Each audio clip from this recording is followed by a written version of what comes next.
play based on the outcome of this. But really, I think it's just about continuing to build that confidence going into playoffs. They're going to try today, and they're going to, focus in, see what they can build, what they can learn from this match. And the entire story for them in Split 1 when they went on and won the playoffs was about confidence. So building it right here is so crucial for 100 Thieves heading into it. Oh, yeah. Here's your series layout: Ascent, Bind, and Lotus if necessary. What do you make of this series layout here, Mimi? Ascent means we get Tui's on the Jet most likely. It's one of the 2 maps we've seen him swap over to the Duelist, and honestly, it looked damn good. Yeah. Starting on the attack side, though, I think that's going to be a big test of the fundamentals of how well the calling is working since that change. Yeah, no, for sure. I want to see more Tui's in that Duelist role.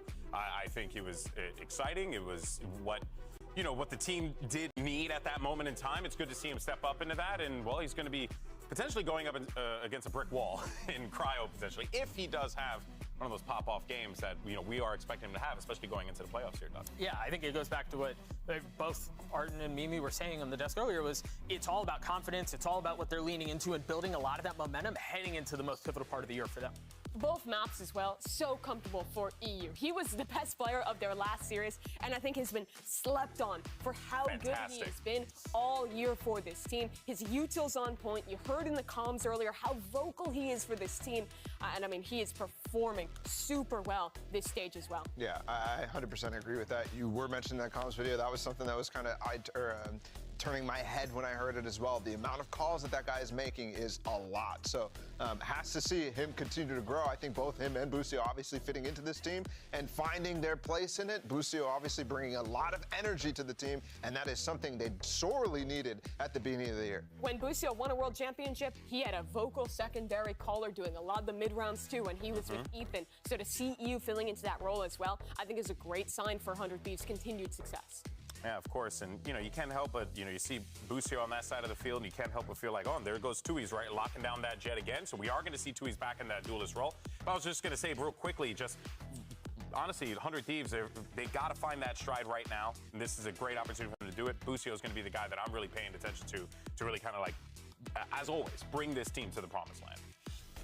I think it goes around Boosty, and I think it goes around Cryo, as we've talked about. But look at Boosty's already out of his seat. I don't think he's sat down yet. He's already starting off. I heard him when he walked out. He was talking trash to the Sentinels fans who are already in the audience. Dude, nobody is safe. I also already see him with the Sheriff on the pistol round, so that might be a little telling of how this game's going to go for Boosty. Oh, boy. All right, folks. Well, let's go ahead and get this show on the road, shall we? Riot Games Arena, let's make some noise and have a good time. As you get ready for map 1, let's send it over to your casters, the totally unbiased Uber and Wyatt.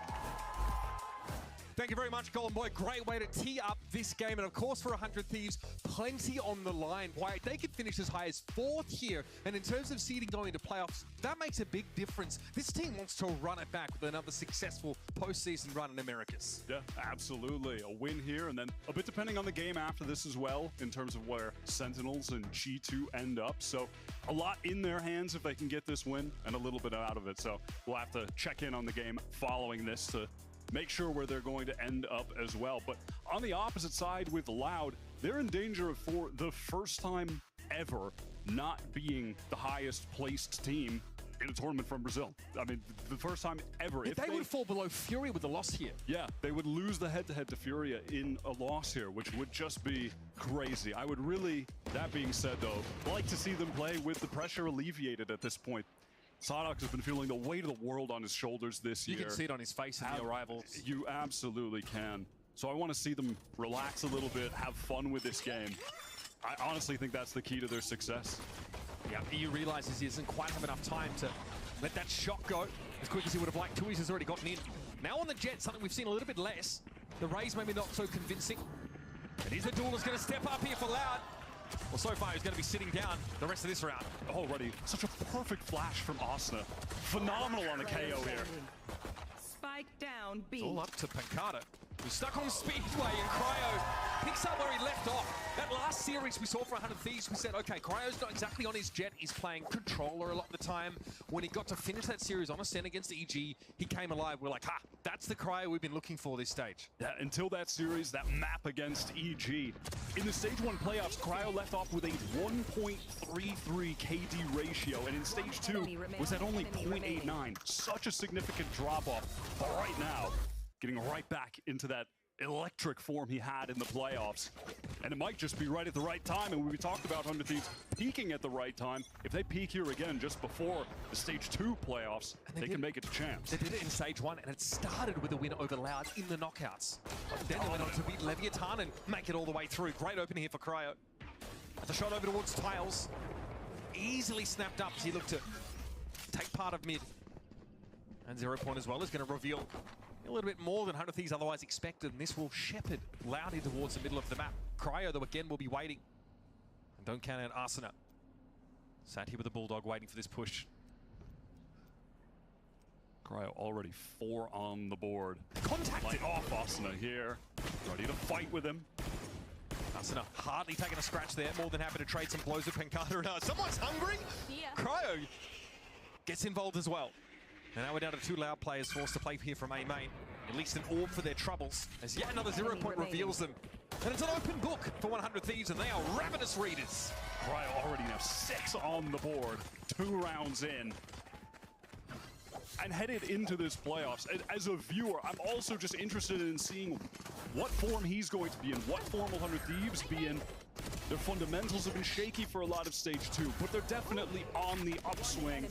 How high they will go, though, that is the question. I want to see where they're going to leave us off at in this regular season, headed towards the playoffs next week. Cryo already operator in hands. 100 Thieves will always play to getting Cryo that round 3 operator on the defensive side. Yeah, so these first couple rounds have been optimal for the 100 Thieves duelist. Cummins doesn't dare to test mid. They probably should suspect that Cryo has it up in hand already. He was hit by that 0 Point as well. Unreal. Pushing out of the smoke. What a timing to find. Lovely from him. All of Loud here grouped up over towards A main, and in they go, Tuis. Inside the Cloudburst here, bang. TPing away from Gen now to help. Arsena bites his time through door. There is a smoke in the way, but bang! Oh! Arsena combines and the Bulldogs go to work. It's just Sadak here, and he gives a damn good account of himself, but still 2 players in his way, and 100 Thieves claim the gun round. Arsena just finds 2 perfect timings by the millisecond in that round. The push down cat out of the smoke with Cryo holding deep for him despite being hit by that KO knife, deactivating his potential to dash away if he was in danger. Held that angle for Arsena. He gets this push down, and that timing as well. He was out of flashes, which typically you would need to get out of that smoke towards door, but waited to play off bang, and the second bang took contact. Swings through, free kill again for him. Looking very clean already. Huge impact kills. Loud looking all too readable right now, as each and every time they've sort of walked into a setup for 100 Thieves, waiting for them. Their control of tree for the Thieves has been excellent. That mid presence they've had. Either Cryo holding an angle down mid, or Arsena making his way up to take a shot towards Tiles. It's been very hard for Loud to deal with. And that was a less common, fast-paced attack round from Loud, as we have a quick tech pause here. I was looking at some of their previous games, and I was kind of blown away that both of these teams in their most recent Ascent games played 20 total rounds. 100 Thieves last game, where they beat EG, lasted 45 minutes. About normal. And Louds, which was also 20 rounds, went for a clean hour, which is just a testament to it's a 3-minute round. The difference in the IGLing styles, especially on attack. We saw against EG how fast 100 Thieves were, how many quick hits that they went for. Busio just calling A, go B, go A. It was not particularly elaborate, but effective. Very effective. Whereas Loud, Sodhawk, I want to work the map. Prefers to take his time, be a little bit more monotonous with map control taking. Here we are, Cryo 7-0 here. 12-4, first kill, first death against EG, and even on Omen, he was 5-1 on that Lotus game. He was +8 on the Jet of Ascent. Already it's looking like a Cryo game is a brewing. Let's walk straight up into that one. Easy contact taken by Cryo. He might have more if he dares to stick around. Sees the head. Doesn't offer it up though. Tuis will be denied that opportunity. Tough second shot to hit. Doesn't connect, but first kill more than enough. Tuis breaking the alarm bot, and with that smoke going down top mid, feigning a potential B split in the works for Loud, so 100 Thieves have to be concerned about this. Still Loud have that tree control off the Aldro. And with that concern, it got the drone out of EU, re-clearing in front. Tuis opposite side of the map, Kalamazoo finds an opening towards Tree. Triggers the exec as well. They'll have their split onto A pretty comfortably here. They have a player set up in hell. Cryo knows Tuis is still lurking towards the mid-side of the map and hasn't able to take a shot elsewhere. Though Busio's anchoring well. Deals with Pancada and eventually Cryo wins out against the Jet in mid. Now a 2v2, but Arsenal is on his own for the time being. Risky business, but he brought Sadak down. It's just Kawanzi with the Sheriff. Cryo sticks the landing. Perfect 10 from the judges. Another 3K and 4 on the board for the Thieves. They play that 2v1 so well at the end there. Cryo popping that Blade Storm, which he had years ago already, has gotten so many kills. A flat 10-0. Simple opening onto Les, switches his early round positioning. Prior round playing in mid, this time towards Cat. Be faster. We talk about the elaborate mid-rounding from Sadak, but then we have someone like Les there just walking up mid into an expected operator play. Cuts the legs out from under Loud. Loud do have that null command, the KO ultimate on offer. And because of that, actually, wow, I mean, right now, 100 Thieves, I was just looking at their KJ setup, extremely spread. Molly's towards both sites. Loud are going to slow things down. They have to be weary about this operator. Cryo is opting for a more passive angle, though. If he was playing up close and that null command gets popped, if he loses that dash, could easily go down. Busio can play off the contact of his turret in tree, though, so a lot of information able to be garnered by 100 Thieves. Mid has been taken, though, and you see the defenders on B have fallen into the side itself, expecting a mid take from Loud. And how you can see Busio, he's actually had to pick up that angle towards spawn, a very, very passive one. It's Loud. Pops that ultimate, working to the B split. And they know the null command's coming, so they really try and play to the extremities of the map. Now Busio going to start rotating, but us destruction the sights through the wall, no less. Lit up, of course, by EU now, ready to receive a push from Speedway.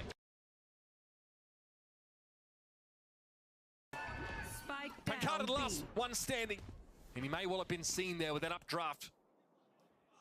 But either way, that spike is a long way from him and hit by the recon. Loud are getting absolutely nothing here. Denied everything. And it's bang to get the job done. Just styling on him a bit. That swift rotation from Busio was all the way towards A by Tree. Just sends it through spawn to assist that initiator duo who are anchoring back B and EU. Got that recon up just before the null command was in range to get Asuna the simplest first kill, playing that tight corner, playing that crossfire. 100 Thieves are fluid in motion right now. And that's where they're playing, basically, Roadhouse on that B side. So EU does have enough time to get rid of that recon before the null command comes in and shuts his abilities down. That was so well read by 100 Thieves. Again, 5 defensive rounds on the trot. And again, Loud down to pistols. Cryo was holding close towards a main, and 0 point gets broken for him. 3 players from 100 Thieves on this site, ready to deal with the oncoming hit. And they got no choice but to contact now. The null command was thrown up. Sadak walked headfirst into Asuna. And same again, less clearing mid. Slowly, methodically, yes. But Busio gets the better of him with a better weapon. And now stuck at top mid are the last 2 remaining Loud players. Enemy remaining. This team has shown us so little in this game. 100 Thieves have beat them to every corner, every edge. Kawanzi, normally the standout, at least recently for Loud, the highest rated player on their team, 8th in the league on rating, or kills per round rather, has done very little of that this game. Yeah, very high up there in all the statistics, leading Loud in pretty much all of the statistics, which is a little surprising, but certainly has displayed an incredibly high level on the initiator, has done since joining the squad last year. But up against 100 Thieves on their Ascent defense, this was, of course, Loud's map pick. But 100 Thieves on this side have been phenomenal all year long. The anchoring from Bang and Asuna towards that A site, how they play off of each other. And obviously when Cryo gets the operator online here, this map is the Jets' playground. There are so many great angles all across the map on defense to play with that operator, constantly throwing off your opponents, forcing out a lot of that information utility to either push him off a line or just even check if he's holding the line that you're trying to go towards. And inside the null command, they obviously can't do that to him. That's why Cryo gets a free peek over towards Tree. And then they get split up because Arsena throws a molly over towards Sardak and actually doesn't even need to go for the fight. You see it briefly there. He sort of swings. Sardak, who's playing out towards Cat, just kills him. Doesn't have to do that, really. Could fall back, could just buy more time. But no, this 100 Thieves team are brimming with confidence, and now they have some serious momentum under their feet. This time out, I mean, not a moment too soon. Loud now have another opportunity for a gun round. This one's going to stick. Less of all people, yet to get on the board here. Getting these mid-round lurks up mid, getting shut down by Cryo or Boostio, whoever it is. No purchase has been found by the Cypher. Yeah, on the opposite side, it's EU with 0 kills, but he's having one of those games where your team is obliterating everyone so hard that you can't do anything. You can't even take a duel, you can't find anyone. They're making it look all too easy. As Loud are gathered up outside of B right now. Hunter's Fury into this round in the hands of Cowan Zine. It's a lockdown round here as well for 100 Thieves. Yeah, so might just have to save. That's counter it. Smoke was placed. Oh, that's to the left. I mean, Les is having a tragic time on these lurks. Boostio as well. Here's that out drone, doesn't offer up anything. May opt to give this space up and then go for the lockdown for the retake. Oh, you're not getting out of here in one piece. We don't take the 2 for 1. Bang, playing off his own paranoia. Unreal! Then it's a gun round, Wyatt! What is going on? Just holds it. This is destruction from 100 Thieves, and it's not the first time this year that they have done this to a team on Ascent defense. It feels like wherever you go, This is a gun round! you're running into the perfect setup. And a lot of this, it's nothing. Obviously, when you're playing this comp, you're not reinventing the wheel. They played against this a million times. This has always been the meta comp. But one of the teams that experimented with Ascent comps earlier this year, right? They tried. They were. 100 Thieves are just playing the meta to perfection. Their fundamentals look flawless at the moment. And that was really the key issue for me watching those early games in Stage 2 when they were losing to Furia, excuse me, back in week 1.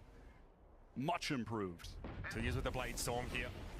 May have himself a duel with the devil. Cryo gets out, Van Kalenzine back behind him. Tui's now going to sneak into market, at least some split potential here as Cryo rotates back around to cover CT. Dangerous Tui's has shown himself now. Takes some warbang damage and Sardak flashes, but Tui's opts not to play off of it. Oh, he tries the card burst and he can't get away. Cryo, bloodthirsty. Just spotted him for the briefest moment and capitalizes. Finally something for Loud here. Boostio is overcome, but Sardak is so low. Les is playing an inserted anchor position here. Pancada might be the one to deliver Loud their first round. He snuck in past the alarm bot. That's why no one's expecting to see him here. It's drawing so much attention. 30 seconds left. Still holding. Oh my God, actually whiffs. That's the type of shot. What is this? Cryo would never miss for the confidence. Spike down mid. Outrageous. And no one expects that level of audacity, surely. Pancada here cannot win it out. He got in deep, but ultimately wasn't able to unravel it to defenders. And that's 4 for Cryo. Put him on ice, son. His defensive operator play is, bar none, absolutely up there with the very best in the world. He is just so consistent at hitting the shots when someone walks into his angle, which is why I was so shocked that he missed that one on the Sardak. That's one I don't think I've ever seen him whiff in the history of the game. This is, but again, just makes up for it immediately with that confident swing. I think Pancada might have TP'd ahead of that alarm bot. That's how he finds a timing there. A buy round for Loud. They have not been able to convert anything yet. Barely even gotten on the board in terms of kills. These rounds have not really been close. 100 Thieves are running away with this. And again, they have this double initiator set up towards the B side. Kalenzine still has not found an opportunity to use that Hunter's Fury, perhaps just waiting until Boostio uses the lockdown. What is that scoreline, Wyatt? Don't tell me he gets another entry onto poor Les, who just cannot find a moment to breathe in this game. Oh, it's Sardak instead. Spike down mid. Captain of the ship felled for Loud. Now into troubled waters they sail. But you have to ask in a situation like that, where is the drone from their Sova Why are we just contacting into mid when Cryo is destroying us in this fashion? And Tui's walks up again into market. It's too easy. 17-0. I don't think I've ever seen a stat line like this. Louder giving it up to 100 Thieves right now. Looking sadly uninspired on this attacking side, already giving up 8 rounds.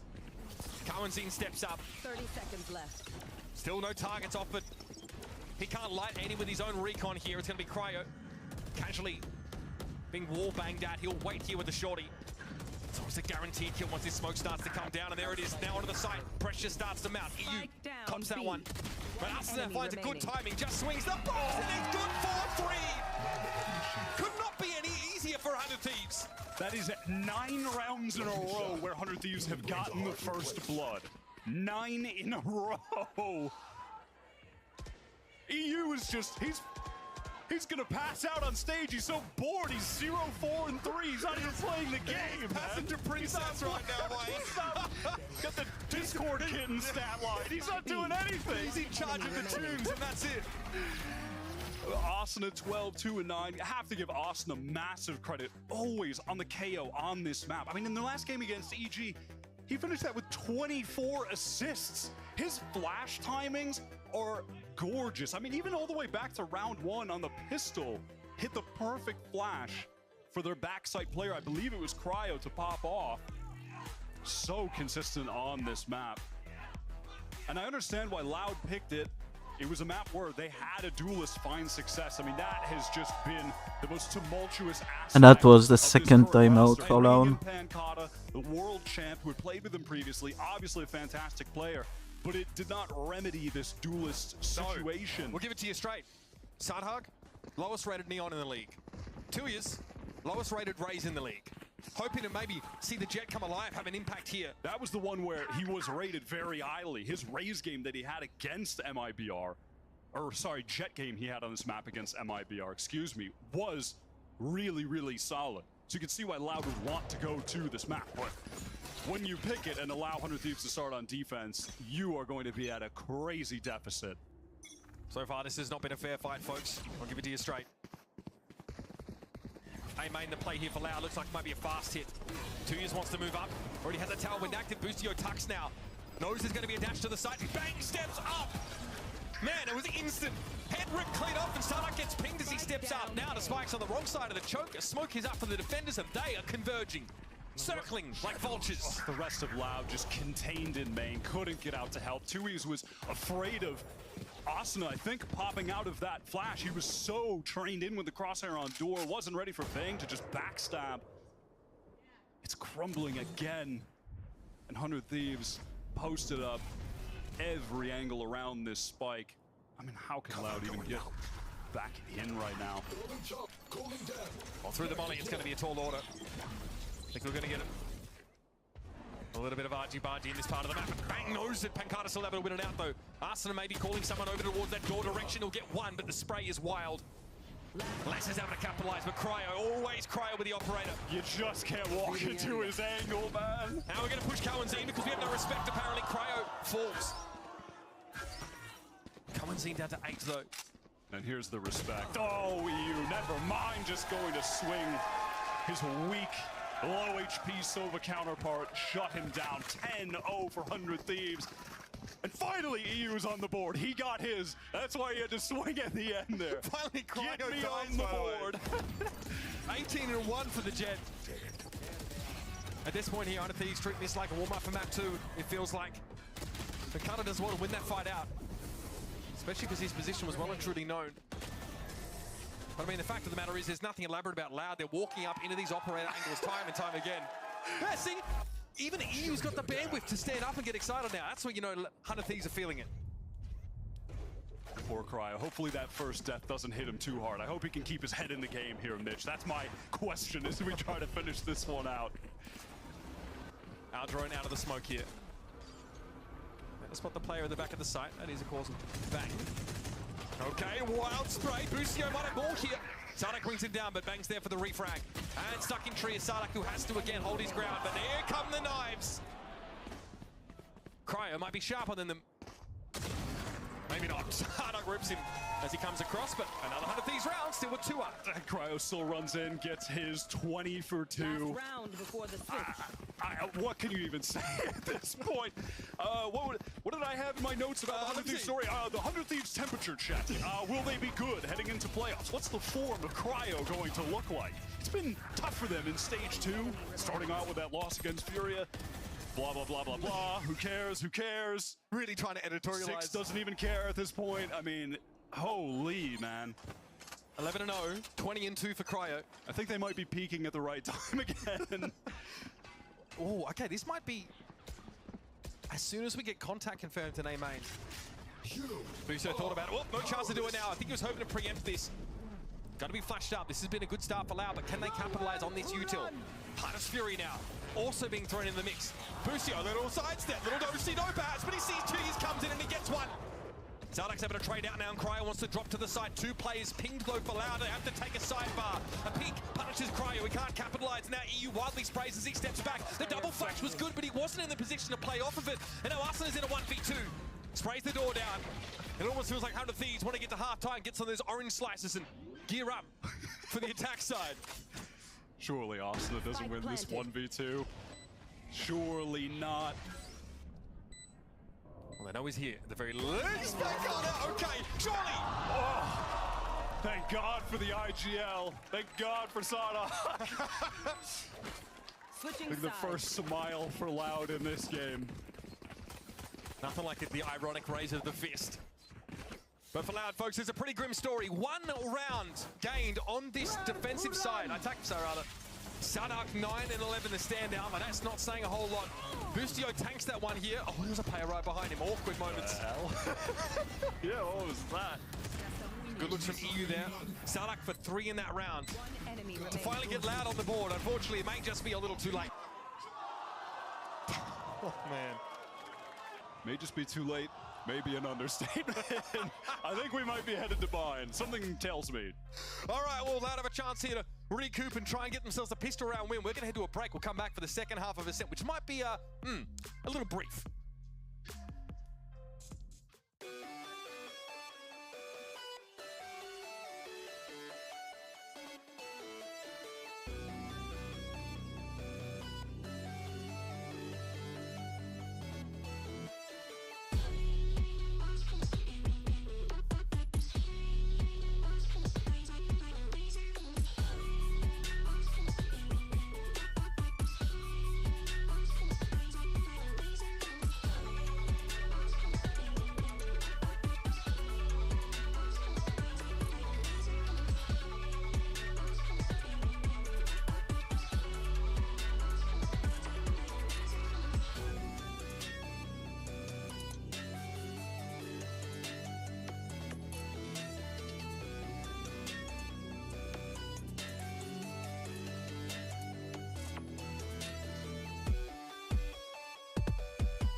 I mean, they added Benkata in.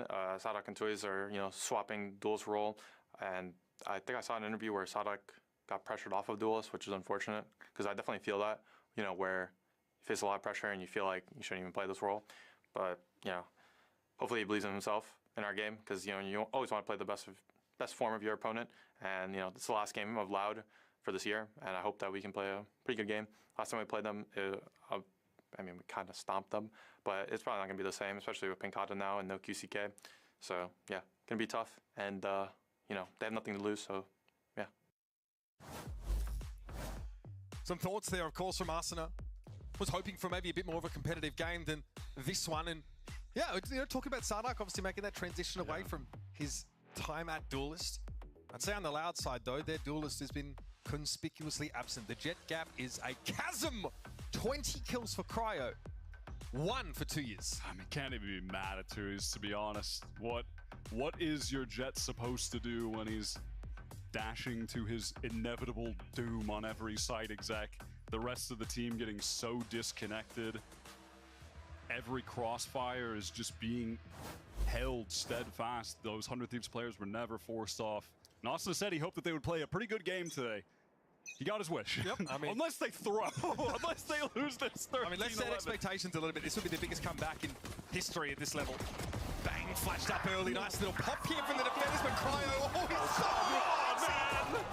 The guy's Sub-Zero. It's illegal. He can't be playing like this. Oh, well, flagrantly defying the laws of this state at the very least, Wyatt.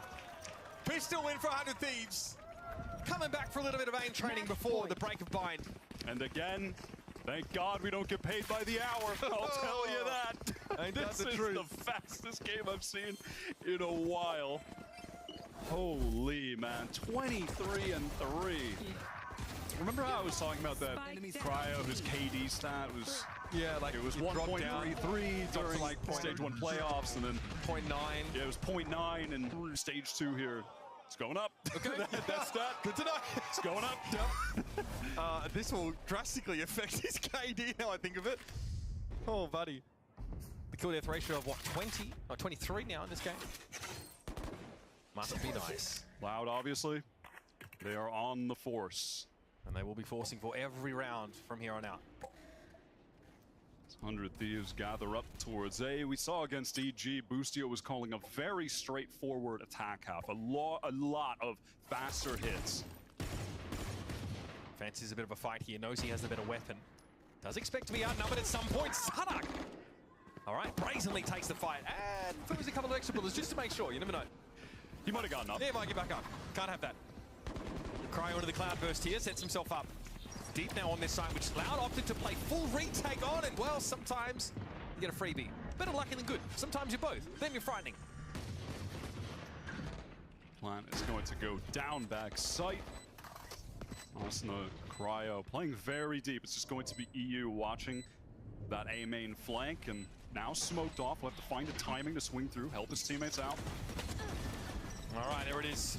Cryo to the Vandal in his hands. Nothing Loud can do. I mean, just 25-3. send it to bind. Les is about to do just that now, has to make the play here from heaven. Last player standing. I mean, that is filthy work. I mean, that is an outrageous stat line that Cryo just put up. Not a fair fight. That looked more like Hector being dragged behind the chariot in Troy. It was that bad. I don't think I've ever seen That wasn't a duel. That was an extinction event. something like that. And hey, listen, for Loud, that's one, you laugh it off. You go back there, you get your orange slices, couple bananas, That's it. just head on into the next match. The janitorial team to come in to scrape Loud off the stage, get them back on their feet for another run at it. Oh my God. I mean, I would love to know how many first kills they got in that series. Did they get it every single round? Oh, I'd say almost every one of them. Ridiculous stuff. We're going to step back though, and next GB and the real experts are going to jump in and break down map number 1. Spike down B. 3.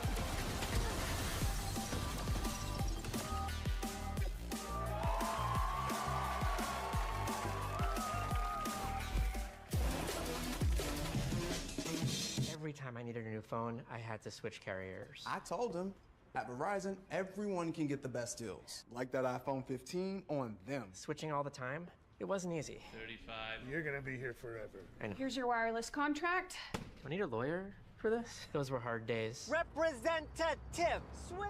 Now that I got a huge storage and battery upgrade, I'm officially done switching. New and existing customers get iPhone 15 on us when they trade in any iPhone, any condition, guaranteed. I really wish you told me sooner. I did. Red Bull gives you wings.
acerta o HS, vai pra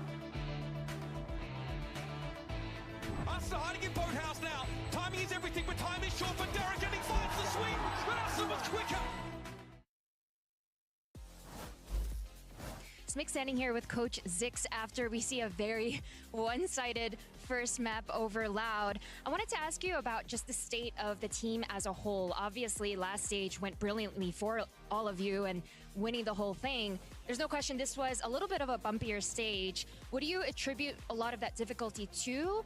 And lastly, notice that the last two matches and today's, that the team is really looking good. Cryo is popping off. So what do you attribute that improvement to? I mean, to be honest, I'd say like a lot of it is we definitely recognize we had an issue of overconfidence. And I mean, looking at that result, I know it's going to bounce back a bit into our face. So yeah, I mean, that's one of the things that was definitely like kind of pushing us down. We went away from team play, and that's something that we're kind of getting back into. Obviously, like, we're a good mix of team play and individual play. Like, I mean, if we look at this match, it's like our team play was like decent, but it's like mostly it's our individual play that's like carrying. So yeah, I mean, I'd say overconfidence was the issue, and the thing that we're most looking at to make sure it doesn't happen again. Sounds good. Well, best of luck on map number 2 in playoffs. Breakdown there from Coach Zix about the squad, and I gotta say, it's definitely you definitely saw that play out like throughout the weeks. I'm saying like the overconfidence, and then they had hit that slump. Sure. Really, but now the individuals are popping off. One. I think the difference here is this obviously was a game a lot about the individuals. Cryo had a ridiculous performance in this one. The guy was owning. However, I feel like what defined this game for me was honestly the team play. When Cryo was making these kills happen, a lot of them were him updrafting, as Asuna is swinging. A lot of these plays to re-clear into mid, to flush out the lurks from less. Well, he had a utterly ridiculous game. I think the team play was there in a way that it wasn't for that earlier 100 Thieves that was slumping that Zix is talking about. I will have to say, as much as I loved watching this game from Cryo, I think a lot of Loud players are just walking into his crosshair when he was off and down mid for so many moments. Obviously, he's an electric player, but I will put a little asterisk on that scoreline. I will say, though, yes, you're right. It did feel like at times, the Loud guys were trying to just hard peek around those corners and stuff. But also, look Cryo, at every single one of these kids. But Cryo met the moment every time, right? Yeah, I mean, if he's hitting those shots like that, and if you're taking those really just wild risks against Cryo, that's what's going to happen. So it's like you got to respect that guy because he puts up insane numbers like that. Yeah, I do think there were also a lot of very individually audacious moments from Cryo as well. I think about the conversation we had on him holding the line mid and not dashing back into market or swinging out of his cloudburst to take the peek into tiles with the op. Like, he was not bashful in how he was playing the situation out whatsoever. The casters asked about the first kills. It was 11-3. That tracks. I see where you're coming from, Doug, and I agree with what you're saying. I think he did have a lot of those moments where he lent into the confidence. I think what 100 Thieves needs is the team to have those players that are locked in, your EOs, your Boostios, that are really focused on like keeping the fundamentals up, not making the team overly take risks, while still giving room for Cryo to do things like that. You look really comfy. I'm so comfy. It's a chill game. I don't know if I could do that. You can do that. I can't. My knees would just... My knees can't do that. You're like so elevated. I can. I think if I were to do that, you'd just hear my knees crack the whole way through. So I should really get that checked out. That being said, why go ahead and consult with the doctor? Let's go ahead and hear what's going on over at the Loud camp ahead of map 2. Coach SDK, we've noticed that Tui's is now on Duelist. A couple of weeks ago, I asked you why Sadak got Duelist, as some people predicted it might be Tui's, and now it is Tui's. Last time you mentioned that it was due to really Tui's playstyle, that you thought it wouldn't really be conducive, but now we see that's changed, so talk to us about the rationale. I think that Twiz is still a player that has like more defensive characteristics, but Sadak was not feeling like very comfortable playing Duelist, so that's why we changed it. So Twiz like said, okay, I know that I'm playing controller for a long time, but I can do that for the team. So he's a really guy. The opposite of selfish, you know. I don't know the word, but he's really humble and they do the function for us. He's trying his best. Thank you for sharing. That's really good to know, and best of luck on map number 2. All right, so we're going to bind for map 2 here. And 100 Thieves, they started off this series on fire. I mean, well, Cryo literally was just at 17, and then Doug kept jinxing him behind the scenes. Just He's only 17 years old. I had nothing to do with that. Don't put that on me. Oh, yeah. And then I jinxed the other one right after And you jinxed the perfect pass. Still, it wasn't me. He's never going to die. Yeah. Like, they're never going to lose a round. Yeah, the amount of times you said that while we were watching a game. When was the last time there was a perfect map? And then it ended. Last time there was a 13-0. And then it ended. But, hey, let's talk about this bind here because, you know, look, there's plenty opportunity here for Loud to maybe try and, like, will themselves back into this. But, I mean, it just feels like this Loud team is they've ran into this brick wall. 100 Thieves just want to end this thing out. Go for it, I'm going to be so real right now. Be the realest you've ever been in your entire life. The series is over. Damn, girl.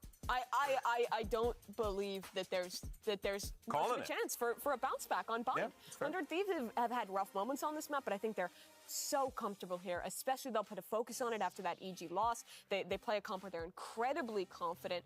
I think this is Do we see any experimentation, maybe? Rolling. Some fun experimentation? No. I thought if we were going to see it, it might be from Loud and it might be on Ascent. I thought maybe they run the Deadlock Cypher. I've had enough of Loud experimenting this year. That's fair. That's completely fair. But that phase is behind them. They've grown up now. Yeah. They're responsible. I'm very surprised we have not seen the Deadlock Cypher from 100 Thieves yet. I feel like that style would fit them so well. Hey, I mean, it would be cool to see. Don't think they'd bust it out in the last game of the season, though. 100 Thieves is going to experiment or try something new. I think they'll save it for playoffs and not show it today. Totally agree with that one. All right, well, Uber and Wyatt are going to be back with the Agent Select after this quick break. Don't go anywhere, folks. We'll see you on the other side. Get cozy.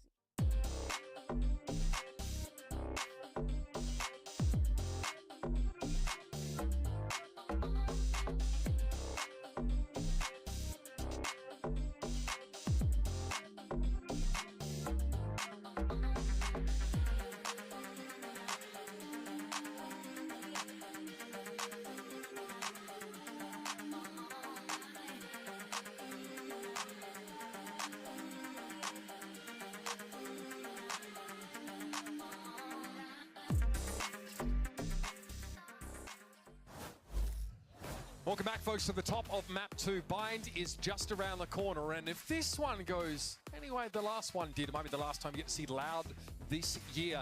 And last time, Wyatt, we saw Loud come out with a neon comp on Bind, which, well, didn't really work out. It left a lot to be desired. I am not a fan of the neon on Bind. Raze is so consistent on this map, so proven, and I just don't think the neon offers enough value in comparison. So we'll see if Loud opts to stick to their guns with that one, switch things up. When they last ran that comp, they lost to Furia, and no, they won't. So Sadhawk last time was playing the neon, and it was 2Es on Gecko. So this is the Evil Geniuses comp now. Yeah, they've swapped roles, bringing the Raze, and now, yeah, they've taken that EG comp, which 100 Thieves did lose to. 100 Thieves have been on a dry streak on Bind, which was their 3 in a best row, right? map. Yeah, 3 losses in a row, which started at Shanghai, dropping it to Heretics. Couldn't beat EG on it either. Lost to Lev, who took their comp. So we'll see if they can begin to bounce back here on what was once their home. See Omen making his return to Bind. Seen that a little bit recently. Damn. I ain't reading all that. Sure, it's important that I just ain't reading, man. Again, a lot of these Omen one-ways can be a little bit difficult to play around, right? We've seen the one-way thrown by the attackers to, Octagon that breaks up the double face that we've seen 100 Thieves try and use. Something Levitan used against 100 Thieves as well, maliciously. Something that EG really look to leverage as much as they can, and we've had the Omen lurking, right? Especially with the ult up, hits over to the other side of the map, towards Showers or something similar. Either way, here we go, folks. 100 Thieves start on the defense. Will be on board with Loud. On this map of Bind, again, a loss here would mean it's the last time we see them this year, so soak it up. It would also mean for the first time they don't finish a season as the top team from Brazil. It would be Furia placed above them. They have the head-to-head advantage over them, dishing them that defeat earlier in Stage 2. Good nade. 2Es. He's got perfect C's from EU. Kawanzine, okay, able to get a bit of damage on Busio. Eventually, 2Es brings him down. A one-for-one trade that does see Loud get out of Shower to the side. EU hides in wait. He's about to get awful busy. Oh, the right click's a little bit wayward. 2Es was able to get back with about half of his health, and now eventually he'll be brought down, but it's bang from the periphery. Who found 3. Another pistol yet again for 100 Thieves. Loud could just, they could see there was that blood in the water from EU missing those shots. They knew he was low on ammo. If they swing him together, might even catch him reloading. Such a passive angle for Bang to play from. Use just a juicy little piece of bait there for Bang. Dangled the lamb shank in front of Loud and they went for it. No one even looking at him. Playing a little bit of grid shot. And again, Loud starting down. They lost the first pistol at the beginning of Ascent. 100 Thieves take the first pistol here. They give Bang that defuse as well. He's almost halfway to his Viper's pit.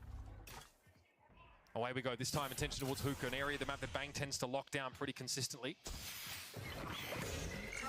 Duya's already more kills he had in the first half of Ascent. Good sign.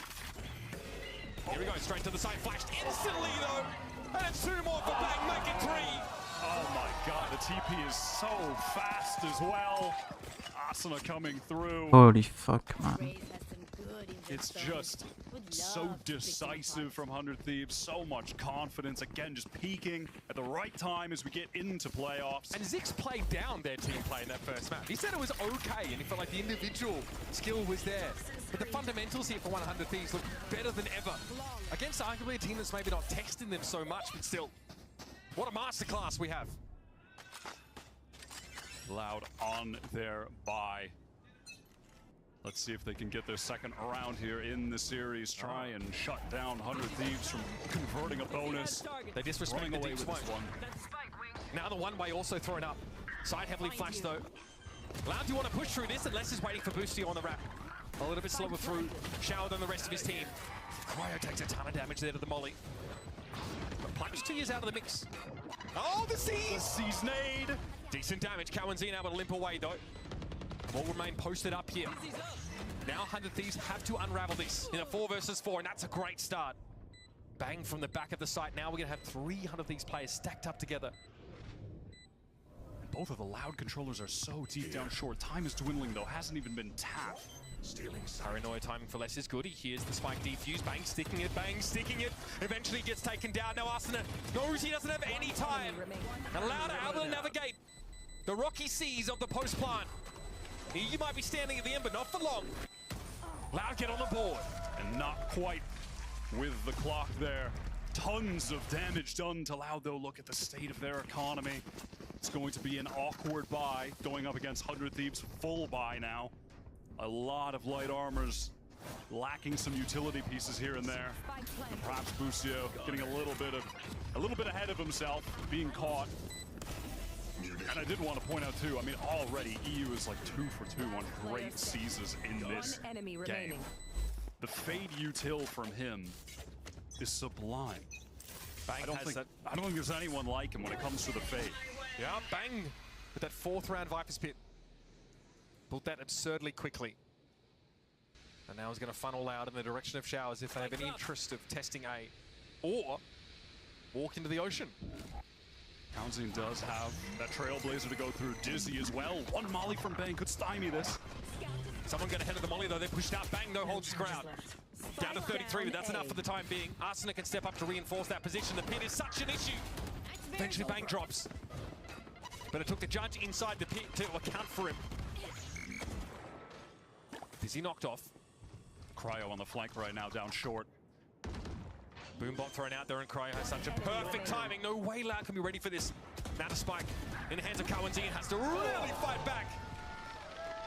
Getting a couple as he goes out, not too bad. But 100 Thieves convert on that gun round. And that's the economy broken for Loud. They went into that lacking utility, lacking heavy armors. They forced up and had to use most of that util into the Viper's Pit at the start of the round to get there. Try to ego that pit, try to catch Bang, but he falls back into lamps. Gets this nice first kill, Sadak on the chase, and as the round goes on, things just evolve. That swing from less there, solo effort entirely, and listen, you can't blame a player for trying to make a play that will even the odds, even the man advantage, back to a level playing field, but things are just not looking synced up, and it's versus 100 Thieves whose fundamentals are looking as smooth as I've seen them this year. Bang once again in Hookah. Baited by the shoulder peak. Great stuff here for Kawanzine to capitalize. TP came through pretty quickly now. Boostio trying to get in there with some of that util, but this is getting awkward. Showstopper. Behind him, yep, catches Sardak coming through the TP. Not before Sardak deals with Boostio, though. And the result is a player advantage, and the spike left inside the TP. Oh, there's no way that's getting picked up. Now Cryo is just going to go right into the teleport and just wait. Let me just keep an eye on this for you, Pancata. He's going to get crossfired here. This one is all but done. The smallest of consolations is the fact that Pancata will have an orbital strike after going down to Asuna. Another 3 from him. The star rays of 100 Thieves picking it up for them on maps like Bind. I like this though, good start. The TP play from Asuna though, again, he's a game that he's feeling quite confident. Yeah, absolutely. And it is all about denying the post plant. We saw what happened when Loud are able to get that spike down. It can be really awkward, especially on A to retake that up against all that util, the post plant mollies, all that stuff. So 100 Thieves can play ahead of it, and they have been. Inside hookah, up A short with deep smokes. Maybe even some showers presence this round from Cryo too. Cannot express enough how pivotal this round is right now for Loud. They have 4 ultimates available, 3 very influential in getting a round win, and their economy is on the line. Boombot thrown up, and now orb secured for Loud, as they're at least able to get within striking distance of this B site. Already Cryo has been dragged over to B. Here comes Thrash from the attackers. Looking to check elbow, Obster back around here. So he can be recovered. I'll be in a slightly risky location. Does a good job of getting some of this defensive utility out, though. That'll pay off later when Yergzak actually comes in and they're trying to pivot to A off the space that Les took in shower. Molly, though, slows him down. Thrash again comes out. Dizzy also used by the defenders here. Showstopper too, he needs to get in there. Orbital strike! And everyone filters out into the path of the Showstopper. It's going to be Asuna brought down, and Boostio just surges through the smoke. What a lovely sync of those 2 ultimates to force someone in the path of that Showstopper. Smokes expire, and he used just a little sharper. Cryo will hide inside that dark cover. I've got your trail. Zeke is also used. That's a little bit too much. Provoke the TP away for less, but we are in the post plant here, and Bang is not ready for this very passive angle 2 users holding. Enemy remaining. Les deals with Cryo as he surges up towards showers. Clean around from Loud. 3 guns taken out of it. They get that post plant that we're looking for. Nicely done from Les. Similar positions that we're used to seeing him in, lurking towards shower, but not a familiar agent by any means, playing the Omen within this, I'm going to call it the EG comp. They're the first team that I've seen play this, I think, all this year. That is the role of the Omen.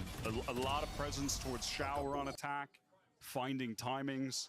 So we were seeing Superman do against 100 Thieves to a lot of success. Again, 100 Thieves just lost to this comp in their last Bind game. Sentinels early in the year played a similar role with the Yoru. The gate crash across the map could be anywhere now, of course, with Les's TP up.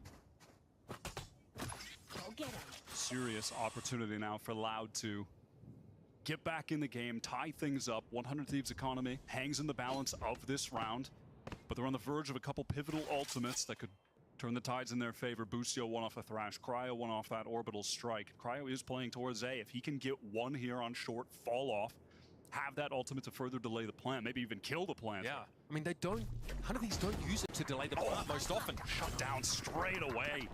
Well done from Tui's. Cryo, no chance here to build that extra orb. Have to be till next round.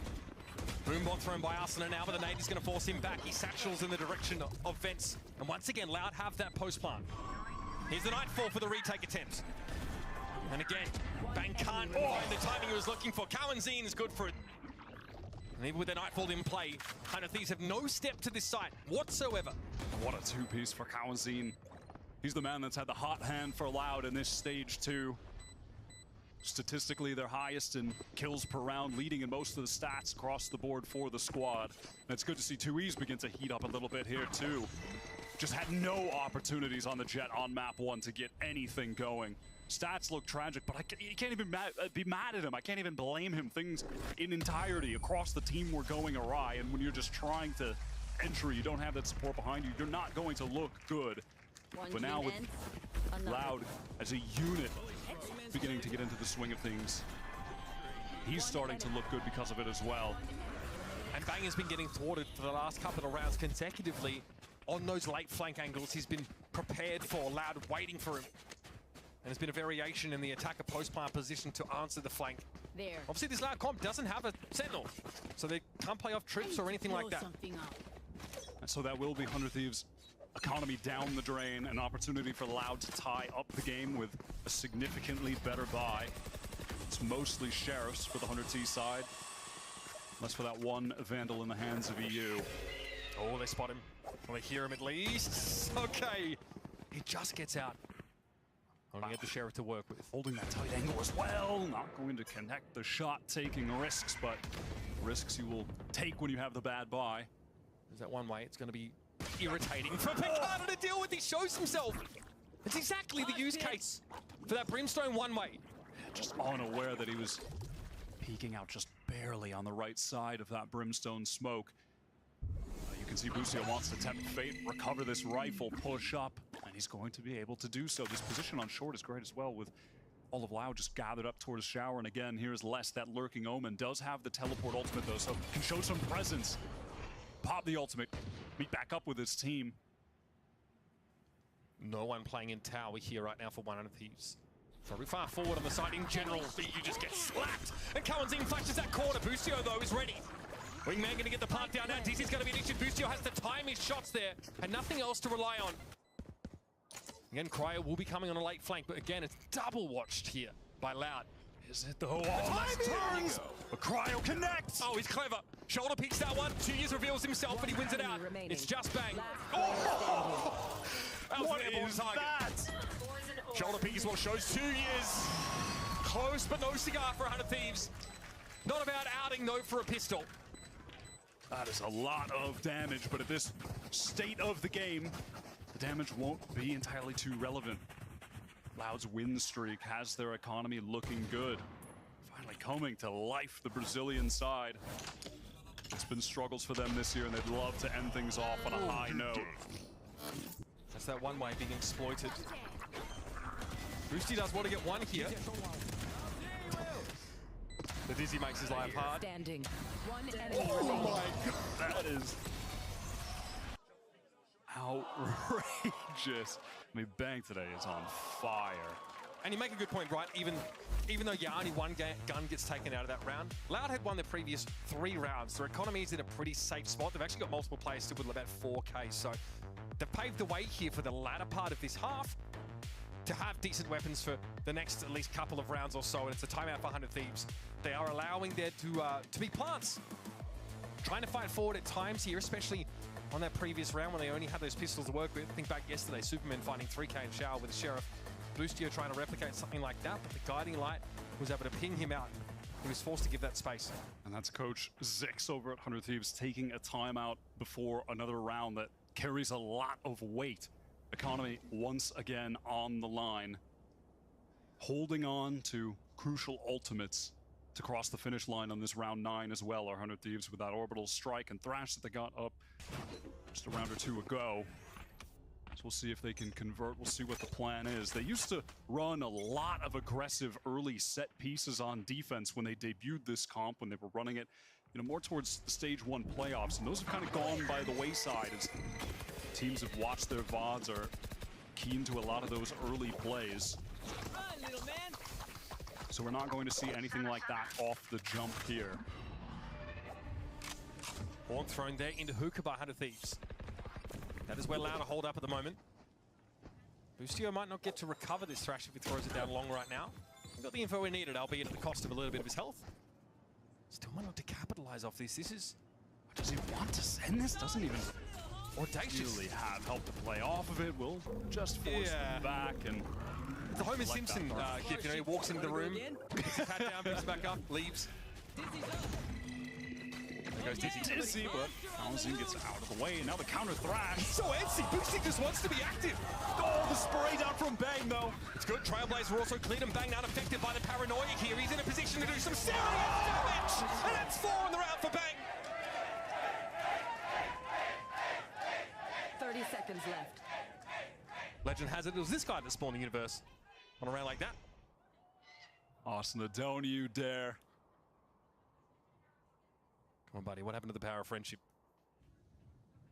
Imagine making the smart choice when you could get an ace and saving your gun because your economy's trash. Could never be me.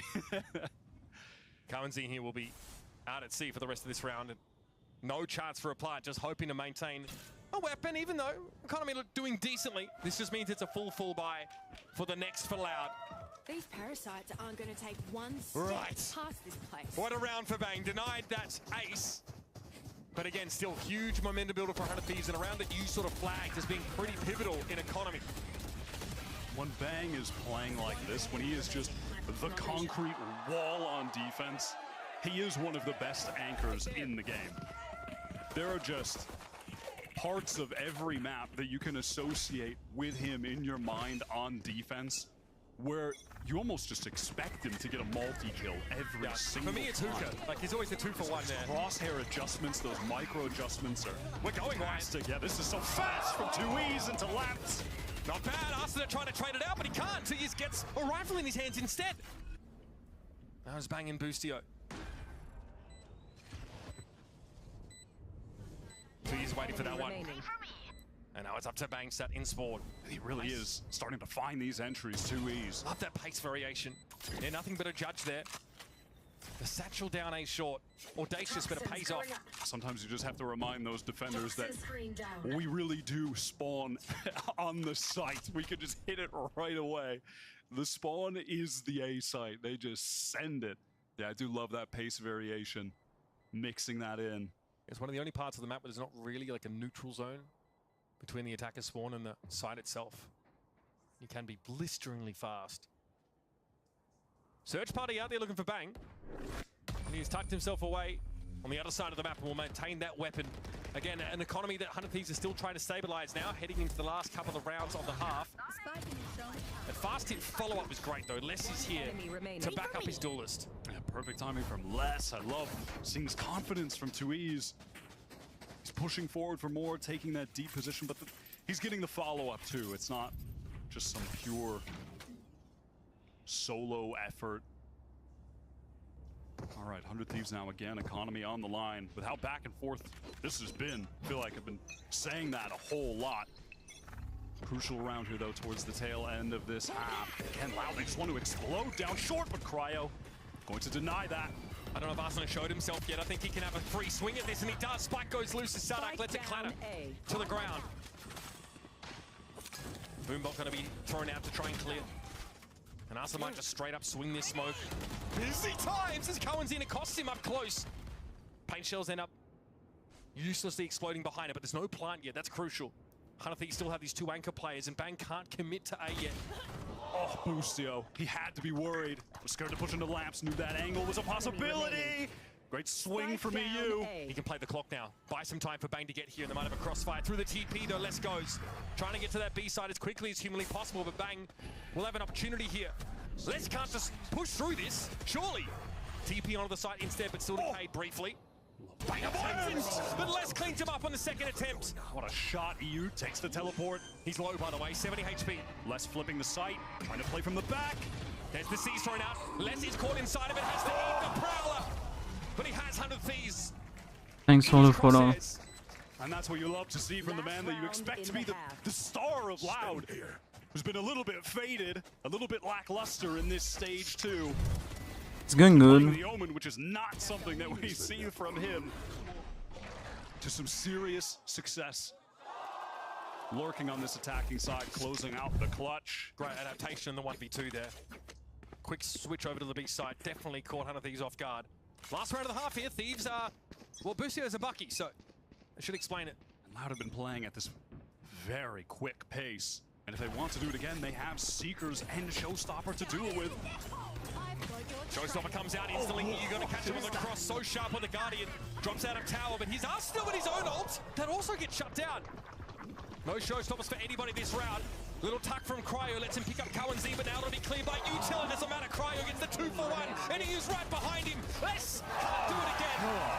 And it's going to be even. Wicked fast from 100 Thieves on the swings for each other. Switching sides. Just spilling through lamps.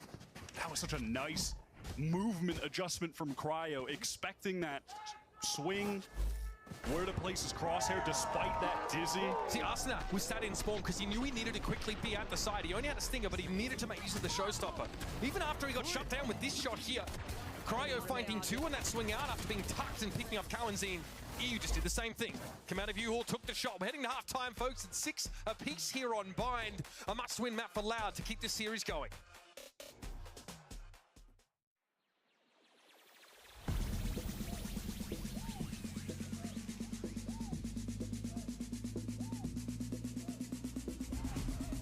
How long did... What?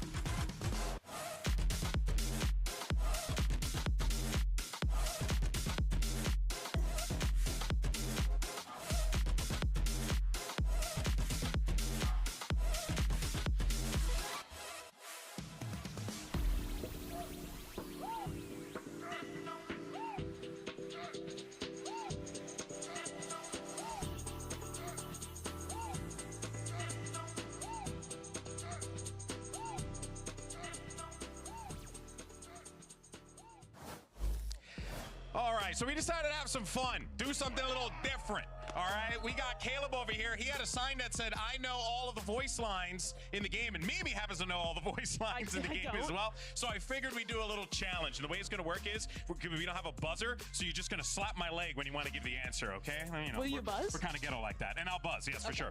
All right, first up. All right, who said this? You have good taste, my friend. Chamber. Where at? Match start. That is correct. Oh, well done. Okay. Well done. All right, next line. They say, we have one job, save this earth. No excuses. Oh. Sage match start? No. Who? Astra?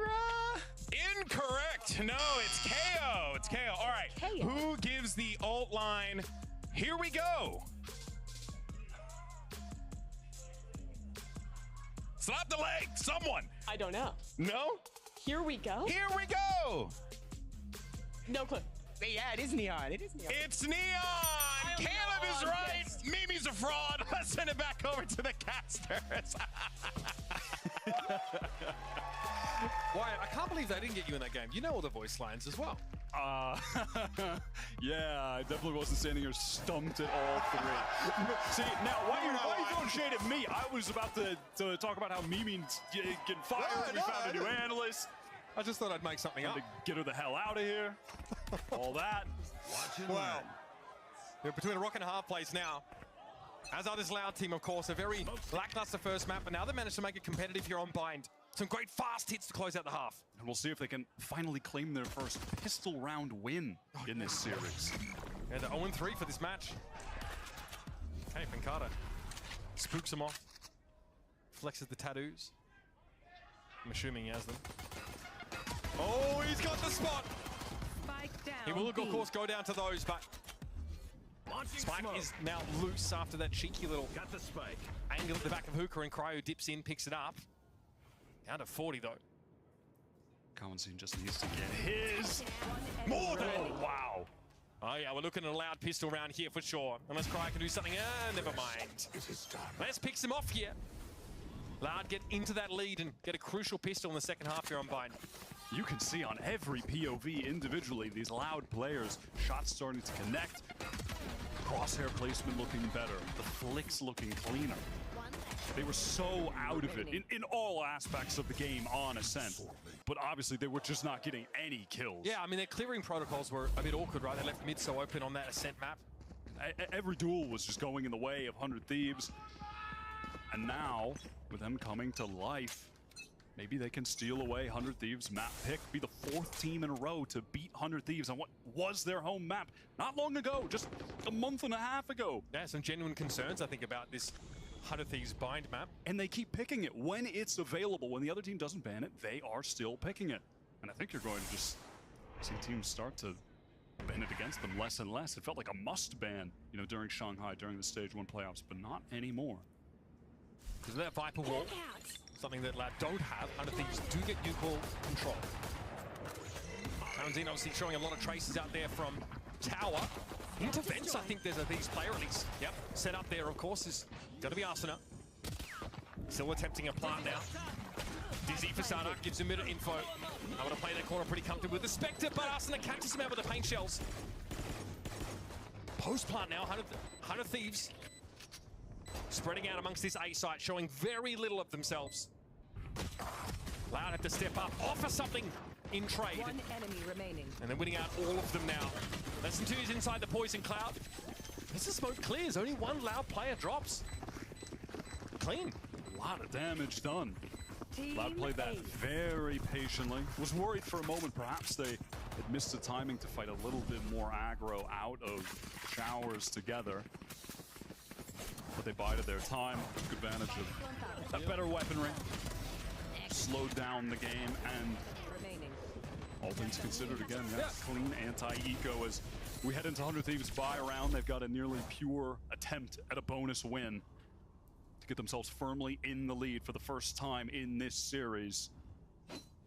It's worth bearing in mind that Outlaw feels a little less good in a round like this, where it is the full buy for 100 Thieves, but 2 years has held on to it. So the one way here, aggressively being used by less on both sides of the map, over towards Shower, this time defensively. Okay. Karanzine instantly punished. And the ping there means 100 Thieves think there might have been a double crossfire set up there at the top of B-Long. A la Leviathan. Now things will be slowed down as Loud have lost that information gathering agent.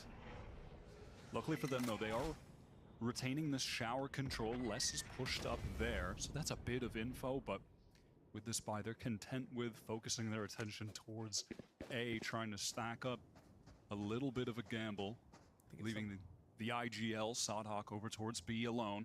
At some point, probably going to get a Loud player drifting over, or at least via the TP, so Bang might be getting a little busy in a moment.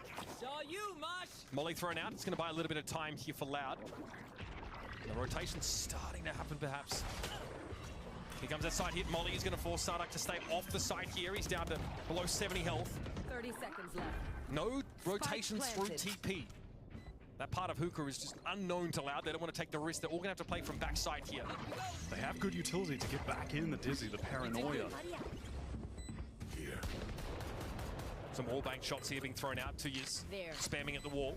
Lucio is stuck in that corner here as Wingman goes to check the contents of the smoke. Also, there. Moments on him. Lucio safe for the time being, but anchor well in that corner. It's Arsena helping him out here from Hookah. Okay, Loud able to find one. Pancada deals with Lucio on the side here, but Arsena's holding it down until now from Hookah. No real time though for Loud to get this defuse, and 100 Thieves going to play safely off the side. They know this one is done. Full buy for 100 Thieves. Awkward, don't need to take one gun, 2 guns out of the round at least. Some pretty fair damage. For a second there, I was worried that your upset stomach from yesterday came back. Glad to see that's not the case. Just random little spam as the smoke came down there. Perfectly timed from you. That caught him looking nice on that retake. Good damage done. And that does put 100 Thieves in a fairly tough economic spot now. Asuna has the showstopper to play with, but has 0 credits to play with right now, going forward. Okay, we're going to have a defensive pop here towards short, or at least the smoke, to allow Loud to extend their control of the map a little more there. And over towards A, we just have Sardak playing close with this Judge. And Bang has to know something's up with the deep smoke from the defenders there. Unlikely he'll look to test it. Also some serious showers control being enacted by 2 years, so much so that he might be able to wrap up, and Bang's ready for this push. Kawanzine over on B towards Octagon actually pushed through that smoke, and that's allowing this rotate from Loud to come towards A. Bang's ready for it. Oh, it doesn't matter. Great shot. 2 years just hopping up on that little bit of masonry, maybe gives him the edge. BDU is able to trade it out. A lot of defensive pings towards showers now. And there are so many smokes that can get cycled from this comp with Loud, the double controller, that it's going to allow Sodhawk to keep playing forward here. Yep. No matter what. Judge. There'll be smokes here no matter what. There's another one. At some point, do you just disrespect it? Chalice is being cleared though. Pallet's just been sent through. Oh, Dizzy doesn't see Sardak. That's a freebie. And that's a spike drop loose now as well. Showstopper just speculated with. But Sardak is still standing. They thought they got the Judge player. They did not. EU's got into the back of the A side though. Now can put some pressure on this short position, but Sardak finds 3. That should not be allowed. And that is how it is giggling away. You can't believe it. You can't blame him. He's feeling silly. Again. That is the magic of the double controller comp at times, how oppressive that can be at the choke points.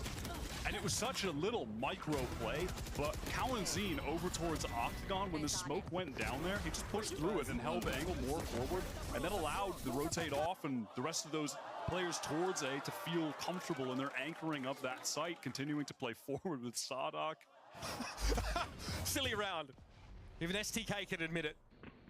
Finally, some positive vibes for the Loud squad, man. He's even a one-way for long? Oh, that's so filthy.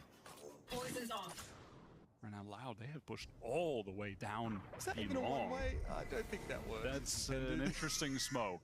We'll be going back to the lab with that one. The timing. Except this is their last match, so they won't be going back to the lab for that one. It's going to be a long lab session.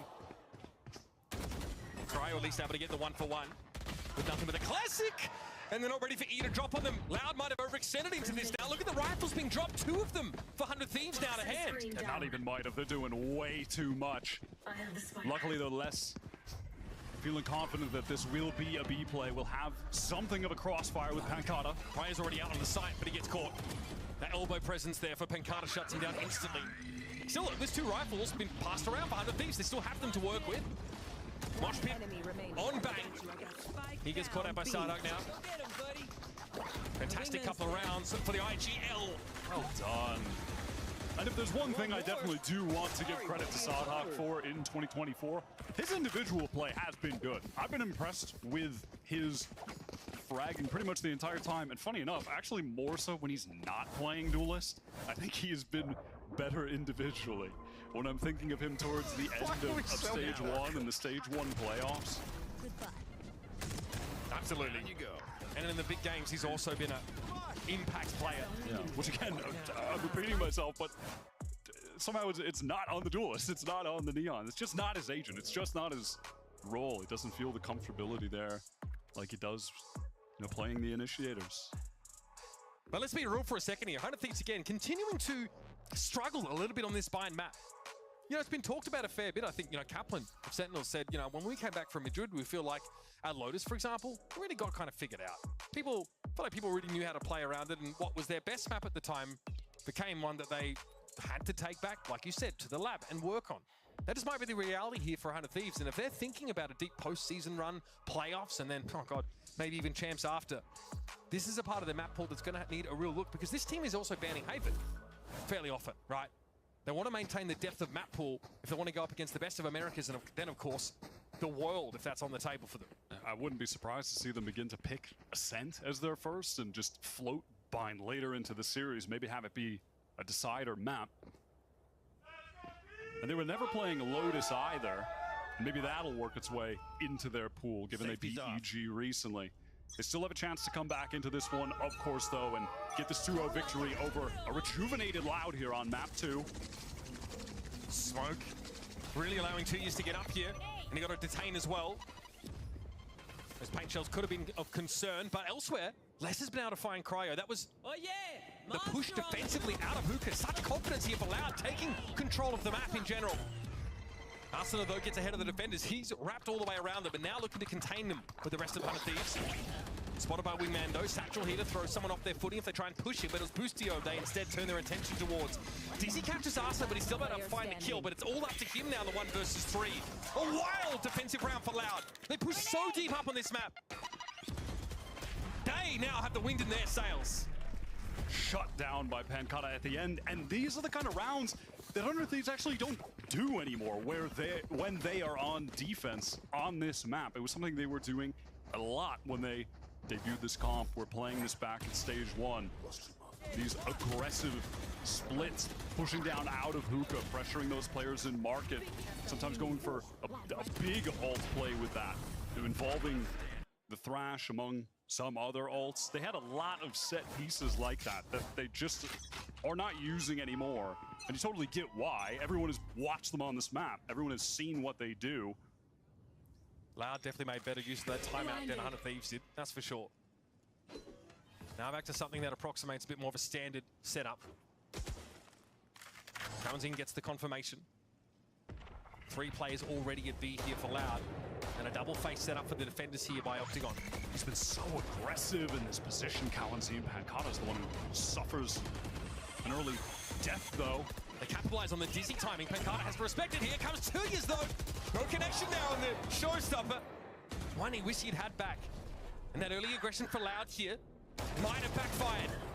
Again, it's Sardak, who's so dependable at moments like this. Straight through the TP now. Waiting in hookah as the cross happens to the site. He's going to check this now. Sees, connects.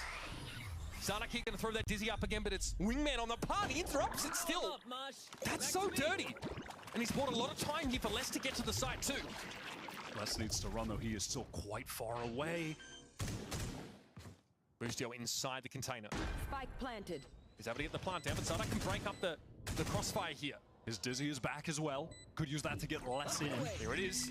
You not spotted out by that on the corner, and Boostio finds Les as he makes his way to the site. Now the 1 versus 1! Oh my god, the Lino wins it out again! And look at his moves. He's feeling himself. This is what I wanted to see, some fun, some whimsy from the Loud side in their last game. There's been so much pressure on them being that top representative from Brazil. It's been a hard-fought year for them. It's been bumpy roads the entire time, and I really want to just see them enjoy themselves in this last game. I think that is one of the major keys to victory. What's not to enjoy about that? Sardak right now top fragging on the Gecko in the server, tied with Asuna at 18. And now Loud are 1 round away from taking Bind and sending us to Lotus. 100 Thieves have looked lackluster on this map. Tuyas picking up the operator here. Hit with everything, including the kitchen sink. And Arsenal looks to make some space here with the showstopper. This is going to force Loud to play here from vents entirely. Paint shells up for Arsenal, and he's ready to play up close and personal with the judge. Tuyas getting the heal, and after that, Seeker's going to come out from Kawanzin. He's gone to the site now.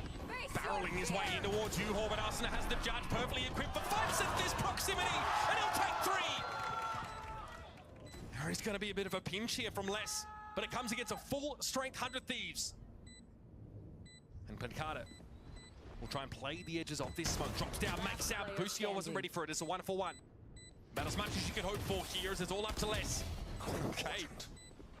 There won't be any time for a defuse here, realistically. That'll be the round. 100 Thieves kick themselves in it. Not over just yet. Keeping it simple with that A exec. Pass that judge over to your Rays, allow them to take point, double satchel, get in lamps deep where the angles are tight like that one. Last kill. It's that from Tuyas earlier. Just silly. Yeah. Some may say that the judge needs a nerf. They call me some. I would love to see that one day, surely. Sardak has the Thrash available to try and close this game out. 100 Thieves now focus their attention towards B. Very quick Thrash. Oh, it crosses over. They wanted to go for a teleporter crunch, but no one from 100 Thieves were too close up on A to actually beat that on the other end. But Les found Bang, who was sitting so deep, basically in the attacker spawn there. Pushing all the way out of showers, ready to play off that crunch and still get something for his trouble. I don't think he's at B long, sure enough. There's a bit of a stalemate in the middle part of the map there as Cryo knows that Kawanzin is encroaching. Here's the Thrash. Sardak going to be caught by that one now outside of the smoke, and it's an easy enough pick off, but Pancata wins in the middle. And now Kawanzin has gotten through. Look at that wrap from Kawanzin. Is so perfect. As the 100 Thieves players are delayed further again, the double controller. The number of smokes Another to smoke delay here. the attackers. It's giving Kawanzin this timing. EU is actually watching it though. Not anymore. Turn his attention towards the B site. And it's all too easy for Kawanzin to pluck him away. And he sees the spike go loose there as well. Info flowing in for Loud. Kawanzin just wins those. He just wins them. And he can't be allowed to. Let's close things out. Coming to life on map 2 are Loud. As a team and individually, you could see the utility was so much more coordinated, especially towards the end of that game, how they were playing around all of those smokes on offer from the double controller comp. Constant one-ways to exercise deeper control of the map than you otherwise would have. Showers felt like it was always Loud's territory. Attack or defense, they had that part of the map dead to rights. Some great fast plays, also defensively pushing up short, smoking it up. I think a big round for Sardak, the 3K with the judge in hand. Bit of vintage Loud in this game for us. And despite winning 13-1 on the first map, 100 Thieves continue to crash out on Bind. 4 losses in a row now. Can't be spoken about enough how this was headed into Shanghai, their map. They were the best in the world on Bind, and everyone has figured them out. Quick break now, but when we come back, the analysts are going to get us ready for our decider map in this series.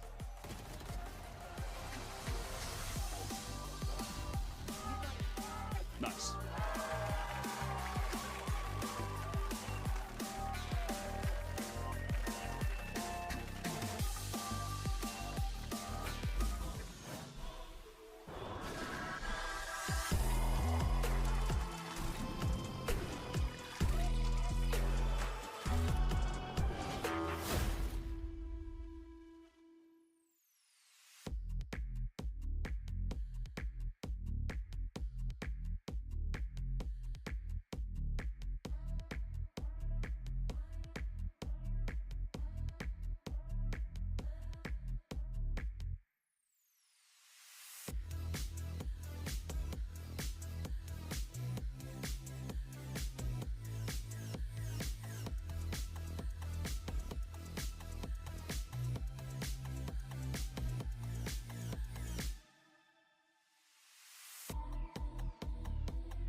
do outro lado, faz a smoke, pancada, acerta a HS, vai pra Cuba! Arsenal hiding in boathouse now. Timing is everything, but time is short for Derek, and he finds the swing, but Arsenal was quicker. And Loud manages to take map 2 in a fascinating turn of events. We're going to go to our decider. It's Lotus. You can see both teams getting ready to go. But before we started the matchup, one of our analysts, I won't say who, said that this series was over and that 100 Thieves were going to 2-0. Now, I don't know who said that, but if I had to make an inclination, I think it was Mimi. Mimi, we decided to punish her. Okay, because... Whoa, what do you mean we? Okay, in a clown costume. Yeah, it was actually Doug and Bala collectively deciding that this was what we were going to do. Mimi, do you regret your decisions now? No. No? 100 Thieves should have won Bind. Yeah, but they didn't. It's 13-8. No, I didn't think Loud would play that comp. Yeah? I really like that comp. Yeah, it's a good comp. I think it's really good. The one-ways are really good. Yeah?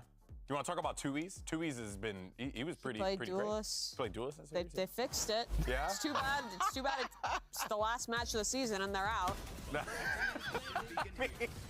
Yeah, but they did manage to pick up the win. Salty Mimi's a Mimi I was not prepared for. Twang in your voice. You got a little clown twang in your voice. I think part of it is, it's like just hitting her nose. It's the nose. But that being said, though, I mean, Doug, 2Es did definitely, show up and gave, this Loud team a little bit of a reinvigoration, if you will, as we get ready for the decider. Yeah, I mean, I guess he also played Duelist on Ascent, and they got rinsed, so I don't really know. I mean, whatever. It's hard to put You're into this, right? like you're the clown. He was good. Give him the credit. He was really good. All right, this Rudolph, map. calm down a little bit. Name. It's not Rudolph. Bozo. Yeah, but It's not Bozo either. you know what though? That's actually an offensive stereotype about clowns. They were all named Bozo. Really? Really? Yeah. How many other clown names? What other like famous clown do you know? A clown can have any name. Bozo. Oh wait, that's.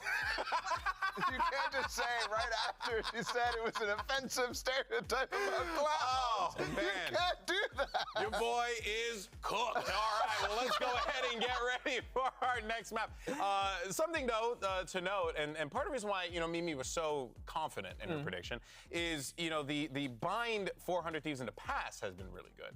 But now, as we see, it has not been what you would want it to be. This was a map that 100 Thieves leaned on a lot going into, a lot of their big matches.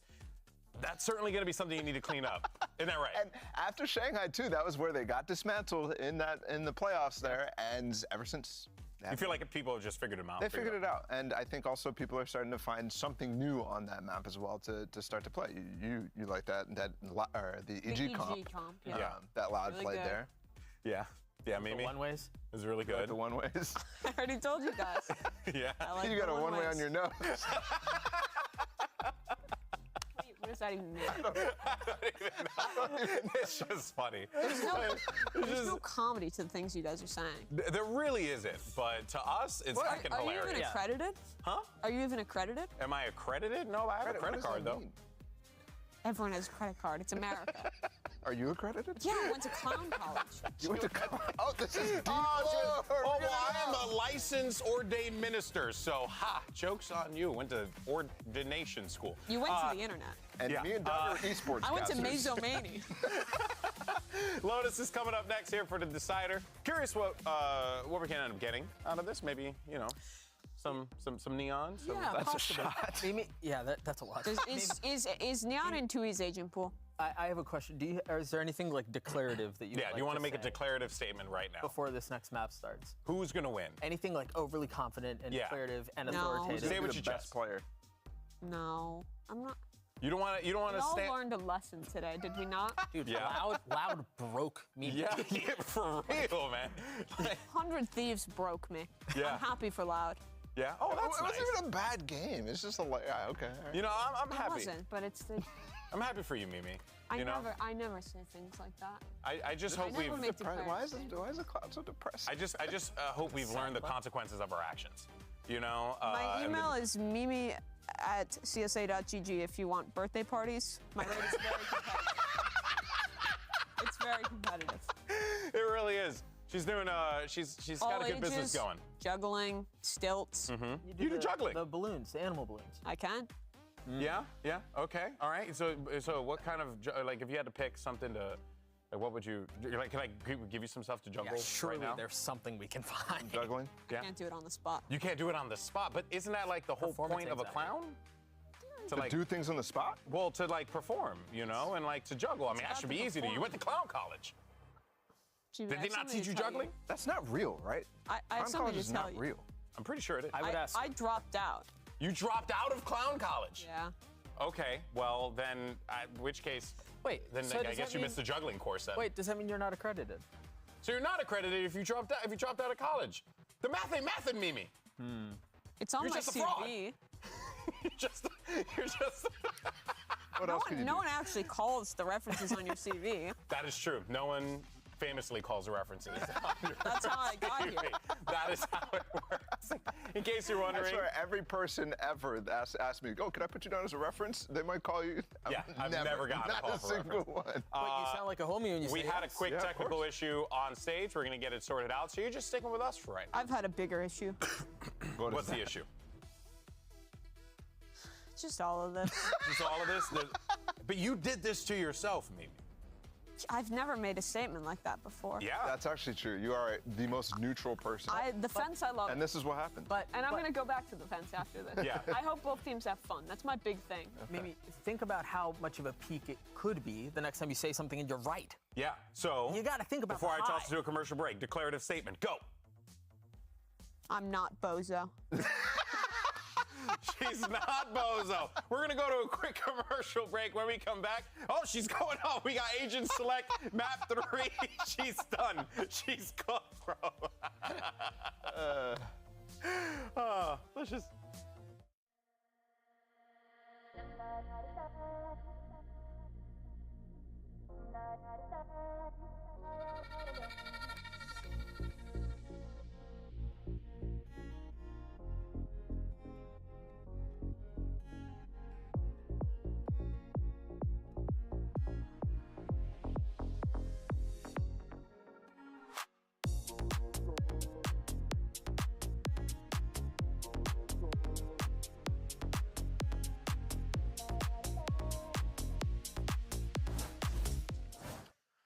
Well, the bind woes for 100 Thieves continue, but there's still series to be played, folks. Now a decided map, it's going to be Lotus. And for 100 Thieves, on the line is a placing as high as 4th in terms of postseason seeding. And for Loud, a chance to leave some egg on the face of 100 Thieves on their way out the door wouldn't hurt.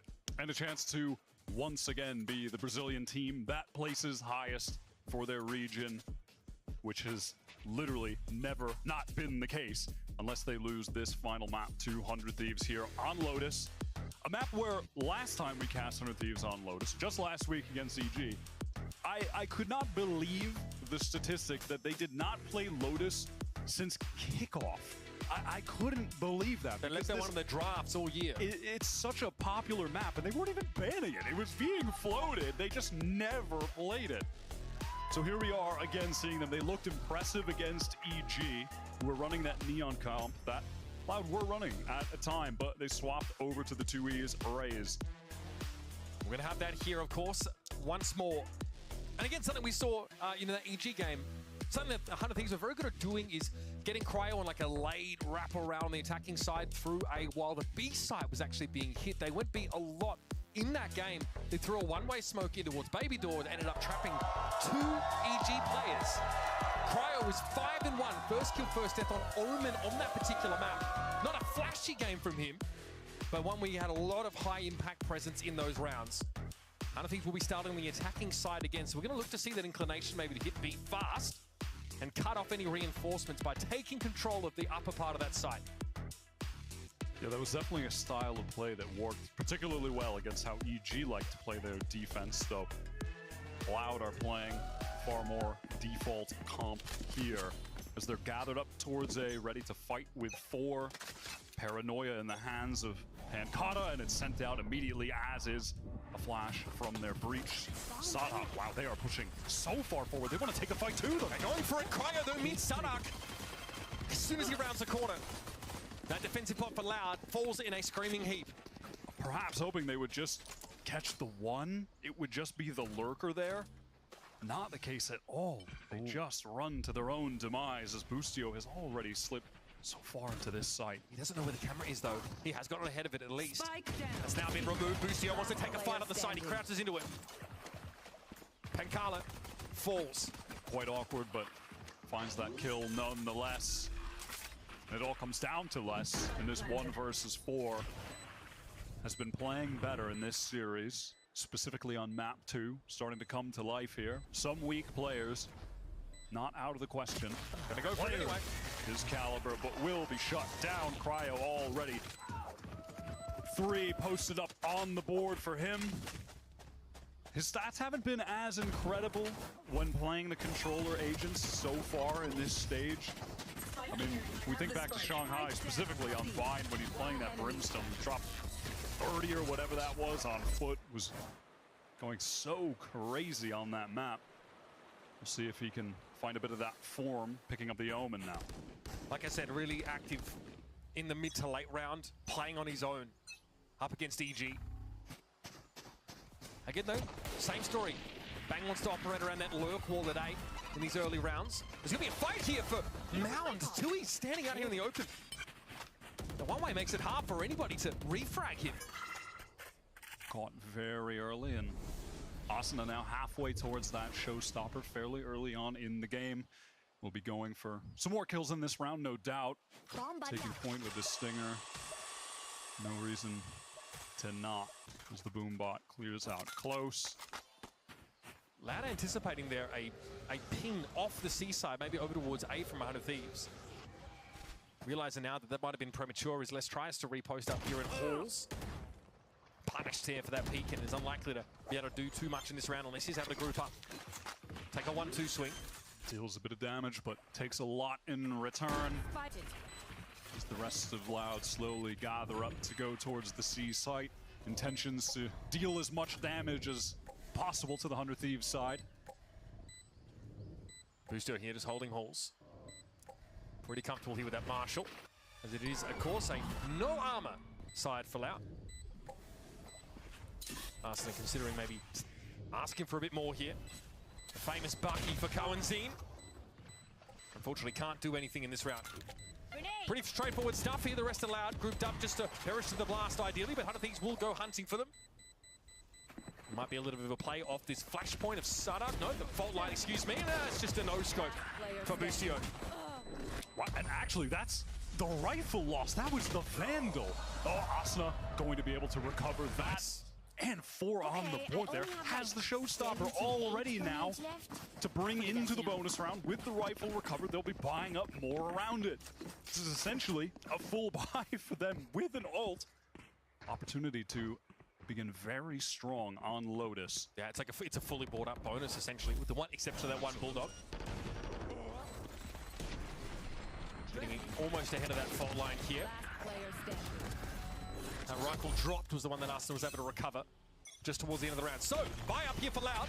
Fault line instantly off the rim. Arsenal are affected by it, but not bothered otherwise. It's actually Sadak giving that space up, getting back onto the side.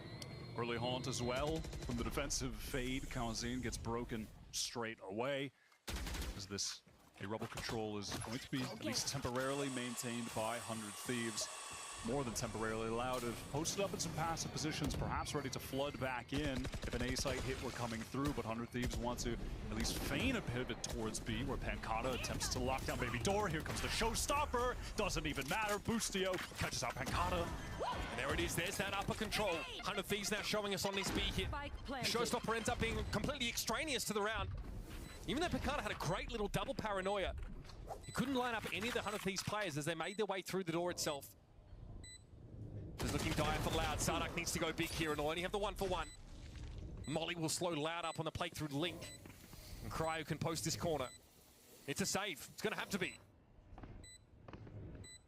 Between these two remaining Loud members, less than 2Es, not a single credit to their name. Holding on to these rifles of the utmost importance to try and swing things back in this following round. Be the heroes for Loud with the better weaponry. Here. Trip placed on the ground. Cryo would love to sneak past this and get a gun less out towards Mount. He's going to hear some of that action, but won't be forced to give up his weapon. So unsuccessful gun round ultimately for Loud. But they at least keep 2 of those rifles heading into round 4. Man, as of recent times, a lot of 100 Thieves rounds have been very quick. Boostio calling a lot of fast plays. And again, it's just this rapid take of A, immediate pivot into B, catching Pancata, forcing him to retreat, and then Boostio picks the perfect timing to swing out of main to catch him. Did that heaven control, that upper control rather, on B. 100 Thieves had it basically dead to rights. With those rifles saved, Loud have bought up around them, full investment into this, and what they did buy up around them were a couple Guardians. Not the best, but they'll take it, as 100 Thieves sort of meander over towards the C site where the trips lie in wait. Bang took some damage at A there, a little bit of an exchange. Coenzine got hits, but just been from that wall decaying him down briefly, so. An immense amount of presence shown from 100 Thieves, and now Boostio, he places that alarm bot so far up towards the entrance. There's a cam here at Mount, though. A deep one from Les. And that Prowler comes through. It spots Boostio. Now 2E spotted by a Prowler. Asuna jumps back off the fault line. Sadak was ready to play off that. More delay here, down to 45 in the round. That aftershock gives time for the wall to come back up. Some of that energy on it recharged. Prowler finally clears Loud. They decide now to give that space up. The B plan's still online. Busio can go through door and at least have some presence from main. He opens it now, trying to feign it at least, and in he comes. I Might just be this split onto less, but he shuts down the first. Just needs to survive now. Sadhak picks up a second. Oh my god, a third! Just taking straight duels towards Rubble, towards Baby Door. Loud bend, but don't break. They give some map control just to take it back. Sadhak eventually falls, but it's been a heck of a round from him. And Bang eventually will be neutralized. Loud get themselves on the board. Ice cold from the IGL. The vibes are a lot better for Loud, a lot more positive. And it's a lot to do with him on that second map. He stepped up individually. You can see he was bringing that more positive energy to the team, and that's just some straight up confidence. I mean, Les already found one. He gets that. He says, no, I'm swinging back in. Busio takes that fight there over towards B main as well. Basically, it's just a 1v1. There's no presence in towards Baby Door from 100 Thieves. He's just hoping to open up an avenue for 100 Thieves and loses out to Les there. Again, deep mount presence for Pancada. Has the TP out, but he's left Les in his wake. Both of them back away now behind that cyber cage. Does allow them to make that full cross towards the site. Again, 100 Thieves. But their default taking this mound control, placing that alarm bot from Boostio deep. And falling back off if they need to, using the information from that to know that Loud haven't pushed down C-Mound. That cam is important for Les. One use of it, it'll get destroyed after it, but he will be able to tell if 100 Thieves are committing to this or not. And this time the Prowler goes in very deep onto C. And here's that fall off from 100 Thieves. Giving up the space, but not giving up the information due to that alarm bot. Here comes the pivot back towards A. Cryo might try and play for the orb here and be able to TP and join the rest of 100 Thieves if they find something at A here. Tweez now below Baby Door. Full rotation from Loud. Top side of the map. You see that right now. All headed towards A. And now after making that noise on A, 100 Thieves left. Rotating back to C. What a masterfully called round from Boostio. Slowing things down massively, which is a mix-up from the very fast pace that we're used to seeing from their team in this series. Completely works the map, completely works Loud. Bang here's in a great spot. He knows there's a Cypher King on the other side of the wall from him. So he plays it safe. Here's everything. Can set EU up here for an angle over towards Mound, but this neural theft is going to reveal the fate. Playing off the rest of the team. And now Sadhak wants to make the retake now behind this rolling thunder. It's going to be Boostio picked up first. 2 years wants to step up, knows there's still a player back behind him, and the EU just wants to be a nuisance. Cryo, they're the only player for the Thieves left on the side, and he's brought down. What a clean retake from Loud. Those timings were immaculate from Loud. Picture perfect. Les again besting his opponent on that flank duel. Did it in the prior round, does it again. And then immediately after that, when the Rolling Thunder came in, opens the door, goes in with 2Es. Able to fight the players on C that were forced back towards main because of the Rolling Thunder. Another huge fight there for Les.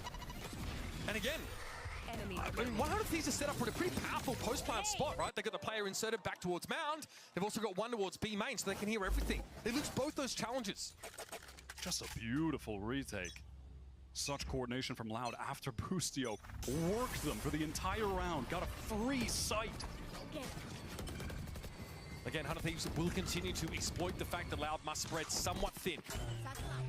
Instantly to the B side straight away. They have it under their control.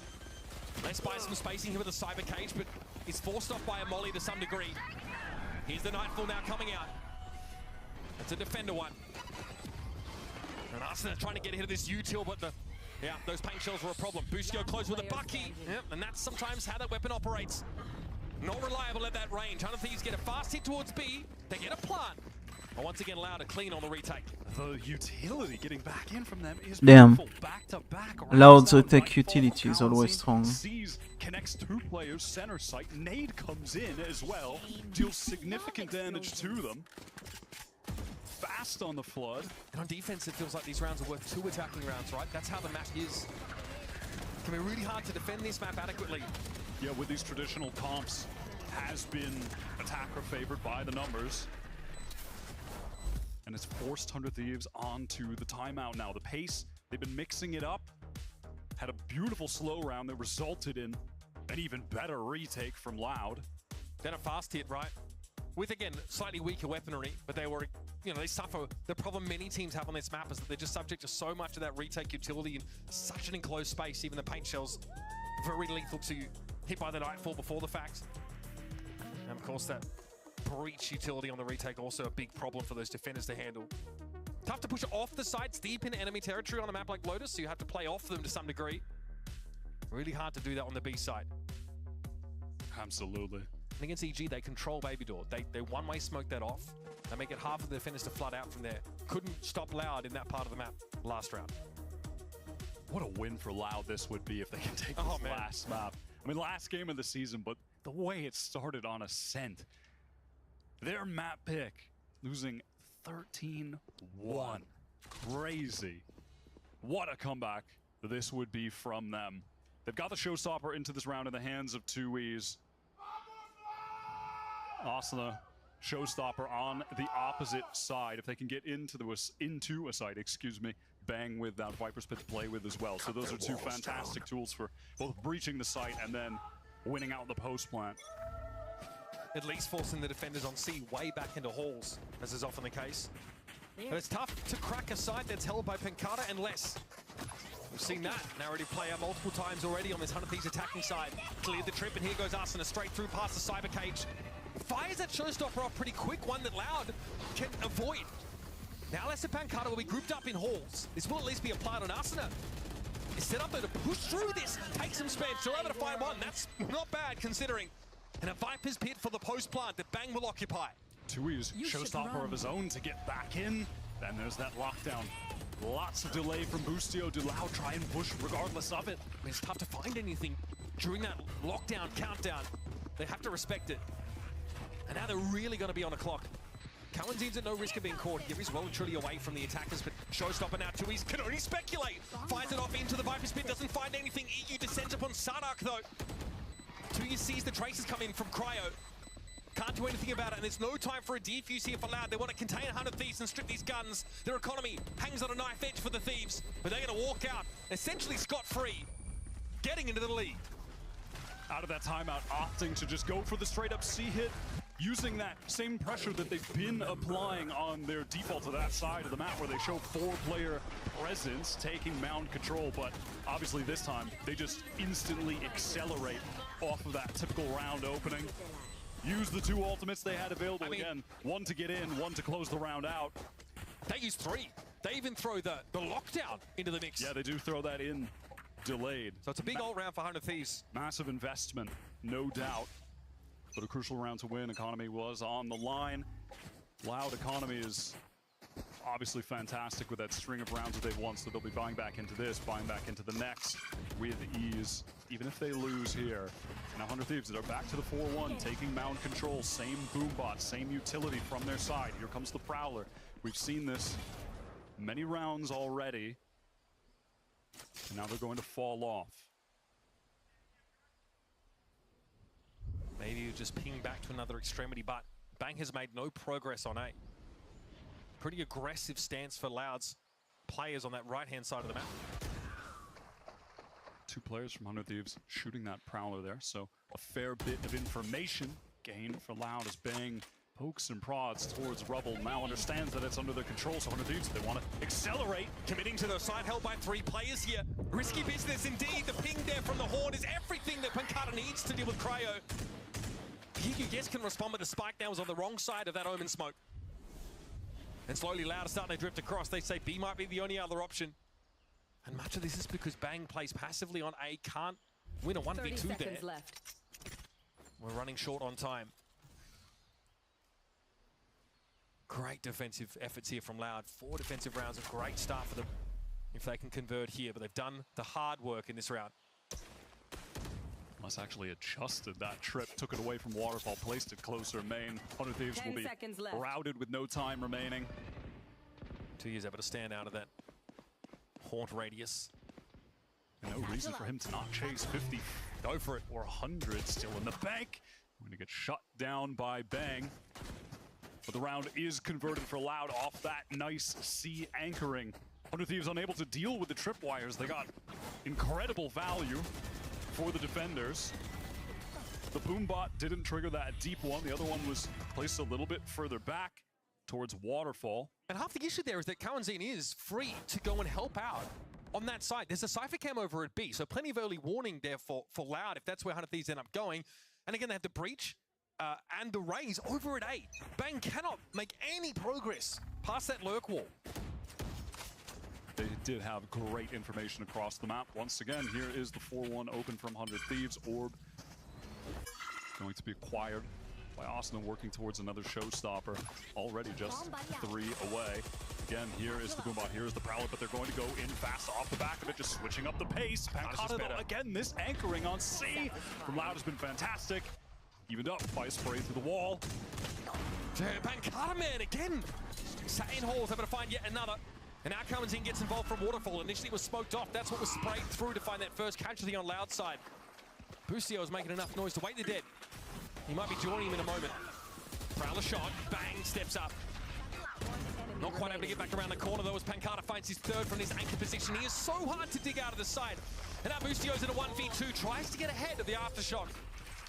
Loud, man, they are rock solid on this C site. The layers of their utility right now are excellent. It's just one piece of initiator util after the other. The Prowlers getting a lot of value, catching players out, gaining information to then trigger other utility off of. That one that was sent into Waterfall and then immediately combined just after. The fault line right there, that one that got triggered, that Pancata was then able to play off from Halls. Louder looking well regimented on this defense. And frankly, 100 Thieves are looking pretty one note. You see that Pancata's such a problem on C. Now again, similar start to the round though. Once more, Loud will establish themselves here at a staging ground on A. Play from Rubble and refuse to give it up unless 100 Thieves give them a damn good reason. Toxins going up. Bang might opt to be a little bit more proactive towards C here, maybe to keep Kawanzin off, or rather to B, to keep Kawanzin off that C side. He's always so quick to rotate through Waterfall. 100 Thieves haven't tried to re-explore towards A in the mid-round in recent memory. Yeah. This is going to be the first time, and they're going to have Sadhak and 2Es to deal with. Micro Prowler here. It took a lot to get 2Es and Sadhak to give this area up. Last time we had a mid-round exploration. Yeah, just spraying off that fault line. Perhaps someone was stunned behind the wall. These two content locking this down. Superior weaponry. Lucio's contacting onto the C here. And here's 2Es now going to play from Rubble. Sadhak tries to flash to get him out. He was going to get pushed though by Cryo and Arsenal from both sides. Left. Now we've got some step towards A. Sadhak forced over to the B side now to wrap around to upper A, and a TP comes in from Pancata to get him where he needs to be. The Loud side are ready to flood this. They're ready to fight, and Kawanzin gets the first. Quick trade from Cryo into the 3-on-3. Tree clear, but this is too slow from 100 Thieves now. Paranoia comes in from upper and Les has a flank timing. Busio, no idea what hit him. Cryo has to reposition for a pop, but even that gets interrupted. Pancata's everywhere, man. He's in the walls.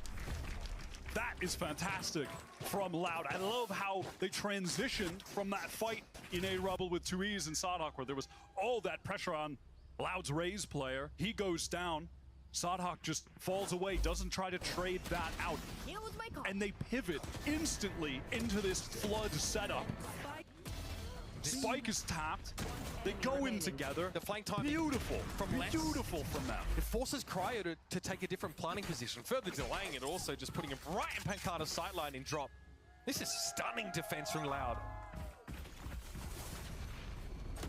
There's that one-way smoke coming across from Pancata up into A main. Loud have dominated this side of the map the first time. Bang feels like it's time to explore. Punished by the Prowler, punished by 2Es. But he has to do this. He has to do something to force Loud to stop stacking the B and C side of the map. No, he's just too good for this spot. No one can deal with Pancata and Halls. Asuna trying to recover this situation by using the showstopper, but look at Loud. They have retreated. It gets him the space. Look at Loud going to wrap around him through Mound. But Loud are happy to give that space up because of the Nightfall. They can get right back in. It's a masterclass from Pancata so far, but EU, sharp as they come. Takes a ton of damage from those paint shells though, and Pancata loves to spray through this masonry. EU on his lone here. It's just far too much to ask.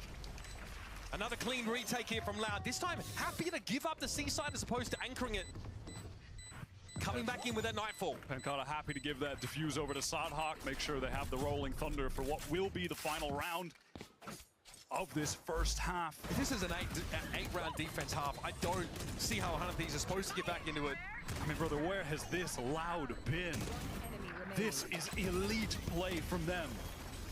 And no one is going to complain about Duelist or lack thereof here, right? Tuesday's done a great job. He hasn't seen much of the action, right? It's early play over towards A mostly, and Bang hasn't tested it. It's been the anchoring on C that's been so stellar. 100 Thieves want to explode out into A right now. Fight 2Es and Sadhak, who've been just locking down this area of the map. Here we go, double satchel for Arson, it gets deep. Okay, 2Es challenges the wall. Rolling Thunder going to catch Arson as he tries to get to tree. Paths like ships in the night against Sadhak for the guy. Is canny. He's going to get caught out though from Rubble. Cryo, who was stunned up, knew he had the drop on the breach at the very least, and Kawanzine hopes to hold it down from Baby Door. But he can't lift that load. But guess who? Down A. Your literal nightmare. Pancata explodes there from tree, and now things get slowed up for 100 Thieves. Return to repost this angle. Bang is on the other side of a smoke here from Cryo. And the world champ Pancata looks just unstoppable right now. Look at the form that he's in. Pancata here from stairs, still. It's the loose end of Bang that's playing through from Baby Door right now. Very non-committal setup for 100 Thieves on the side. We're checking tree. It gets cancelled as Cryo had already pushed ahead of it. Time is short now. Les has to take this fight from drop, and he might have a timing through the smoke. Yes! Cryo down. It's got to be all up to Bang. Mirror Theft going to reveal the position of this Viper now and make it a 1 versus 1 as Bang looks to take the timing. Les on the defuse and sprayed down. 100 Thieves come up for air at the end of the half. With a last-second adjustment, just going for that all-out A brawl. They hadn't tested 2Es and Sadhak at that area of the map like that. One single time during the half. They mix things up at the very end to get a 5th on the board. Decent enough to win, but you're certainly hoping for more on the favorite side on Lotus. Certainly the favorite side with these traditional meta comps of the year. Loud. They look elite right now, man. The play, the pivots around those post plants, the way they set up around their ultimates to get in on the retakes, setting up their floods. Oh my God, man, it is fantastic to see them like this. Takes a fast hit from 100 Thieves to finally break the drought here, get into 5 rounds at the half. We're going to go to a quick break, and when we return, Lotus will continue the final map in this series, a decider between Loud and 100 Thieves.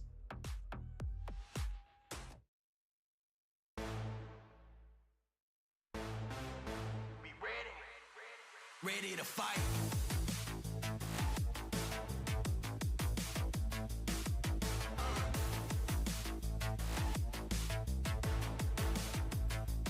Ready to fight.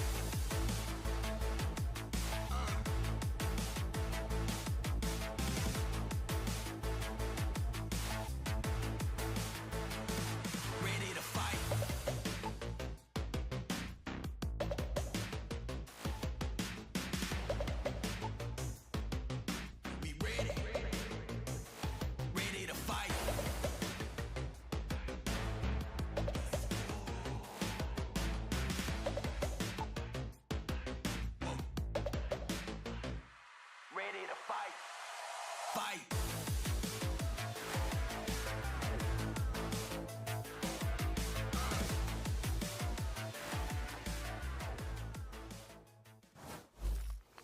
All right, so we have a Loud that is fighting back and trying to get that map win, and I will unpack that later.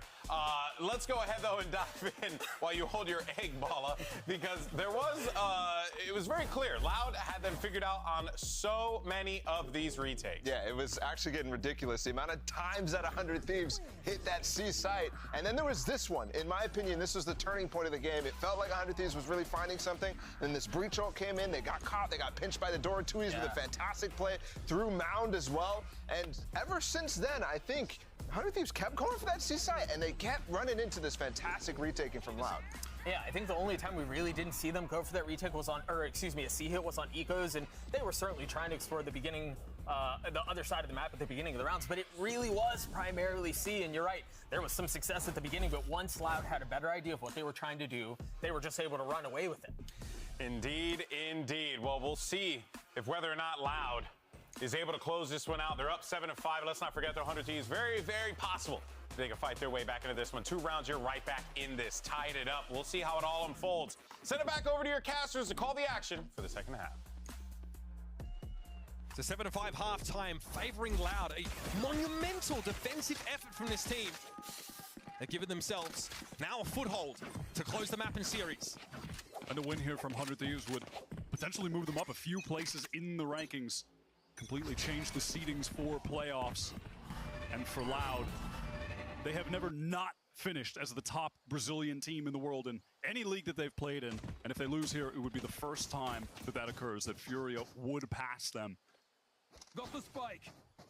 Strong start to the year for Loud, but they really petered out as time went on. Looking for answers. QCK wasn't it. They bring Pancada back in. And in this game, he's had massive impact. Bring them down. Playing back on that C-side, always finding 1 or 2 every time the attackers came knocking. This time it is Loud who knocks. 3 players ready here on the C-side for this push. Kawanzi wants to move up briefly. Decade wants to step forward regardless. It's going to be EU who meets him at Waterfall. Rustio steps down, finds the head of Tuyas. Look at Les, he slipped through past the cage. I don't know if that's the timing he's going to be ready for. And no, they're not. Les gets in to the cookie jar, and now it's going to be Arsena from Waterfall waiting at least for some backup. Still no plan yet, the 2v2. And Carter definitely needs to fear some spam. And look at Les continuing to push so aggressively. Means Pancada has to be that much safer for now. He manages to take them. Les now is going to be smoked off. That dissipates though, and he's able to find a kill instantly. Cryo now looks to re-smoke it. Camera's only going to see the dark cover, but he has a good idea of where Cryo's playing from. Gets it to half. 8 health on Les, just 8. Cryo gives it another tap. Into the smoke we go. And it's going to be Cryo that shuts him down. 100 Thieves give themselves the tools to get back in the game. Oh my God. We were about to witness the Les masterclass on that clutch. Oh my God. He was so smooth working around the map there.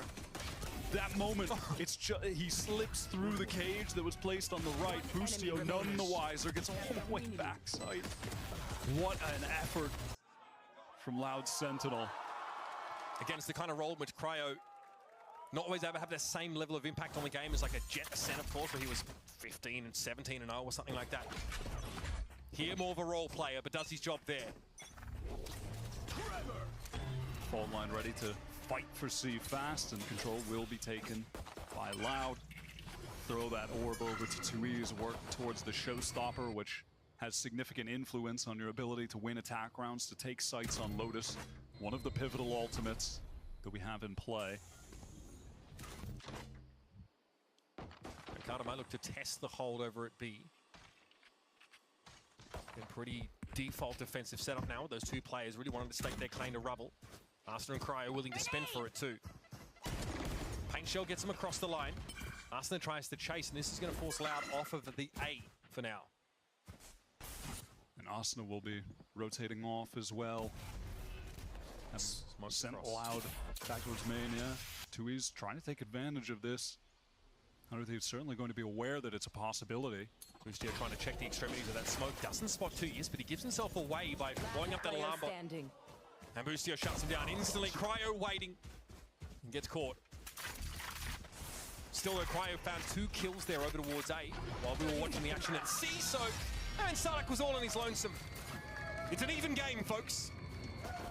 100 Thieves not taking a whole lot of damage on that round.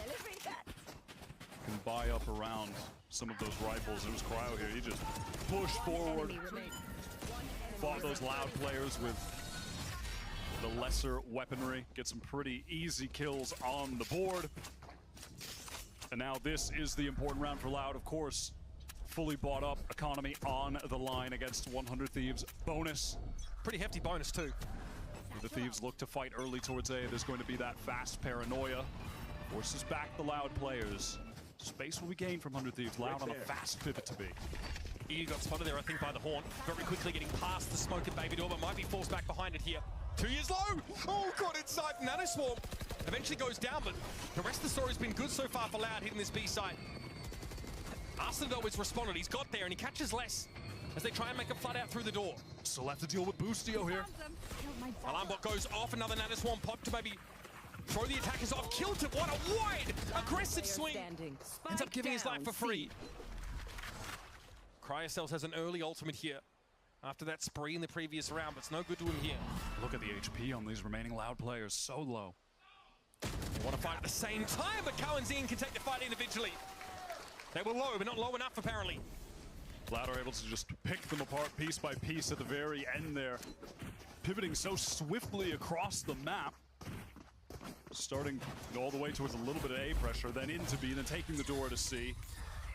I mean, if there's one thing you can trust EU to do, it's throw down a well-placed C's that's going to combo with another piece of utility. I mean, 100 Thieves, they are one of the best, maybe the best team with that. EU is the best at syncing up those C's to get kills. So you still got to kill through smoke, despite being seized and nated.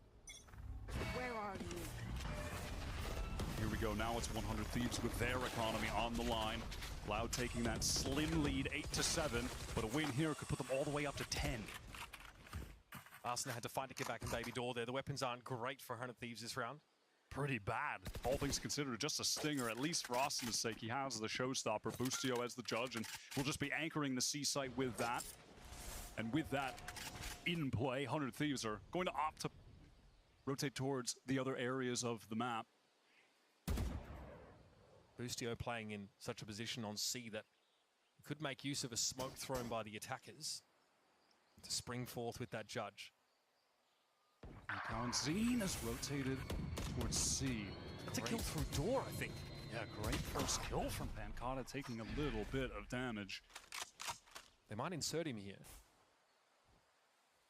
He lingers towards rubble, but the intention's on C now for sure. Yeah, they had some options open there, but with Pancata getting that kill, they're going to fall back to C. Cowanzine maybe considering sending in a Prowler as a fake while the rest of the team goes A. Not going to be the case, but they'll have to deal with Boostio close. He still has that judge, and time is dwindling. Steps into the cyber cage, he wants to fight. Showstopper now as well, more pause for thought for the attackers! Judge Fury! Boostio looking for that third. 2 judge kills as the attackers filter on in. And Nana Swarm here to slow things up. Boostio looking for the executioner, and he found it. 10 seconds left. It's all up to Sardak, seized up now. No chance to really plant here. Time ticking down, and he really doesn't have an opportunity. Back and forth rounds here. It's an even game once more. Time just dwindled so low for Loud. And Boostio close up with the judge, lying in wait the entire time, was playing the same angle all round long towards C. Boostio, of course, with the judge here is a big problem. Stood inside the cyber cage, caught 2 on the way in, and find third after. Not bad for a pretty awkward buy for 100 Thieves. No, not bad at all. Even at the very end there was another perfectly placed seized with a molly from the Viper. That would have shut down Sodhawk had you not found the kill. Loud gets some fast control towards A. 100 Thieves are posted up passively on their anti-eco. Cryer tried to play the 10 spot there, but was forced down by the fault line and flash util. It's EU finding 2 important ones now.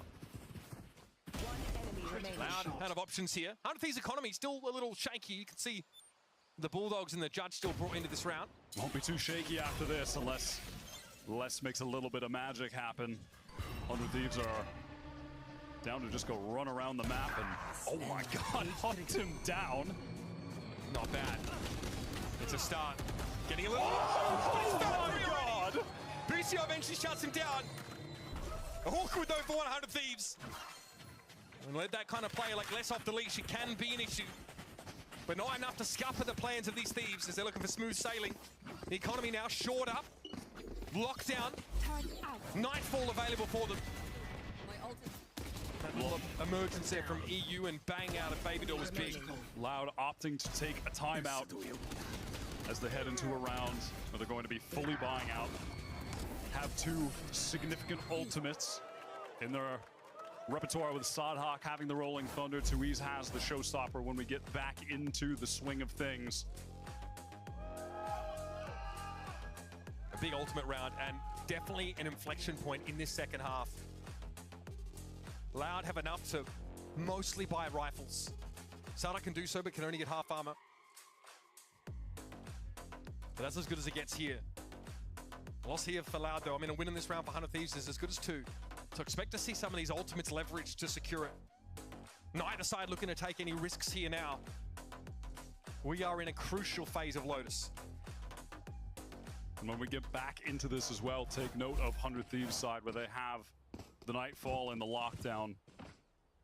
That gives them the opportunity to play for a very fast flood, get back in while the spike is going down with the Nightfall perhaps, or just go for a big set retake with the Lockdown. They've got options. As early on now, Loud want to go fight towards A.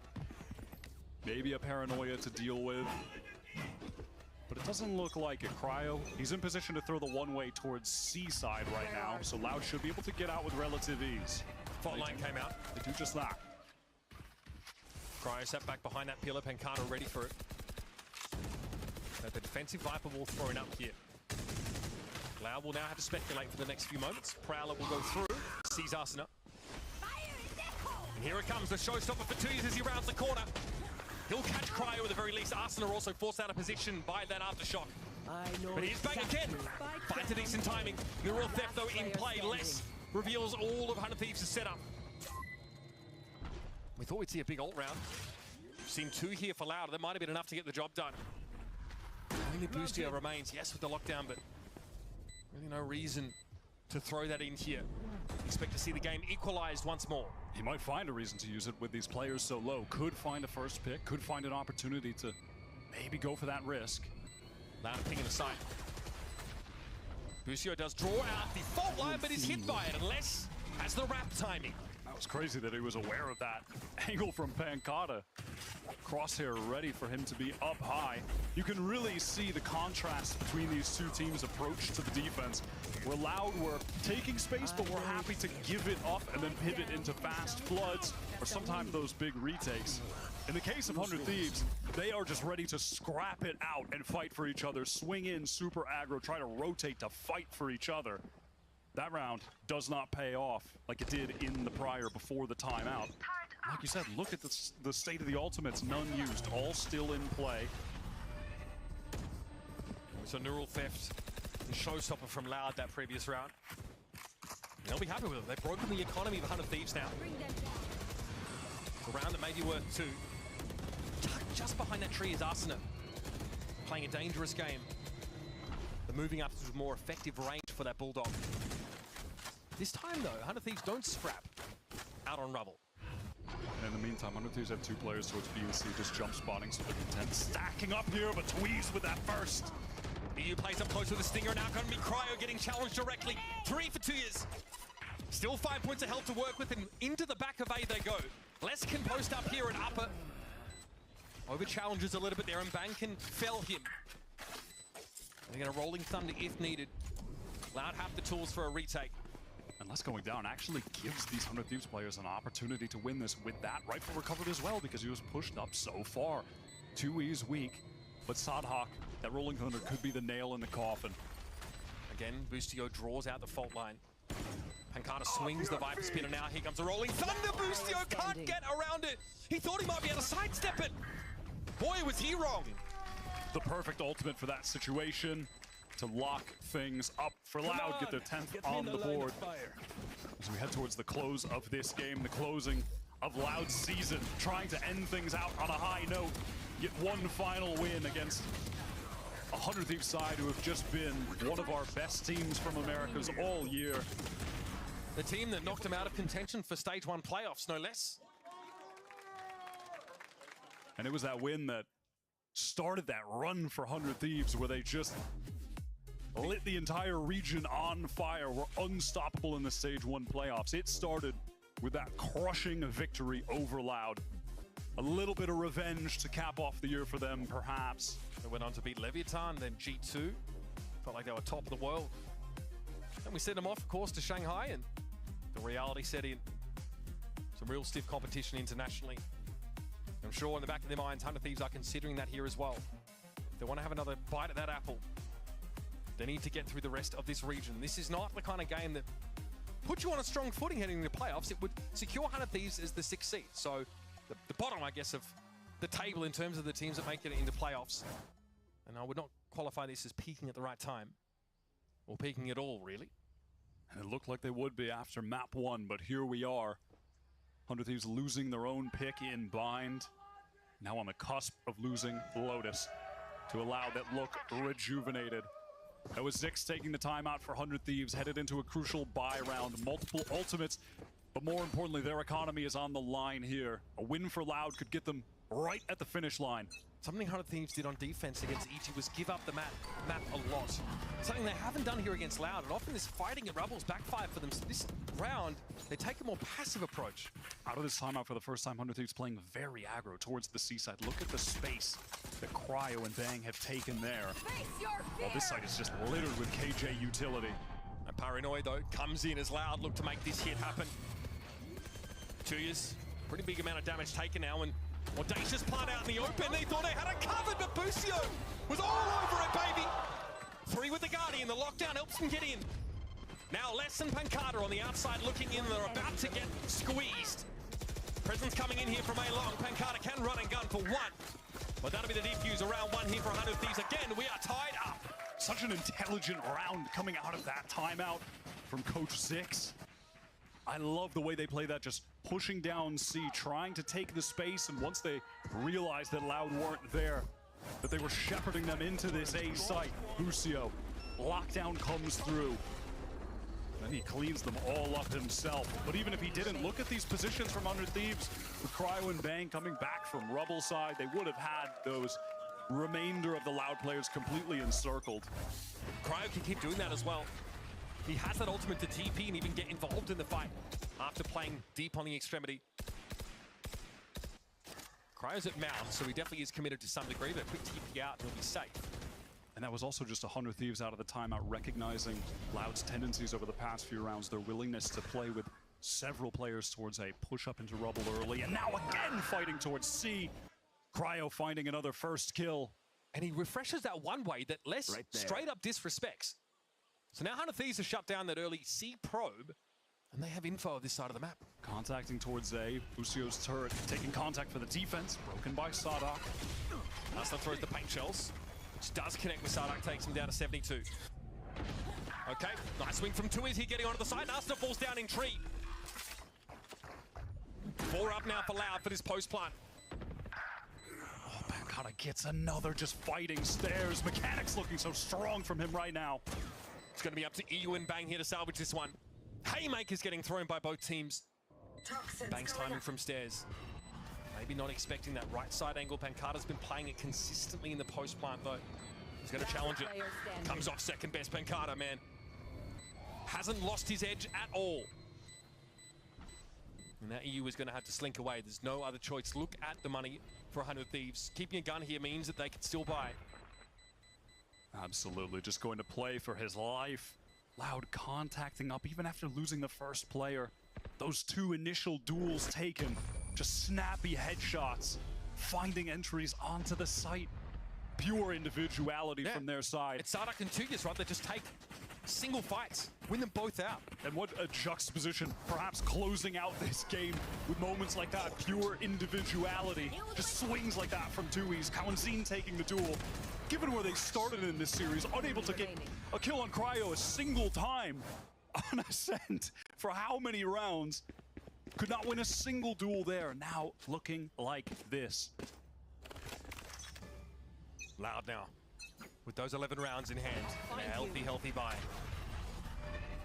100 Thieves again, they don't look to fight too doggedly here for this A side of the map. Look, Asuna does show with a shoulder peek. And rinse and repeat for Loud. Scaling up here on this A side. Yeah, they've done this many times already. We saw 100 Thieves out of the timeout, prepared for this, trying to counter this. Pings towards that box there that Cryo had been set up on. This round, though, he's double faced up with Asuna on the site. This time it's much more passive from 100 Thieves, waiting to be able to play off of that wall again. Asuna breaking that Prowler. Things really stalling out on the A side. Neither team willing to give up too much. It's a game of info as the boombox goes out as well. Another Prowler broken. Loud are adamant about this. They don't want to ping off to the other side of the map here. Door's thrown open. Asuna will go to check it. Just gives the shoulder again. They're being so patient and they're draining so much utility from the defensive side. Look at EU, no C's, no Prowlers. But that's not the only thing that's drained. Time is getting short now. 30 seconds left. 30 seconds left. TP for Cryo for some info. Actually sees less at Mound, so they can't be sure. Here comes the A push. Nightfall's going to catch onto all four of these players. Cowan's team catches Arsenal first. It's the second round, and they're always lost out inside tree. They need him to be dominant. EU, though, takes care of Tuyas. Playing from upper, so important after Cryo got caught mid-TP there. And Bang finds success at B. Now the plan to encircle Loud. Far from a guarantee. It's Pancata and Sadhak, two of the original members of this team. The champions winners. And Bang and Boostio have to put it together. They are awful short on time. Right there. No real util to speak of, and just a bulldog for Boostio. Loud can now pair themselves up here in tree and allow the game to come to them. Viper's pick going to be thrown down here as Boostio gives it a tap instantly. Now can play to the Viper util. Here comes Boosty! No good, Pancata. Two cannon to be shut down. Bang thought to stick it, but no, it's not to be. Allowed, get themselves to match point. They're on the cusp of getting a last-second win in the VCT this year, ending things off on a high note after what's been a tumultuous season. A good one to go home on if they can close this out. The Viper's pit, that's a scary prospect here, but such a cool, calm and collected approach here from the two veterans, the two world champions.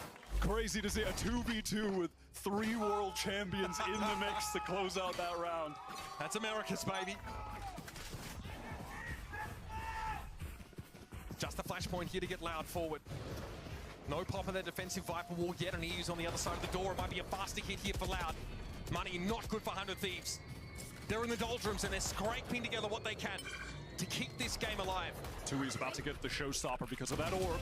Oh man, this angle's been so good for Les and Loud in general, but Arsenal wants to try and make something happen with the judge. It's one. Sarnak steps up, but he's still flanked by the paranoia.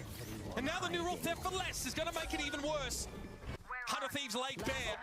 Flank timing for Boostio, going to be spotted out early by that util, and EU is going to do it all. Against 4. He's been incredible this season. A big part of the reason why 100 Thieves are in these playoffs. But against an already eliminated team, 100 Thieves are going to pull up short. Pancata and Les might swing this at the same time. And it's Loud that exit Americas with a roar. Head held high. After the light had gone out their eyes midway through the season, they bounce back and remind us what they're capable of. I mean, not only at the middle of the season, at the beginning of this match, Ascent was a brutal loss for Loud, 13-1, and then immediately coming back in, winning the map pick, of their opponent, Bind, where 100 Thieves had been dominant in the past, but are slipping. They are falling off from the level they used to be at. Loud exploit that, and then on the Lotus, they just looked so regimented on defense. I loved Sadhak's calling, how they were pivoting away from taking some of those initial fights into playing for very fast floods with their breach. Oftentimes then instead also setting up big retakes. What a great way to end this year for Loud. It's been tough, but it's nice to see them go out on a solid win. Remind us that they do still have it. When you're watching Pancata play like that, he's still got it. He's still the world champion. That guy sat on the bench for most of the season, looking on, not having an opportunity to show what he's made of, but he ends this game at 24 kills, 11 deaths, 306 ACS. Crazy. On the map of Lotus. Literally, the immovable object on that seaside defense. And when it came time to go on the attack side, man, the guy really had what it took. It's kind of beautiful and poetic in a way to see that on this last map, the win, the top 3 players for ACS in the server, Pancata, Sadhak, Les, the world champion trio, the original members of Loud, stepping up to cross the finish line against 100 Thieves that continue to just raise question marks for the viewers, for the fans. I don't know what to think of this team headed into playoffs. They have had some great moments in stage 2, but highs and lows, that phrase doesn't say enough to how odd it's been for them coming off of such an incredible peak in the Stage 1 playoffs. And then Shanghai, they did well. And now I just don't even know what to think about this squad heading into playoffs. Yeah, and not long until playoffs. They don't have a ton of time to get ready for that. A lot of work to do, but let's send it for now over to Spixdown on the stage for the Verizon post-match interview. Thank you very much, Uber, and congratulations, Cow and Zine, as we see Loud take down 100 Thieves 2-1. Cow and Zine, let's talk immediately about what we just saw. First map definitely didn't go your way. It was definitely a rough loss, 13-1, but completely changing things around on their map pick bind that they're so good on. Talk to us about that change in mentality that led you guys to win bind and then the last map as well. Vamos falar sobre o que acabou de acontecer, né? Vocês perderam o primeiro mapa, mas aí no bind, que era o pick deles, vocês conseguiram pegar o mapa e conseguiram levar também o último. Qual foi a mudança do mindset para vocês? Cara, acho que o principal mindset foi que... Até peço perdão pro Twiz, ninguém tava entrando com o Twiz na Ascent, tá ligado? Aí a gente falou assim, pô, mano, só o Twiz tá entrando, o cara tá morrendo sozinho, coitado. Aí a gente começou a entrar com ele, começou a fazer uma entry junto com ele. E as coisas fluíram. Acho que o principal mindset foi esse, tipo, o Twiz tava entrando sozinho no bomb, tava morrendo e round acabava, tá ligado? Então agora a gente tá entrando todo mundo junto. I think the main reason, the main change was really going with Twiz into the bomb site, because we were leaving him alone and he was dying over and over again. So I'm sorry, Twiz, we did that to you. But when he changed that, things started going our way. I love that you mentioned Twiz, because obviously that was also a recent change with him now on Duelist. You and the team have been through a lot, trying out a bunch of different things. And though we didn't get to see Twiz on Duelist for too long, we got to see him perform very well today. How do you feel about all the changes that you've gone through and how Twiz has done? Falando sobre o Twiz, né, a gente tá acompanhando a mudança dele para duelista. Claro que a gente não pôde ver muito disso, mas a gente tá ansioso para ver como é que é essa mudança toda, como é que ela te afeta. Cara, acho que a gente demorou pra se encaixar no ano, a gente tava mudando tudo, mudando em GL, mudando composição, mudando função de jogadores. E acho que hoje a gente se encaixou um pouco, a gente conseguiu performar bem, mas acho que faltou muito essa identidade mesmo pra gente. A gente tá sempre querendo mudar alguma coisinha e a gente não tinha a própria identidade. Agora eu acho que a gente criou a nossa própria identidade, pena que acabou, né? Yeah, I think what we were missing was us finding this new identity. So we were changing roles, changing comps, changing even the IGL. I feel like we are getting there. We're finding this new identity, but we can't show anymore this year. That makes a lot of sense. We've heard a lot from Sadak about how difficult this year has been. He's been very, very transparent about all of it, but I would love to hear a little bit more from you as well. You shared a little bit just now, but talk to us about the journey that this team has been on this year and the ups and downs. Fala um pouco da gente sobre você, o seu ponto de vista sobre essa jornada que o time teve esse ano com tantos altos e baixos. Cara, acho que o principal problema foi esse mesmo que eu acabei de falar. Tipo, a gente não tinha a nossa identidade e acho que isso dificultou muito o nosso jogo. Mas eu acho que foi um ano bom, aprendi muita coisa esse ano. A gente começou bem jogando o Kickoff, né? Se eu não me engano, a gente chegou na final no Kickoff. Depois a gente jogou Master Madrid, ficamos em 4 no Master Madrid. Acho que a gente se perdeu um pouco no meio do ano, mas eu tô feliz porque a gente aprendeu muita coisa esse ano, principalmente eu. Yeah, I think we learned a lot this year, especially me. We started really well with the kickoffs, made to the final, we made to Madrid. But I think one of the main reasons things were not working the rest of the year was really trying to find their identity, like I said. That makes a lot of sense. Thank you so much for sharing your thoughts, as always, and congrats again on the win over 100T. We are going to be right back, but when we do so, it's a matchup you do not want to miss. Sentinels versus G2. See you there.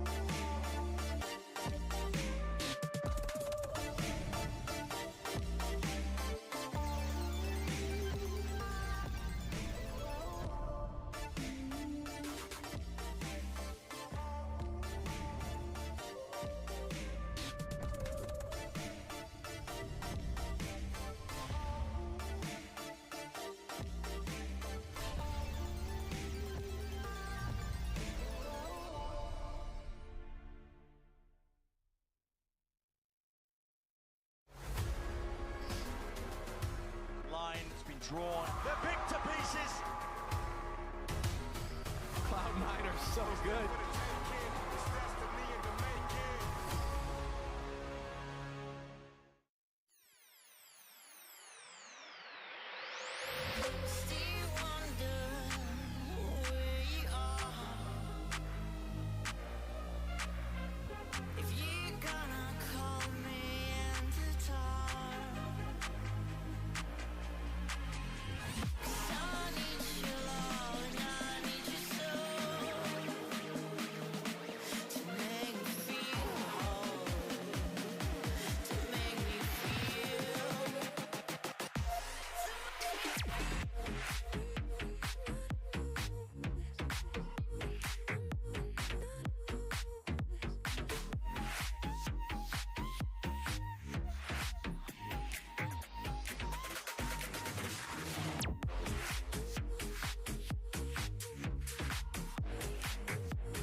Sentinels has my utmost respect. I think they're definitely one of the best teams here in Americas. Last time we played against them in kickoff, and I think we won, but they won the first map, so it didn't even matter that we won. They qualified, we didn't. Looking to get revenge this time. And now Zelsis placed in a 1v3. And the stall there is permanent. Yeah, I can force him off the angle. How about that? The flash over the top. Is Zelsis ready for this? Does he have any idea Trent's just on the other side? Oh, has he done that? Zelsis! Now down to the 1v1, but he's getting flanked. Is he aware? Knife. Oh, right! Oh! Zelsis!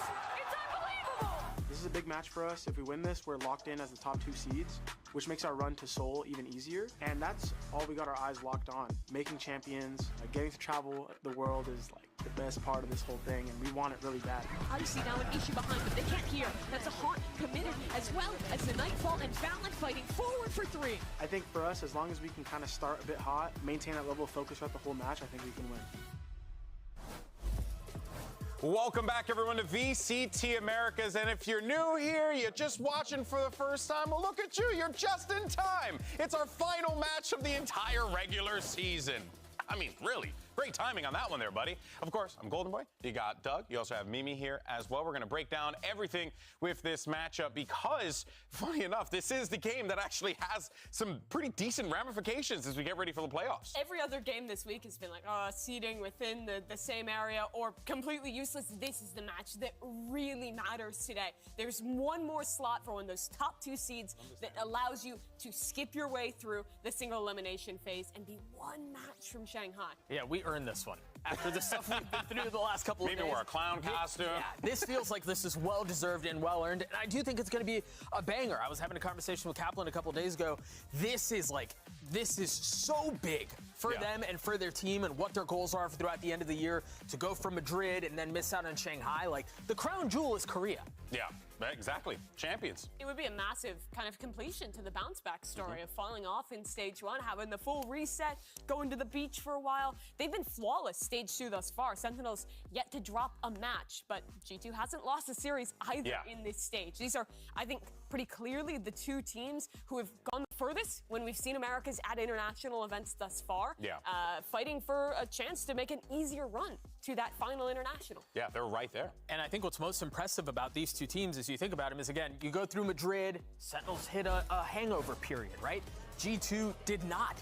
So we'll come back to that later. I'm really excited to see how this plays out. Yeah, honestly, SEN and Stage 2, I think, have looked really clean. The most obvious thing, I think, is just getting the fundamentals back under control. I think they're playing a lot of similar comps, similar ideas. I mean, they're playing like the basic Breach Sova onto Haven, but all of the solutions they've come up with have looked really good. Tenzin second are back in the form at the beginning of kickoff. It feels like a return to form for them. It feels like a weight has been lifted off of them, and they can play a little bit more comfortably. There's not really the same amount of stress. I think you're absolutely right, and so much of that is what's contributing to the return to form. And when you watch Sentinels in some of Stage 1, you could see how exhausted they were, especially for John QT, the IGL, and Kaplan, the coach. I think that rest heading into Stage 2 was actually so big, because the game plans and specific prep for teams have been great. And on top of that, I think John's calling has been in peak form throughout this stage. Oh, well, you know, without a doubt. I mean, I think everyone's just gone out and say, like, John QT's been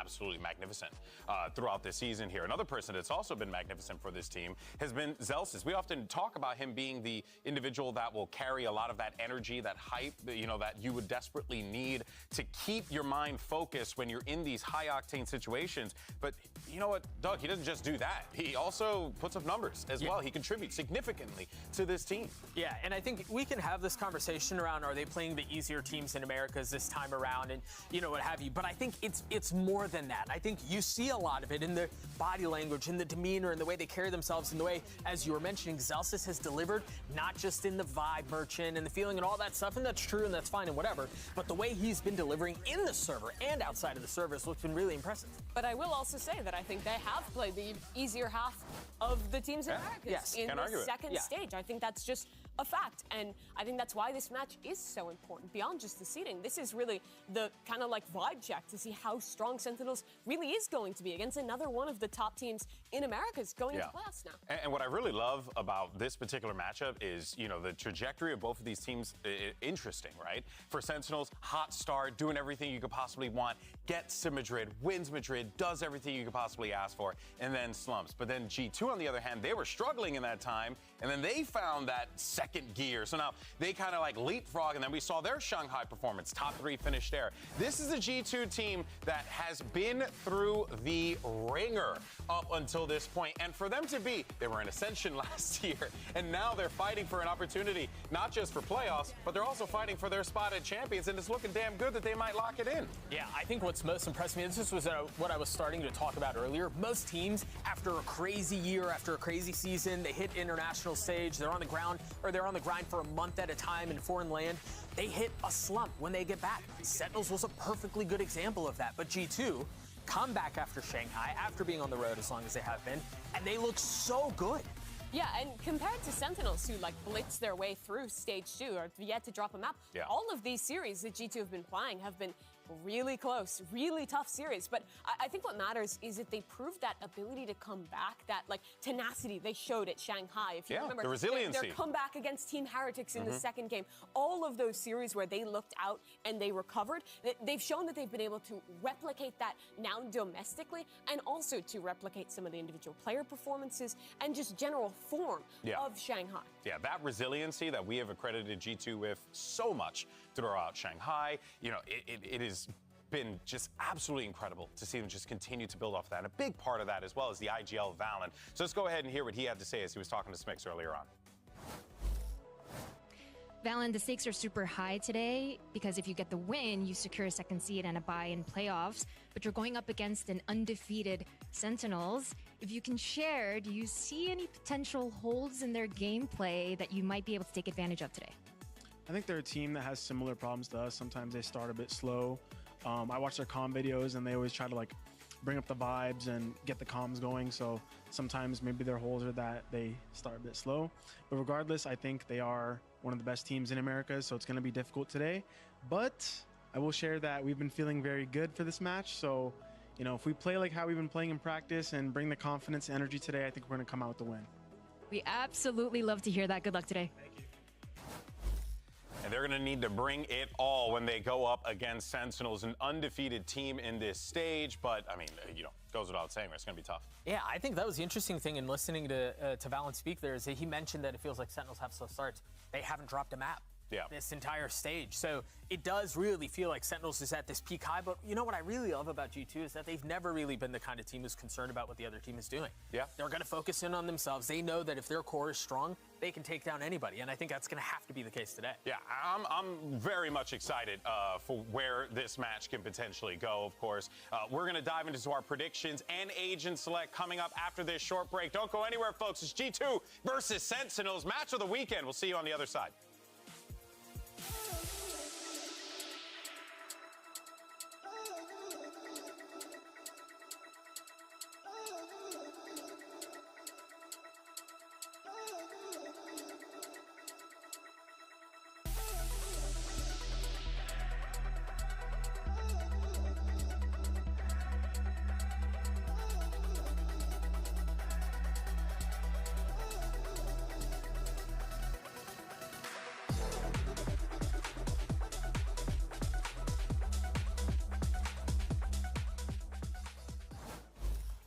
All right, folks, welcome back. Let's go ahead and dive into the predictions of our broadcast team. See who they think is going to win. And I'm excited for this little dialogue that we're going to have because there it is. I'm the only one on this desk that picked G2.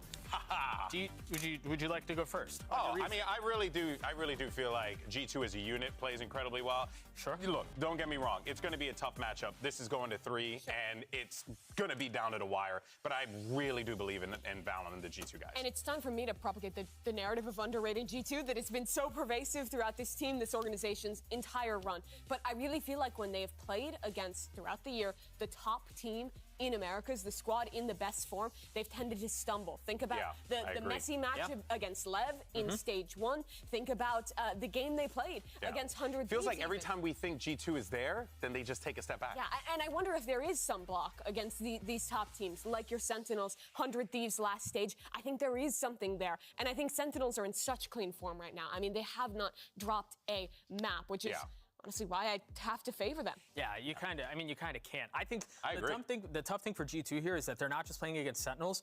I think they're playing against Destiny. Ooh. I think for a team to go through kickoff the way they did and then lose and then win Madrid and then miss out on Shanghai, I mean, the script is so boringly easy. This is Sentinels' year. And it starts today. They're going to win today. They're going to get through the bye. They're going to win in the first round of playoffs. They're going to qualify for Seoul, and then it's over from there. I hope we have the clown suit standing by. That will be a funny one. All right, folks, so let's go ahead and do this bad boy, shall we? Last match of the regular season. So let's send it down to the stage. Bring out our 2 teams, G2 and Sentinels. Thank you very much, Golden Boy and Riot Games Arena. It is down to our final match, and we have saved the best for last. Give it up for our first team. It's G2 Esports. If you with us, buy the bundle. Say you survive the bundle. Barely time to buy the bundle. For this ton of errors rumble. Cause you know we titans in this game. Ain't no contest. If we take it to the game, to the Wild West. We ain't faking what I claim. It's a wild threat. No rook, we been a vet. Now check the mindset. By the name of G2. How to take over the world. How we come through. You just follow in the herd. We don't have to. Best forget about what you heard. Probably ain't true. This ain't go to. Cause you know it's G2. How to take over the world. How we come through. You just follow in the herd. We don't have to. Best forget about what you heard. Probably ain't true. This ain't go to. Cause you know it's G2. Can't be called a newcomer. We've been up for several summers. Seeking how to step in commas. If you with us, buy the bundle. Say you survive the bundle. Barely time to buy the And now it is time to welcome their opponents on stage. I want to hear everyone loud and proud. It is Sentinels!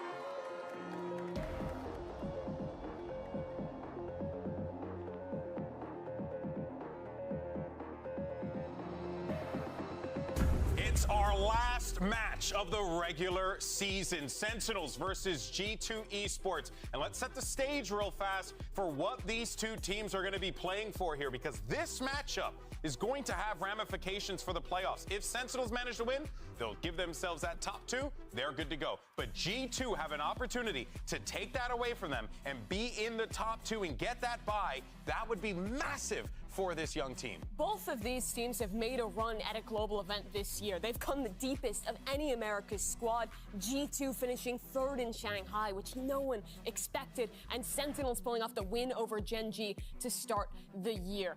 There is still spots open for both of these teams to make it. But for either of them, no matter how good they've been this stage, playing single elimination, there's always a chance of getting upset and your year going awry. And that's why this match is so big. And your series layout's going to be Bind, Lotus, and Ascent. I feel like I've said that before. Just in different order, but just in different order. You're absolutely right. Yeah. But we are going to get that Bind. Yeah, I think watching both of these teams walk onto the stage, it felt like such an accurate representation of how they carry themselves all the time.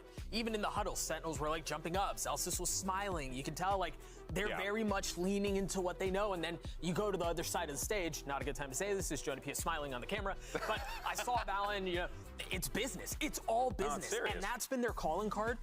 All the way back. You and I saw Valen literally in the hallway as we were going to get food. You could tell. My guy was dialed in. Yep.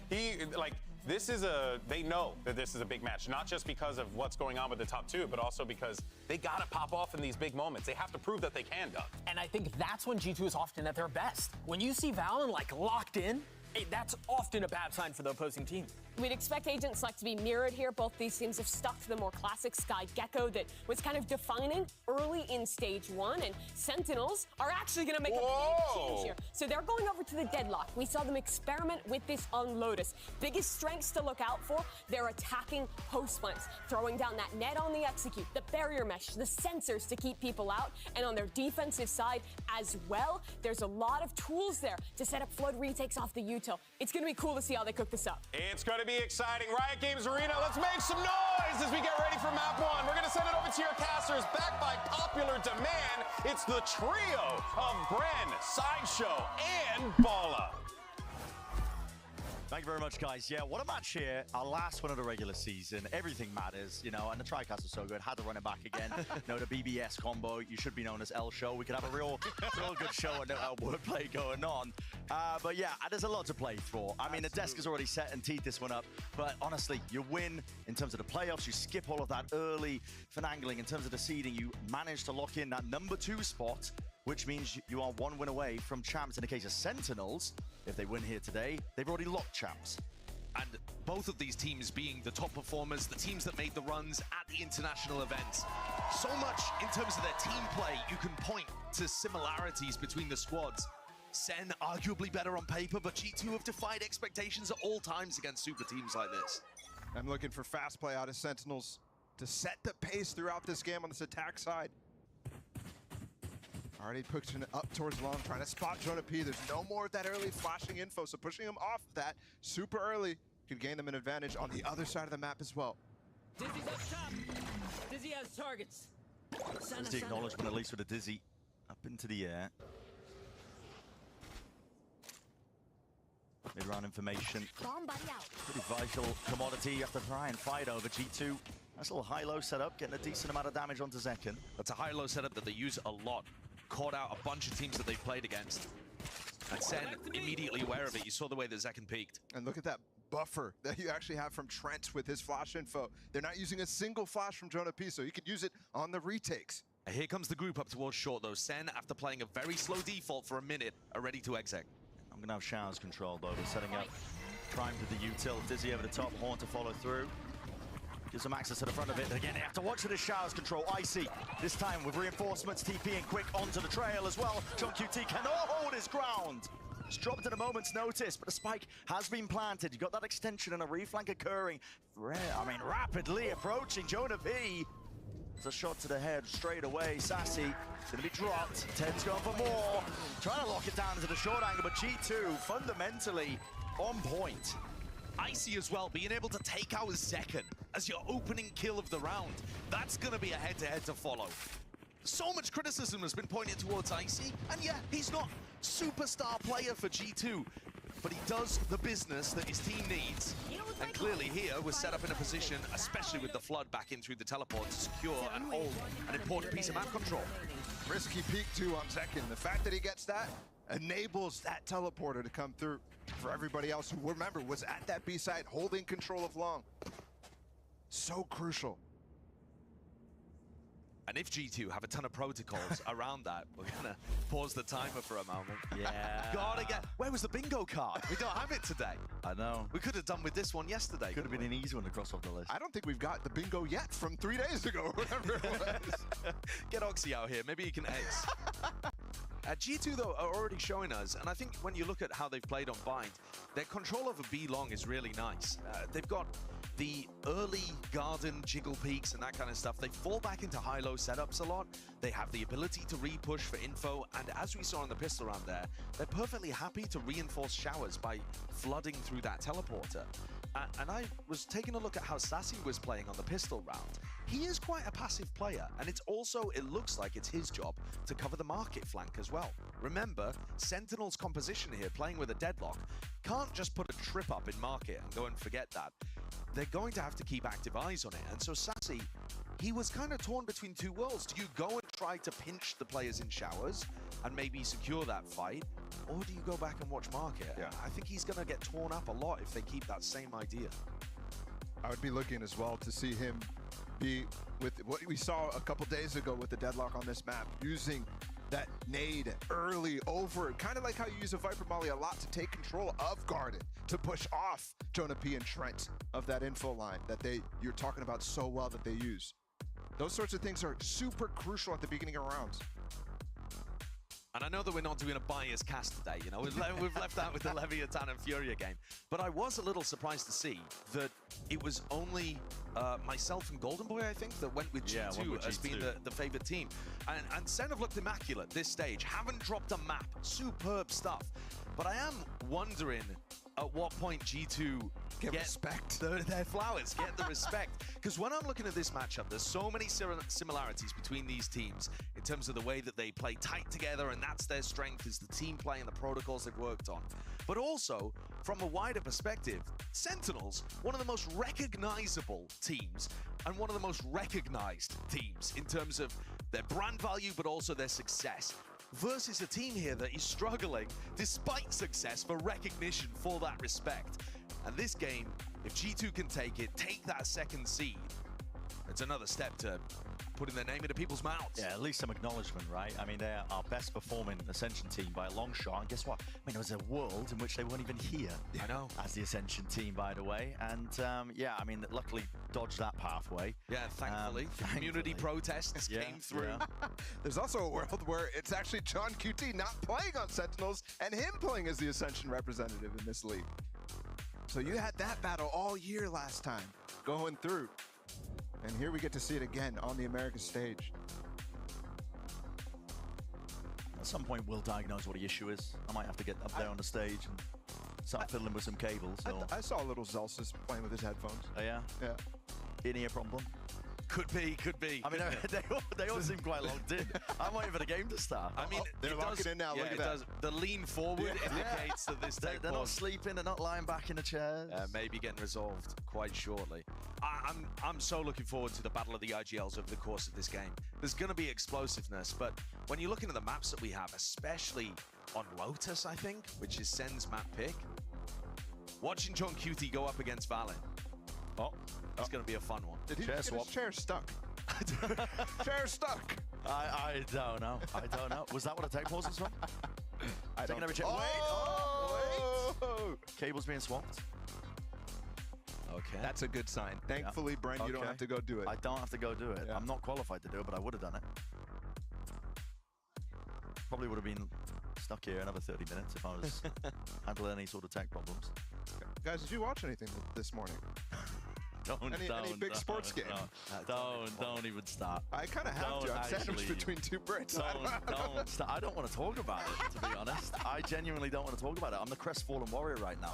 Okay. Sat around filing shrine, just like and ahhing. I mean, yeah. We're not at the finals here of VCT just yet, but no. You know, I hope your favorite team doesn't lose. I hope you avoid my pain. Okay. I think another really interesting difference between these two squads, though, despite the fact that they've had so much success, is that we are seeing a Sentinels that have not dropped a map in Stage 2.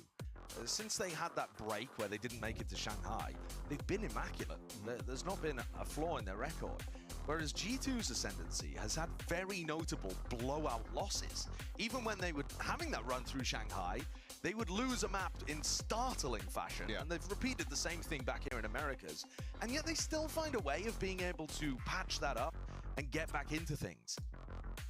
So don't feel like they're out of the game if they end up winning the pistol round and then losing it all on Bind, and it's 13-1 like you just saw. I mean, if that loud victory in the previous match has taught you anything, it's that you can't just go based off the results of one map in the series. Well, as we're waiting for Zelsis to get locked back in again with the headset and everything else, we did speak with Valen earlier about G2 slow starts, exactly what we were kind of discussing just now in 2024. It's no surprise that we start slow a lot of these matches. I would say our previous game versus NRG, we actually flipped that and we started hot and we thought we had it fixed. We have team talks about just trying to play tighter from the get-go. I think we're a team that is pretty mentally confident, and maybe that's kind of a double-edged sword for us because we're playing like too loose and too calm. I kind of want to up the intensity a bit because that's when I know we're hitting flow state and playing to our best. It definitely been, those slow starters. It's interesting to see, Valen talking about their attitude in games that are too loose. I feel like that can be a negative, but he's talking about it, they're not necessarily locked in at all times, can't get into the flow state. Yeah. I think that's Valen's identity in general. Yeah. I mean, he's the most chill dude to call and everything as well. He just takes it easy and gets locked in like you talked about, trying to find that flow state. And this is going to interrupt it, I'm just going to say. After winning the pistol, yeah, at the same time, though, in some sense, it's like the best spot to have a tech pause like this. For sure. Because when you come into the next round, you just have such overwhelming advantage in terms of the weaponry that you don't, it can get you back into the game fairly quickly, I think. It would be amazing to see SEN pull out their classic SEN bundle win on the eco. But I think G2 should be fairly solid here to get back into the rhythm of the game once we get these dastardly audio situation. It's amazing in VCT as well that we have the ability to just stop the clock and pause it when there's, extra time needed and it doesn't just end abruptly. Salty England fan again. Crazy. Well, I mean, listen, 4 minutes of extra time apparently means 30 seconds in the eyes of some. The Spanish need that siesta. I'm just saying. When get back to it. They won't be sleeping anytime soon. When Sadak lost the first map 13-1 earlier today, I thought he was trying to get out and watch the Argentina game. Hey, we're back to it. Let's okay. Go. And all that lead up just for the anti-eco, but listen, we're back into the match. That's what matters. Look at this challenge from Icy. He's got that outlaw, and he's got 5 players going at him. Yeah, this real possibility for him to just farm up a really critical ultimate. Gonna be a flash in his face. Grabnever's already committed 2. Icy giving up a bit of that space as well. He's hearing all that pressure. Grab the orb. Full rotation, marathon sprint to the other direction. Leaving Sassy posted here though, maybe giving him some extra options a little bit later. I mean, this very much looks like they're just going to try to farm orbs in this round. That's an early Trailblazer from Jonah P down B long. After spotting and hearing so much from Icy, maybe they didn't get the information that I think, but there was no time for them to be down at Fountain. Right here. Jonah P just jiggling the corner here. There's really very little danger of him even getting punished. I mean, the classics on the other side of things. He will give it up as soon as the smoke. It's propped down, forced out the molly, defensive util. Just trying to make it expensive. Not how Sentinels, though, weren't actually able to take B long control in this round, and that's because Leafs put his Viper orb over there. Now, that is going to be a very large difference between the way that these two teams function. Because SEN are running the deadlock. So, having that Viper orb in certain spots around the map, normally B long are on the A default, that's something SEN do not have access to at all. They hit the go button. Gonna try and get this plant down onto the side as well. Trent will attempt to play spoiler, any sort of denial that he can do, but he's still gonna plant down, so extension forwards, plenty of bodies running straight towards it. One enemy remaining. Building up those ults as well, but clinical stuff from G2. Very quick and backside there too with the stinger. Very well done. Only 1 player fell, so flawless anti-eco, I would say. The whole round, however, for Sentinels was designed around getting TenZ's ult online, or at least as close as possible, so that that could be a win condition for you as you approach. And Trent, you can see in this replay right there, started the round with only one of those ult orbs. So he's miles away on the Thrash, and the Thrash is normally the first one that gets online. TenZ only needs one orb, and they have a huge ult to work with. I am concerned with the fact that they didn't go through that orb that you're talking about, that Leaf put down on Belong. Is this another one? There's no way. What is it? What's the indicator? The reason I say that is because they don't have as many flash utils as they used to have, right? And so they're scared potentially to pop through something like that when they need to because of how this comp is designed. That grab net going over to deny somebody in Octagon to push them back, take that orb sort of thing. On the eco, you don't have the tools, but we'll leave that for another time. The point I wanted to make was not important, but what did 100 Thieves and Loud do to these fellows? what they do in a match before this, man? I mean, this is crazy.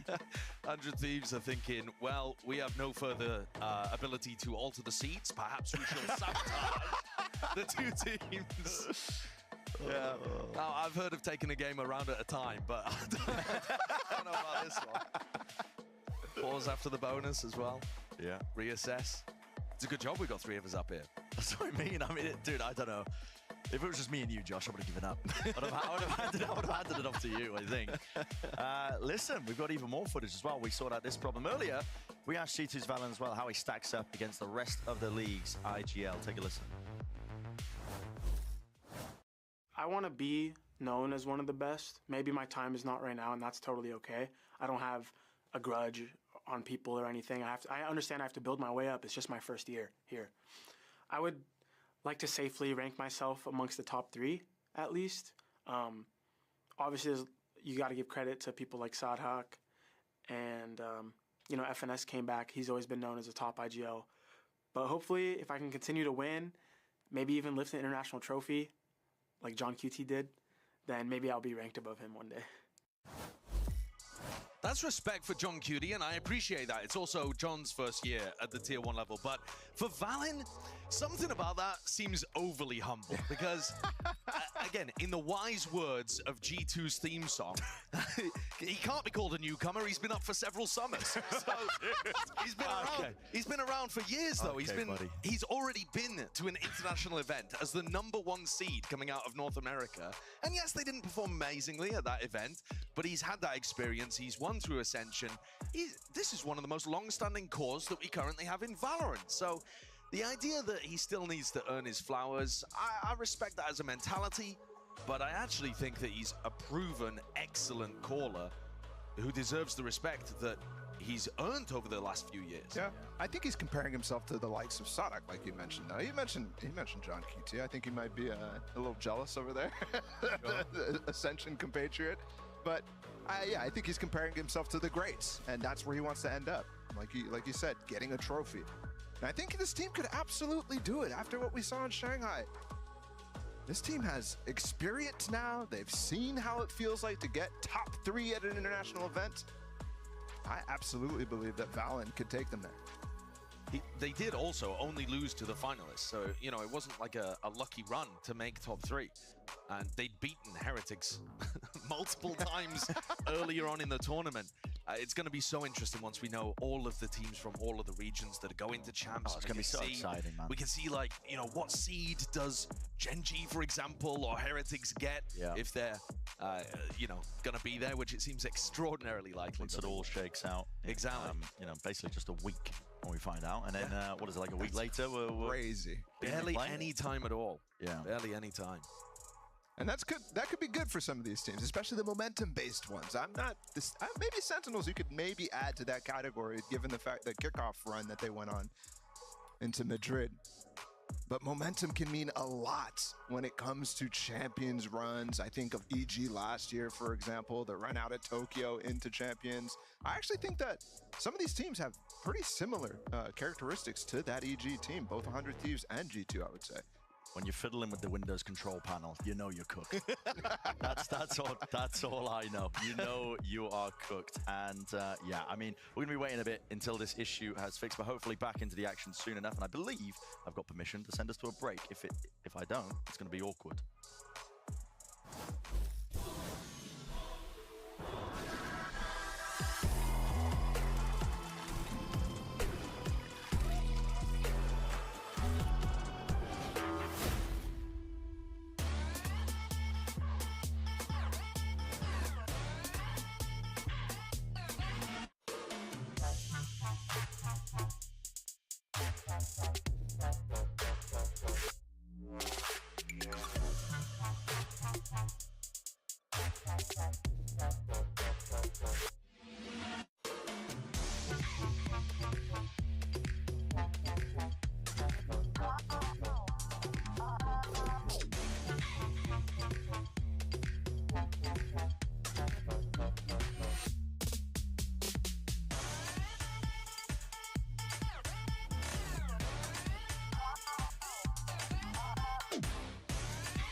welcome back. I mean, I'll be brutally honest here. Don't have fantastic news for you. We're not jumping straight back into the action. Apparently, there's literally ghosts in the machines or something. Because they said that the sound issues they're coming from the game itself. You know, they've swapped out hardware, they're trying it all. So who knows what the problem is? I wouldn't be able to solve it. I know that much. That is the side 100 Thieves is on. That's all I was saying. Yeah. While we get that fixed, we can continue our conversations about all sorts of esoteric topics. Yeah. Greek philosophy. That's a classic one for you guys, huh? It really is. It was mythology, actually. Oh, mythology. Classic, yeah, but I didn't know anything. So. No. But I think one of the interesting topics to talk about is one that you were mentioning earlier, Bren, when we were discussing about this, is that Sentinels started their year in Korea. They won a big off-season tournament, the Africa TV tournament, that kind of showcased that they were taking the off-season super seriously. And it has paid dividends, I think, for the Sentinels org. I mean, they came straight out of the off-season, essentially try-harding every single major tournament. Won the Africa tournament in Korea. Now they have a chance in this match here of potentially earning that, that final chapter to close it in Korea, right? If they end up winning this, they will be guaranteed to go to champs. It looks highly likely even outside of that, but you never know with Valorant. It's a random game sometimes. So you just never know. You never know, really, entirely. But it would be nice for this Sentinels org, I think, to be able to close that chapter of 2024, which they started even just before in the off-season. But they came out of the gates headstrong, looking for those wins. And they got them, and they, I think, proved themselves in Madrid. They had that slump in the middle, but it's all about how you stick the landing. That's what people remember. Yeah, and that was such a grind. And you've seen every player on this team, I think, grow so much. I think especially for me, the guy that sticks out when I'm thinking about changes in terms of player performance and player flexibility, I look at TenZ, man. This guy has reinvigorated himself so much this year. And I think it's because of that grind and the amount of time that they've spent playing against fantastic teams and making big runs.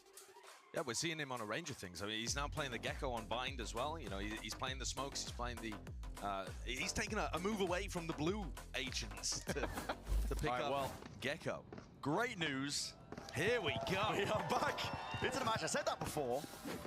No, but this time I believe you. This time you believe me? Okay, sure. Let's get into it. It's a bonus round here for G2. Guns online for Sentinels. Got to try and convert. Stop this momentum. God, they're playing like their opponents right now. This is crazy. All 3 rounds, I mean, other than the eco, where they ran in the bathroom and then ran away. Momentum might have been the wrong word to use. One of the really funny things about this as well is that G2 are just looking to play off noise. If you look at these players up here in Spawn, the 2 initiators, they are playing rotate positions, waiting to follow the noise of the attackers. There is no noise. They've got their knives out, just sitting there. It's their own smoke drop down to split up Hookah. Boombot as well to take control of it. And that does pull those 2 players we were mentioning over towards that B side, but Sentinels is not looking to commit at all. Finally going to pick up the spike with a minute left. That's the timing there. And remember, John QT still has all of his util for the execute. For these 2 players on the site, it's going to be difficult to hold on. Unfortunate timing, the smoke in their faces, but Sen not going to be discouraged. Sending out a Dizzy, that's 3 aims. I'm making sure that he deals with that one. Nade rebounding. Here in the wingman going forward. Somali as well. Ricocheting straight up, and that will be denying the plan, at least for the first wave of things here. Still 28 seconds. Got to get a move on. A fight now into Shower. Sassy. He's got to lock down and hold down this spot and position. His team is going to be counting on him to have control of this area. Might be calling for the backup and reinforcements, but Trent is just making this tricky business to try and clear him out entirely, and he's going to get back up himself. It's another TP. Dizzy dealt with and shot down as well with G2. They're flooding them, swarming them, the positions. Doesn't matter about this subpar weaponry. Ult in the face to Tate. Bounces both of them. Star-crossed lovers, what the hell can you do? But a fight on the side is all that matters. It's Valen sticking. Safety in numbers, no chance to send there. What? What are we watching? What a round to come back in from. A soft chuckle from Jonah P on that side is the only indication you would get as to the madness that we just saw from G2. I'm wondering what happened to the Thrash on the other side, though. TenZ got that one up. He used it in a default position. Didn't find any value from it. but this is just ridiculous. I mean, they're trying desperately Oh, that's funny. to take him down and regain control of Showers so they can play that post plan. We're straight back into this one here. Sen are fully grouped up like they want to go hard and fast here towards this A site. All but ready with a util. It's a nade. Doesn't quite catch onto Icy. He's going to be hiding, tucking himself into this smoke. So he's going to play spoiler if he can. Weaker weaponry again in the hands of these Sentinels players, but they are being swarmed, still haven't cleared. Icy just peek his head over there. Tap from Zelsis, pushed back by the mosh pit. The smoke fades away! Got the satchel to disengage.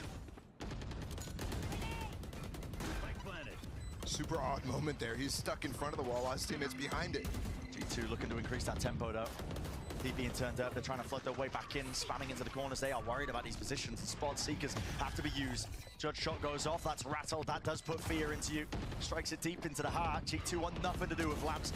Gonna be going for the out extremities here of this side of the side as well. Wingman onto the plan, that's gonna be denied as well, but still the feed is built up with entirely green. G2 they're dominating this one. John QT is the last one left. John QT, annihilation, it's earned, the time is bought. And he's just waiting for the sound cue, but it's given up. John QT realizing it. That's a win in his books. A round on the board for Sentinels. Just unbelievable. All the kills going in G2's favor until John swings wildly for 2 headshots. And we talked about the old Torbs a lot. He wasn't even collecting them. And he gets the perfect one in the perfect moment. What crazy value in the post plant there from his ult as well. Zelsis, he's one away from having an orbital strike. This composition has big post plant power. Compare that to the Viper. You couldn't pit in a situation like that and win a 1v3. Had to be the rifle and the annihilation. Whoops. Whoopsies. Big miss. Can't pick that up anymore. Exactly. No second go around, but it won't matter anyway. Sentinels once more running the same playbook. Straight into the A side as well, clearing out most of these players here. There's a lot of util to try and push them back and away. Lamps control is going to be vitally important. You can see them looking to fight this. 3 players side by side, shoulder to shoulder. G2 not giving this one up, but still can they maintain their composure against the rifle fire? Yes, they can. Rocket earned and sent. And John QT is dropped. Sassy. It's the last one left here. It's got to do it with a Bulldog in hand, but not able to put up a fight, not against IC. Very different idea from G2 on this defensive side. Usually it's just been Icy and Valid holding onto the A site. They throw in all of their utility to deny the plant. This round they allow Sen the plant, but then they're much quicker with contesting areas, especially Lamps, where we saw them fight with 3 people. So G2 mixing it up, making Sen feel like it's going to be their standard denial of plant. And instead, the fight was brought into Zelsis and Zek really quickly. And we heard Valen talk about slow starts and how they're working on getting rid of that sort of idea. But here they are, making great adaptations. Every time Sen has gone for this hit, they put that wall down into spawn.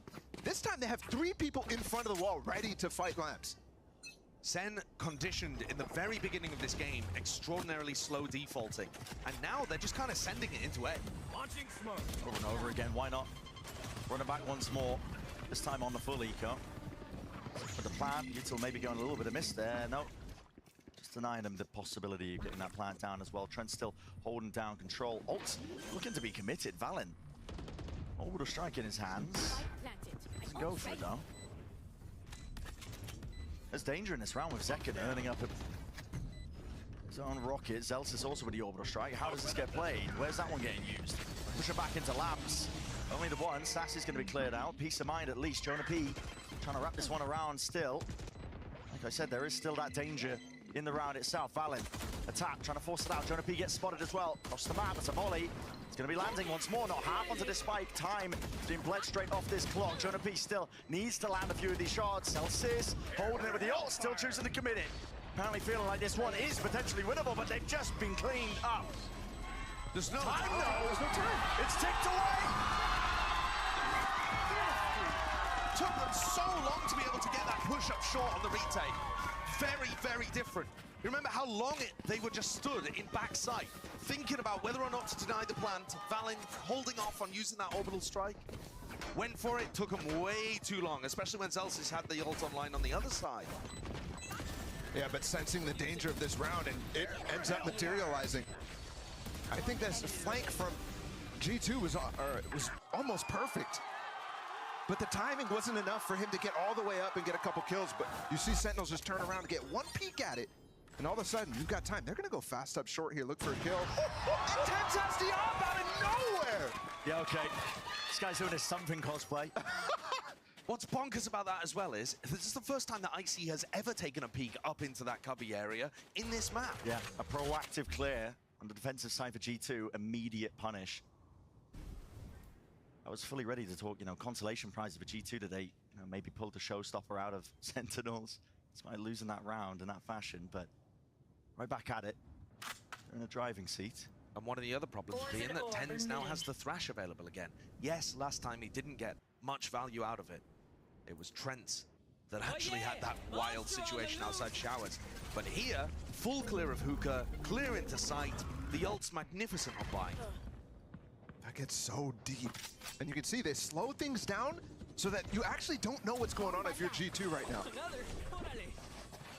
Just enough of a pause as well. Rotations are finally arriving here. Leaf, straight shots.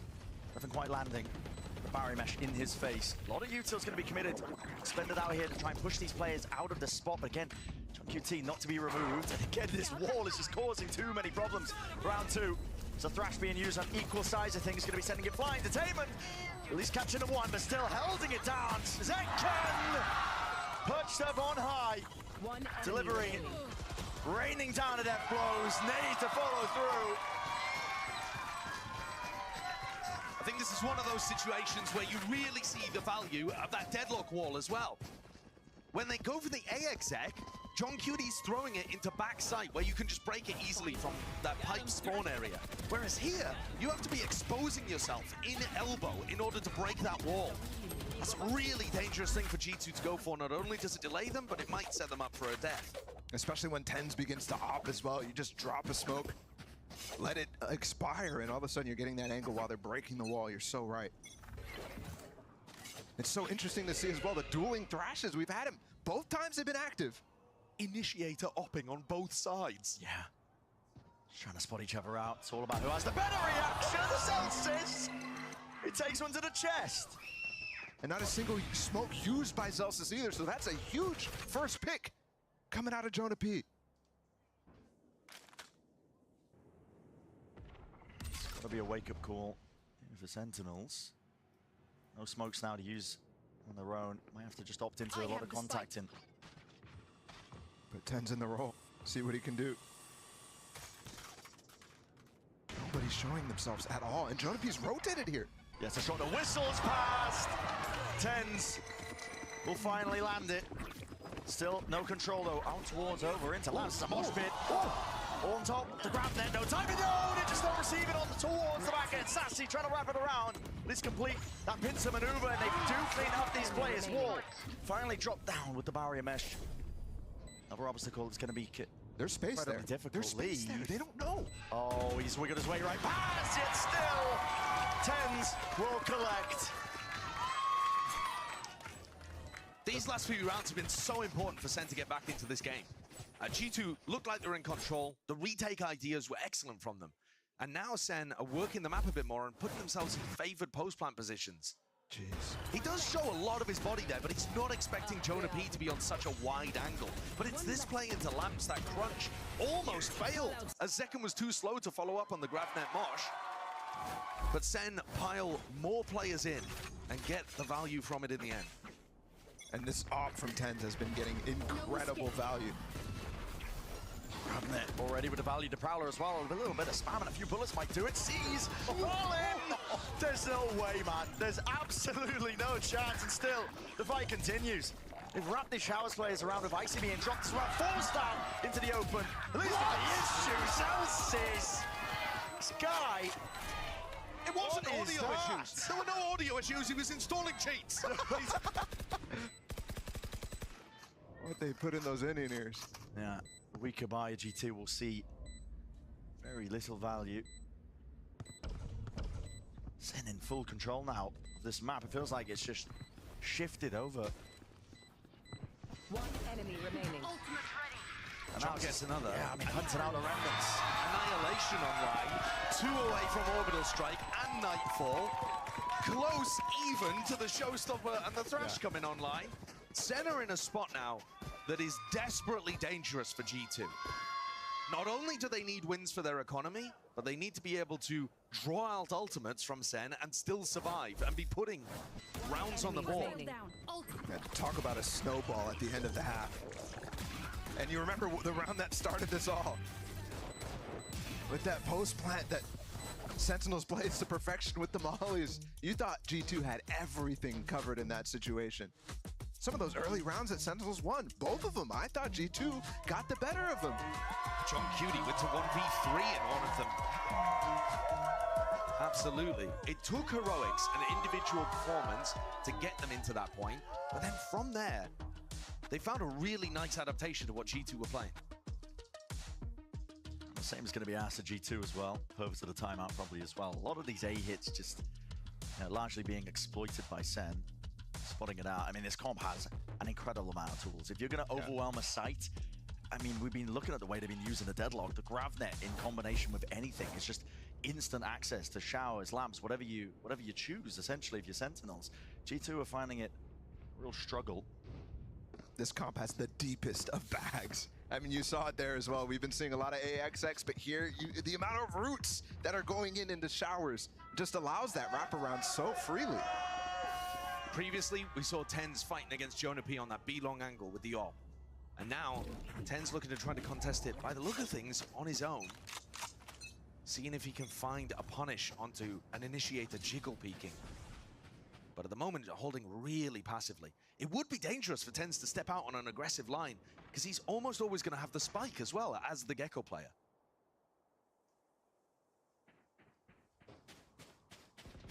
Previously in the past, they've used the Thrash to clear out Hookah. This time, maybe use the Boombot and the Flash. Launching smoke. Setting up for a smoke to actually go ahead and do that.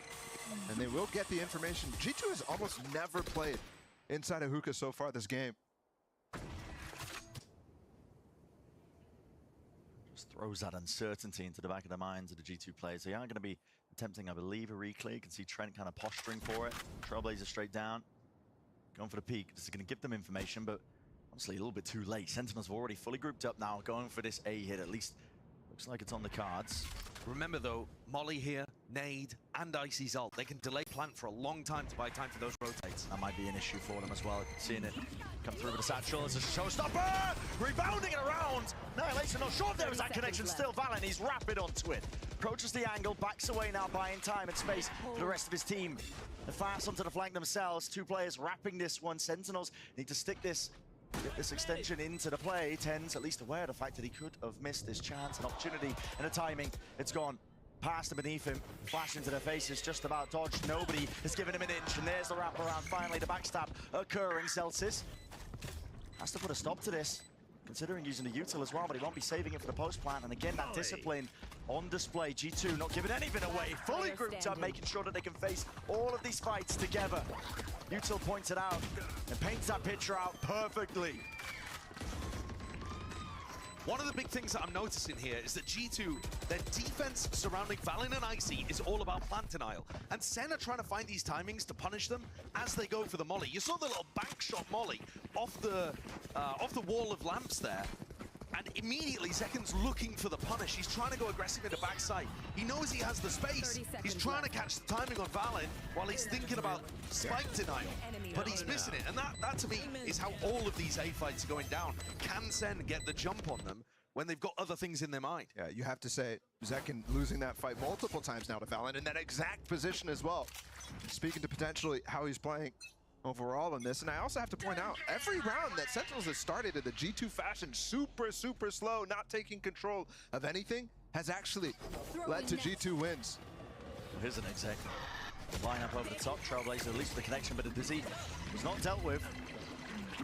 Trent's still going to be repositioning, does have that safety at least. It's an anchoring smoke for him to play around. Both of them propped up. It's a wall that's been drawn, a line in the sand still, Zeken. Of course he's going to step over it. He's eager to draw blood. Got his ult from that one as well. He's cleared out most of it. Two players now going to be wrapping this one out through. There's the TP also coming out. Away! A reset of the aim, just enough here.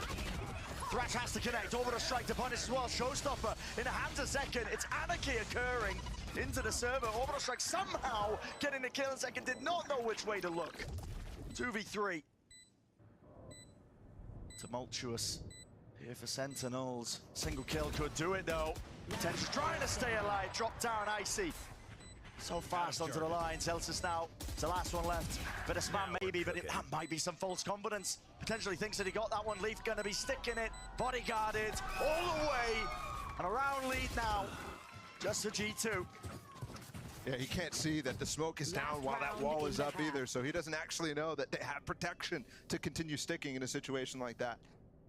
I said that G2 not only needed to be able to win rounds for their economy, but they needed to be able to dodge ults coming out of SEN.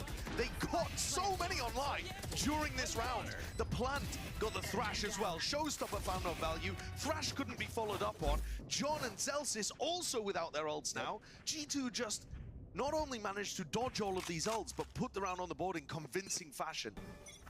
It almost feels like Sentinels doesn't know what to do when G2 doesn't respond after they take the site.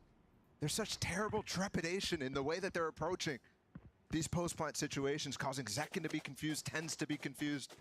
And I have to say, it's probably because of the new comp.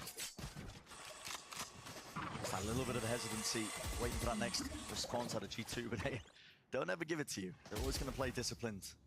Try to group up, stretch the time to the limit, even if they're the ones who are trying to play for that retake here. This is a very large group of a G2. They're going for a flash. In through, getting that connection. Gramnet is going to be sailing right over. They're going to be able to take this one in time. And a Nightfall, it scatters. It's a good connection, at least onto the three. Dizzy over the top. You got to pick and choose your targets quite carefully. Right from the side, it's Second. He will respond in kind. Out wide, snappy, almost magnetic. It makes it look easy. Difficult spot that G2 are pushed into. Valin, not expecting it. Second, so damn active onto these angles.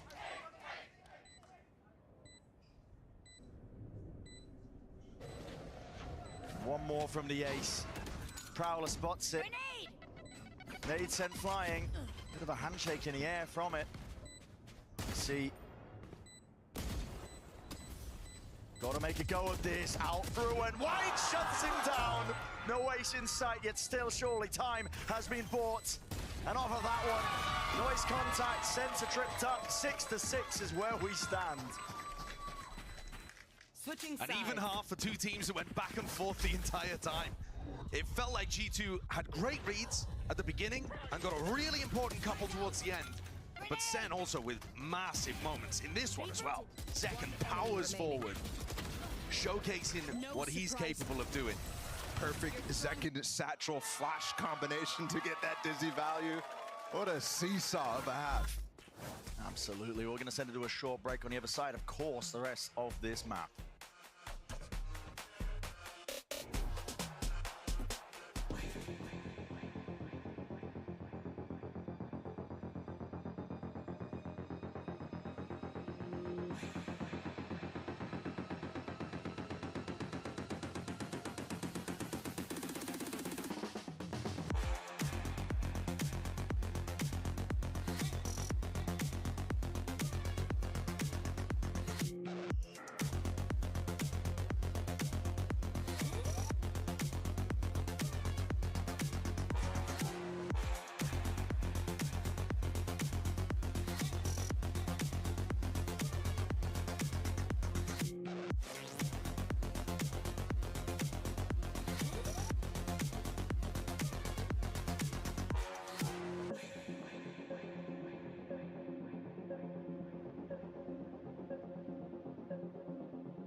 And what a way to start off this series between G2 and Sentinels. Great ideas, great executes, basically everything you could possibly ask for the last match to close off the regular season. But let's go ahead, though, first and talk about what we've been seeing out of the Sentinels camp, because I've really been enjoying, stop causing problems over there, you two. I've been really enjoying this deadlock. We've been seeing some really cool ideas with it, and overall, I mean, John, he's just been absolutely lights out with it as well on those occasions.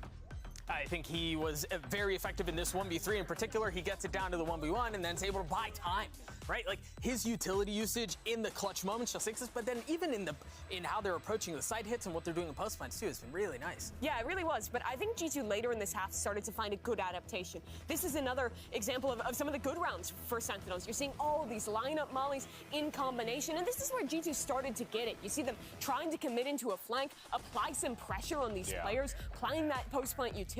It didn't work out in this round, but in the next few, they started to really commit into those flanks, and also I think doing a much better job of using their util to stall out those plants and not allow that deadlock to get set up. There's that careful balance about being too proactive and getting caught out while you're trying to flood retake in the deadlock util, and also in ending up getting kind of owned by it on the other side. But they found it, and it's a damn close game. We saw some great adaptations by G2, but now we're going to be flipping the sides and send it back over to the casters. That's a quick back into it here. It's a pistol round up and coming here for the second half of Bind. And immediately top of the scoreboard for both of these teams. It's the Duelist players, the Raze players going head to head. Icy currently with the advantage in that regard. It's been such a good battle between those two, Zekin and Icy. I mean, you saw it at the beginning of the half. Icy, even on pistol, doing everything correctly. And Zekin struggling a little bit. But then at the end of the half as well, even in that last round, you see the satchels from Zekin, the spray downs. It's back to magic. It feels like G2 are baiting V-Long control here to try to get Tens to push out. Throwing nets. Does he have that discipline? Just holding it, slightest of off angles. A lot of players to face him though. You know, G2, whenever they make a play, always going to be doing it with the numbers advantage. Well, that wasn't a mistake from Tens, but he just lost the 1v2. And there's a fast play from Sentinels themselves. Nades again sailing past one another. Just trying to fight for this one. Control. It's not being given up entirely here to Sentinels. Still with that showers fight. Taken leave. One shot to the body. Brings him down, all weakened up here, but it's an open B site for the taking. G2 happy to capitalize. They might have to triple TP. They don't have time anymore to actually rotate through spawn, but they'll go for it.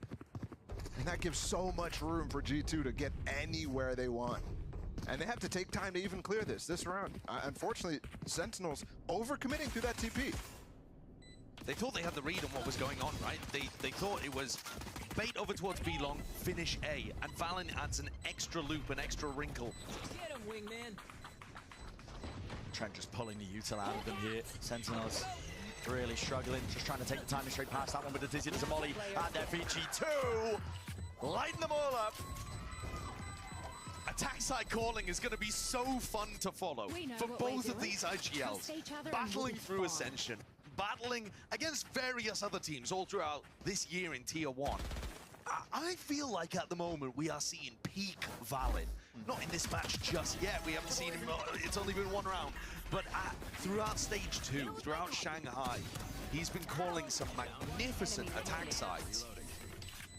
And playing fantastic too. This guy has been absolutely dominant. He's 12-6 now. Probably one of the best fragging IGLs we've had all year. Exactly what this series is. Another part of the stakes, though, just being laid up on top of this one. There's no way Zekin's just getting out. I mean, defended. That's crazy. Leaf dropped. He was the one with a pistol. Celsius tucked up, close, just trying to play the anti-flash position, but the protocols in place here for G2 should be an easy take for that B site. So one of the weird rounds, actually, where they run the 4-1 on the round after the pistol, the one player doesn't find the stack, dies, but they decide to commit into the stack anyway. They knew there were 3 players over towards B, they just thought, brute force it, and they worked. Go get him, buddy. Be hoping to plant up any eco kills, generate a few of these ults. Bit far away from it, G2. Okay. I'm sorry, there's something special about the way G2 is shooting today. They've been playing so well all year, but this is Sentinels we're talking about, and some of these I'm just like, okay, what? If G2 are firing on the same level that SEN traditionally do, then I think G2's team play has looked a little better recently. I think Valen's calling has looked slightly better than John Cody's yesterday. We're talking a game of inches between these two squads, because they're both fantastic. Now, this is the first time we really get to see that tested super hard. Sentinels didn't get the chance in stage 1 in playoffs. where G2 gained their form. So to see it actually play out and validate some of the feelings in the community. It's a big hunt from Saucy. But G2 plays so slow that it's not really going to mean much down the line. Gonna quickly take up control of Showers, though. Okay. Not as much pace as you're going to see out of G2, outside of when they just go for those full execs. Because we've got a little bit of a slower round here, take a look at John Cuty's setup. He's got a stun here for them to fight over B long. And he's also got the stun if anyone makes a non-silent drop out of hookah.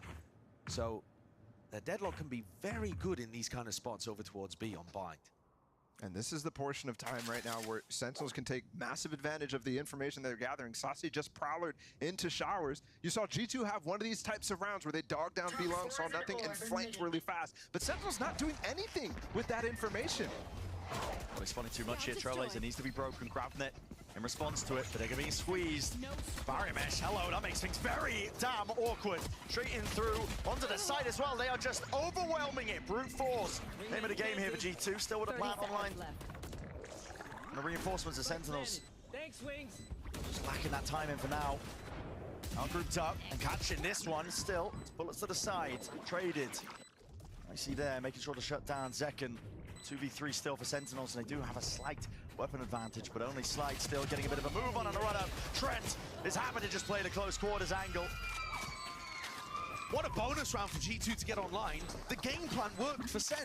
I pointed out the deadlock setup. Both of the stuns ended up going off. The stun for the people out hookah, that ended up being rewarded. The stun towards B-Long, they didn't have enough people there to be able to capitalize. It goes back to what Bala was saying. They kind of missed the window to get the rotate off. Zekken was booking his way over towards B, but he was too slow. They had made that rotation off the back of the information. With 3 people on site, they could have held that. But G2 bulldozed their way through B long. And those are the positions that you really want that deadlock to have some value. You want to be peeking on the stuns. You want to be peeking on some of the stuff that you're getting value off of, not just for information. I mean, it's so limited. Someone get that poor man a jersey. Or at least a pen so he can make his own. Friend, pass him yours, bro. I don't think my pen will be good enough. Wow, that's a big banner. Unfortunate for the people behind it, but not be seeing too much. Sentinels have really got to make a course adjustment. It's okay. There's surely no clout farmers in the audience. No. Yeah, you're right. I'm not there, so. This is rough stuff for Sen. It's G2's map pick on Bind. We've seen them look fantastic on this map before. But it's also one where Sentinels, if you think way back, had a great answer on this map with Tens playing the Yoru, like, really, really early on. And now they've been rotating through different compositions. And this one, if the deadlock isn't getting value over towards B, even when both stuns are connecting and everything looks good, there's more fundamental issues, perhaps, that need to be addressed before it can be considered a phenomenal map to rely on and lean on in big games. Triple swing instantly pushes Saucy off. And look at this, the high-low that the sort of stuff you were talking about on defense. But Saucy never really re-peeks this. He has the 2 prowlers, probably won't use them on the eco. This is gross. I mean, you have a triple high-low setup with someone holding for the jump peak as well. Look at the crosshair placement. Yeah. Saucy looking like Ocean's 11 out there, man. There's no way. No way he can peek into that. There's just no chance. And this is standard stuff, really, from G2. And I also think that Saucy isn't the intended target here. It's an anti based on how aggressively Tens likes to play in Showers on the defense side. Now, Tens has actually been quite disciplined. He did get caught out on the pistol round, but it wasn't because he overstepped himself. G2 eventually had to force the fight, as they're having to do now. Sen are not giving them free ones. They're looking to try and send this one up straight to A. That's a late flank occurring. Too sure the point of that one is still with the nade. Teleport to the nade, TP, yep, straight back and over. Yeah, but they didn't actually leave. Through into B, they didn't leave themselves. Sean Q2, a bit of a scramble from him.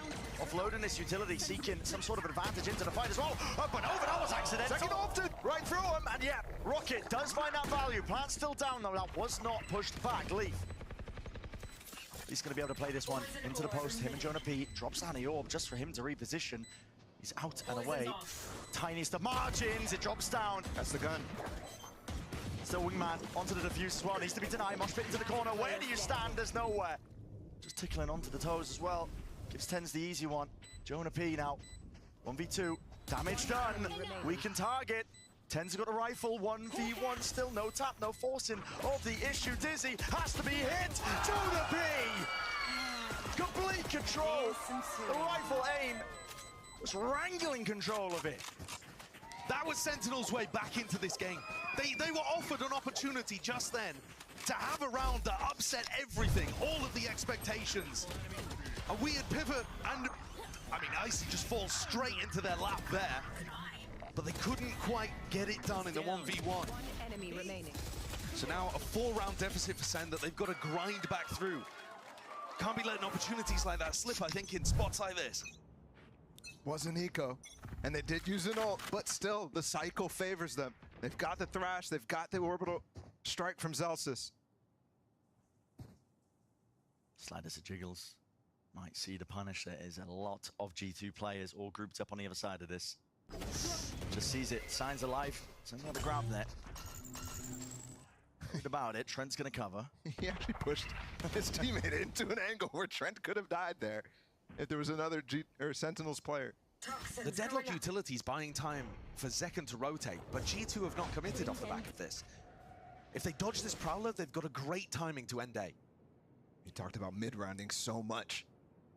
Here it is on display again. How many times have we seen a late pivot? And Valens just working him into a pretzel right now with a lot of this calling because there's no bodies to even watch this one. Yep, no Thrash going to be committed either. Let's try and get themselves in. We'll be having that one for the post plan. That's even if they can get themselves into it. Orbital strike. Backing away, wards them. At least for now, G2 won't be able to get that plan down. Leaf, he's going walks about. At least still going to be spotted here. Trent with another tap. Trying to force this one, still with that Deadlock util. It's up and away, but the space and the side is given. Oh, coverage! Trying to catch that one. Bullet to the back of the head, not quite there, Valen. Making sure that his sight was cleanly set onto it. Now a Thrash plant again, being pushed back and away. It is chaos into the mix. Thrash of his own, right around to the side as a detainment, and we're seeing every single possibility. G2, they've just dominated it. Plant, shut down, time is of the essence. They can't get it back. Zelsis just needs to stay alive. Swarms everyone after him. It's barely there, but G2, they finagle it. That was so close. How in the world? Zelsis, almost the boy who lived in backside. He had everything to do in that situation. Trying to get rid of the hordes of players coming towards him. Now, apart from that, though, G2 played a masterful round. Yeah. Valen's mid-rounding is perfect to get them from site to site. Trent tapped without using Wingman on A so that it wouldn't die to the orbital strike. He knew that he was baiting that ult out, so he would still have Wingman later. In the end, Leaf had to be Wingman. And notice as well how they use the information that the lurker of Leaf is finding on that B site. He spots the Deadlock off site again. John QT playing far too passive there, and he has to, but that's the cue for them to actually pull through the teleport. Again? Zelsis, what is going on? Machine, the cheat stopped working. The level of play that we're seeing here in this game, especially from G2's side, the pivots that they're calling, identification of the win conditions on the other side, leads me to believe that I think SEN would still be very dangerous against most of the teams we have here in Americas on Bind. Especially with new ideas, the Deadlock being thrown in there. It's tough to go up against a composition like this and think about all the things that it can throw at you and that you have to be aware of. And it makes me very impressed that G2 have been able to come out here, identify key win conditions, and play the map so well. Yeah, I actually remember a conversation I had with Josh, the coach of G2, at the beginning of the split, talking about how difficult it was to prep for opponents because they could throw curveballs like Sentinels is doing in this map. And they did it phenomenal at the beginning of the season. So you can see those types of curveballs, they're handling very, very well. And I have to also speak about, Brent, the decision to go for something like this for Sentinels at the end of the season. Yes, this is not a must win, but a very important match for them to pull something out like that and maybe get an advantage from. But at the same time, you're also showing potentially a lot for the future. but you are making the playoff teams potentially waste VOD watching time as well if you go back to a different composition, you know? I also was looking at the map veto, and the fact that they got rid of Haven, that makes me think that they're hiding stuff for playoffs. This is an important game. If SEN win it, they're guaranteed for champs. But also, let's not kid around, SEN are probably going to be able to make champs anyway. There are a few disaster scenarios in which they don't make it. I mean, it would have to be disaster. But it would have to be disaster. And so SEN, I think, can afford to not throw every single thing that's new that they've been cooking into this game and just sprinkle a couple of ideas like we're seeing with the Deadlock while still saving some big hitters, potentially their Haven, for matches that we see later on. It is such a delicate balance as you get into games at the end of the season like this. We're going to be calling in the priest, I think, to perform the exorcist as well, and we'll send us down to the desk to just buy us a little bit of time. Sorry, guys. Take it away. All right, so we got a little bit of a tech pause, unfortunately, but we're going to go ahead and make the most of it instead and turn this into a tech pause. P-A-W-S, like a pause. That's really funny. Right? Yeah. Right? I like that a lot. Funny. All right, now, of I course. really thought we were done with the silly part of the day. How dare you? So long as I breathe. I thought we had gotten through all this silly this week. So long as I have air in these lungs, we will do silly stuff on this broadcast. Born to lock in. Until I am fired. Forced to All goof right? around. No, other way around for him. It was born to be silly.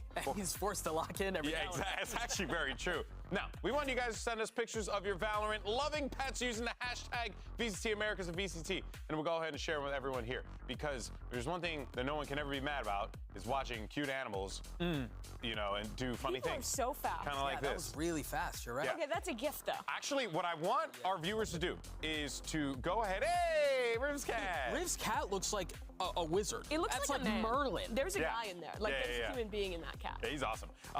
So what I want you to do is go ahead and give us your best analysis and then send us a cat picture or a dog picture in your post. That actually would be pretty awesome. Or honestly, just respectfully, we're going to ignore the analysis. We're just going to geek out about the pictures. So, and just send us the pictures Jonah's anyway. cats are so cool. Yeah, they really are. I think he has multiple. I'm not sure. I've seen this one multiple times on Twitter. Yeah. So there you go. We got a couple kitties, and yeah. Don't get me wrong. I love cats. Yeah, I'm a dog guy. Yeah, can we get some pups? Where the doggos at? You know what I mean? I should have Shout sent out the to the picture of my pups. Stella in. She's a perfect angel. I mean, you could. I could right still now. could. I You probably could, could. but- Oh, I mean, look at that perfect angel. Look at him. See, He looks very professional. Yeah, very proper, right? Yeah. Like, just a proper. Looks like a flight attendant. actually, yeah. He does. Looks like it'll Is be flight attendant awesome. the only profession where they still wear those little like neck scarf thingies? I would think so if you're like Fred from Scooby-Doo, but outside of that. Are those called ascots? Ascots, You know yes. what those are? Yes, Yeah. yes. I bought one many years ago when I worked at an Italian tie store. Yeah? You should tell the story about your Italian tie store job. He was. I actually did, yeah. So, long story short, I worked at Nintendo World and I got fired. So then I went down the street and I was just like, hey man, I need a job. And then the guy was like, hey, you look all right. Can you sell some ties? And I sold a tie and then I got a job.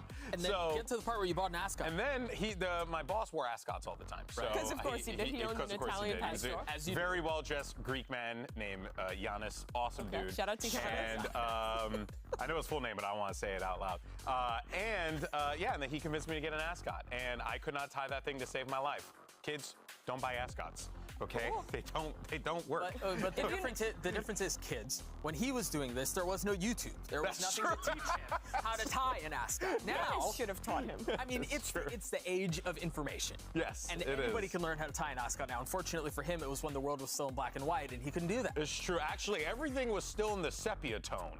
You know, so it was quite difficult to navigate the streets. I didn't really know where my left and my right was because everything was basically a different shade of brown. That's crazy. Sorry, the color has nothing to do with left and right. I couldn't tell. No, I couldn't tell. Look at me. Does it look like I know?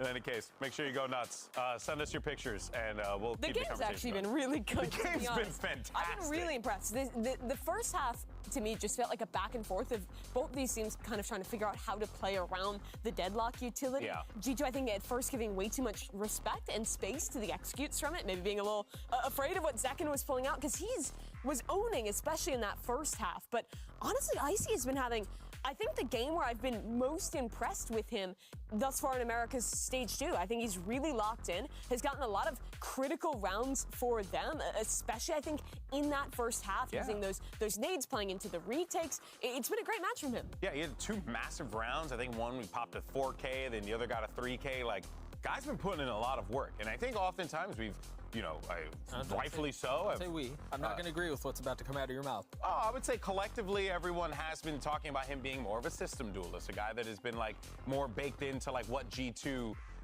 you know, builds as far as their executes, their strategies, their plans. But you could see just how much he honestly has grown with this team this season. It's been impressive. Yeah, I think watching him grow as a relative unknown, as an unknown, as an unknown. Yeah, sure. But he's still a system player, and he still is not putting up the numbers of really any of the other duelists on top teams. But they're winning, and he's playing his role that G2 is asking of him. But then you see, you know, you got your fragging IGLs on each side of the field there, and you were talking, Mimi, about Valen, and outside of his performance, you know, just in-game, which has always been stellar, what he has been doing with these calls have been so impressive. The adjustments that they've been making, the way that they've been trying to catch Sentinels like off guard multiple times with the movement around the map, especially in the mid-round, it's been really cool. I mean, even that round before it almost became a melons moment was such a good call from Valen. Look at those dogs, though. That's more important. Adorable. Love it.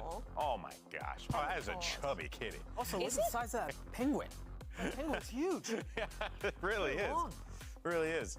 But yeah, overall, what? Oh, there. No.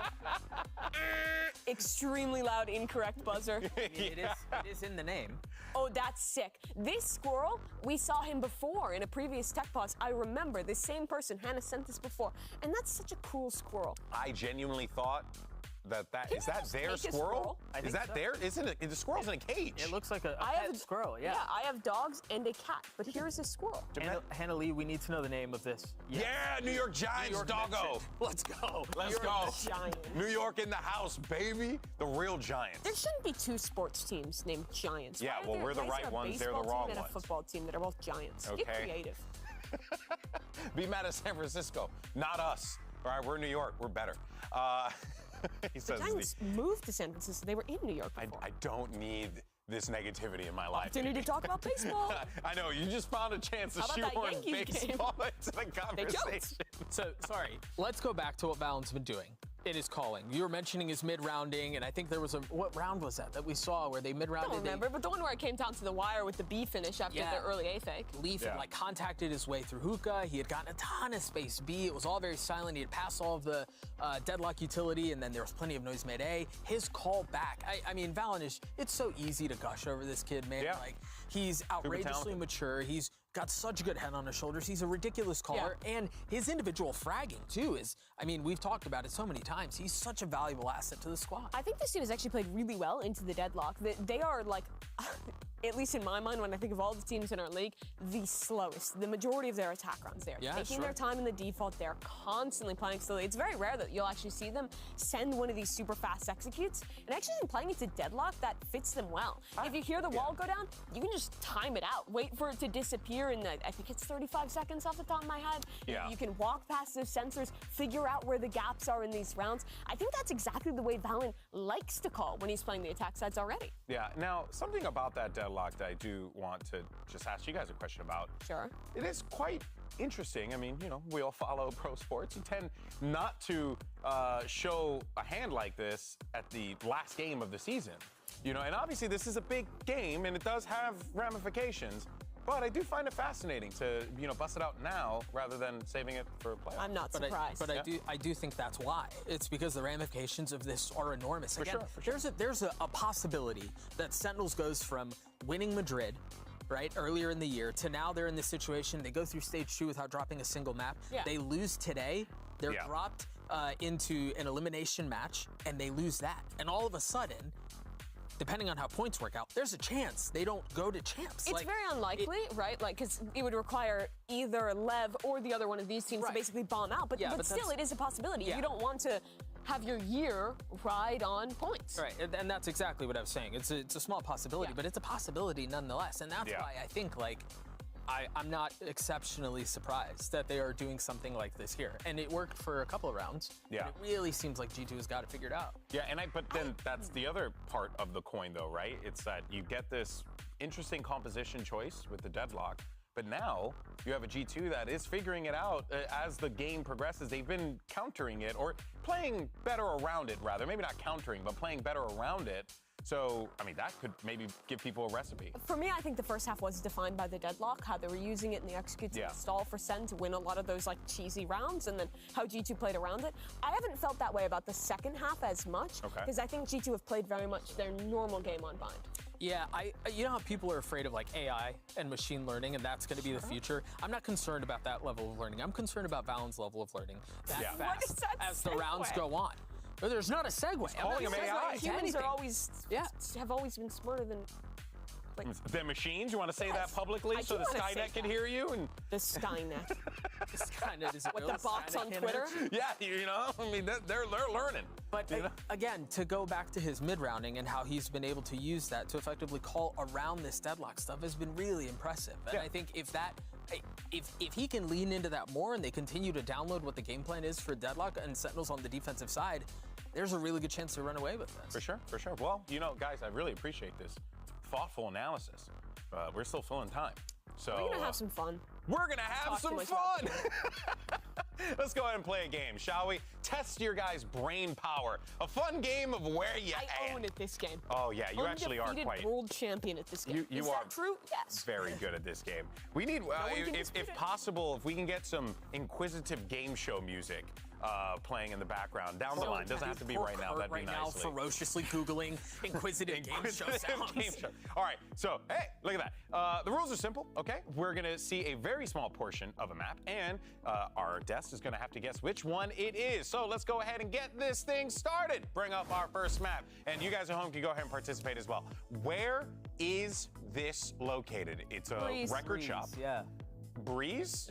It's towards attacker spawn. It's just to the right when you're there. All right. When you walk out from attacker spawn, it's to the right. And I would assume that is correct. I think it's gonna play the reveal in a second here. Oh, look at that. It is Breeze. Oh, wait a minute. I'm a fool. It's a music shop, not a record shop. And then I'm also a ding dong because I was like, look at this. I believe you. I mean, you even like said it. I was saying it, but you see, that's how you win an award. You segue out of that by being wrong. So now, moving on, let's go.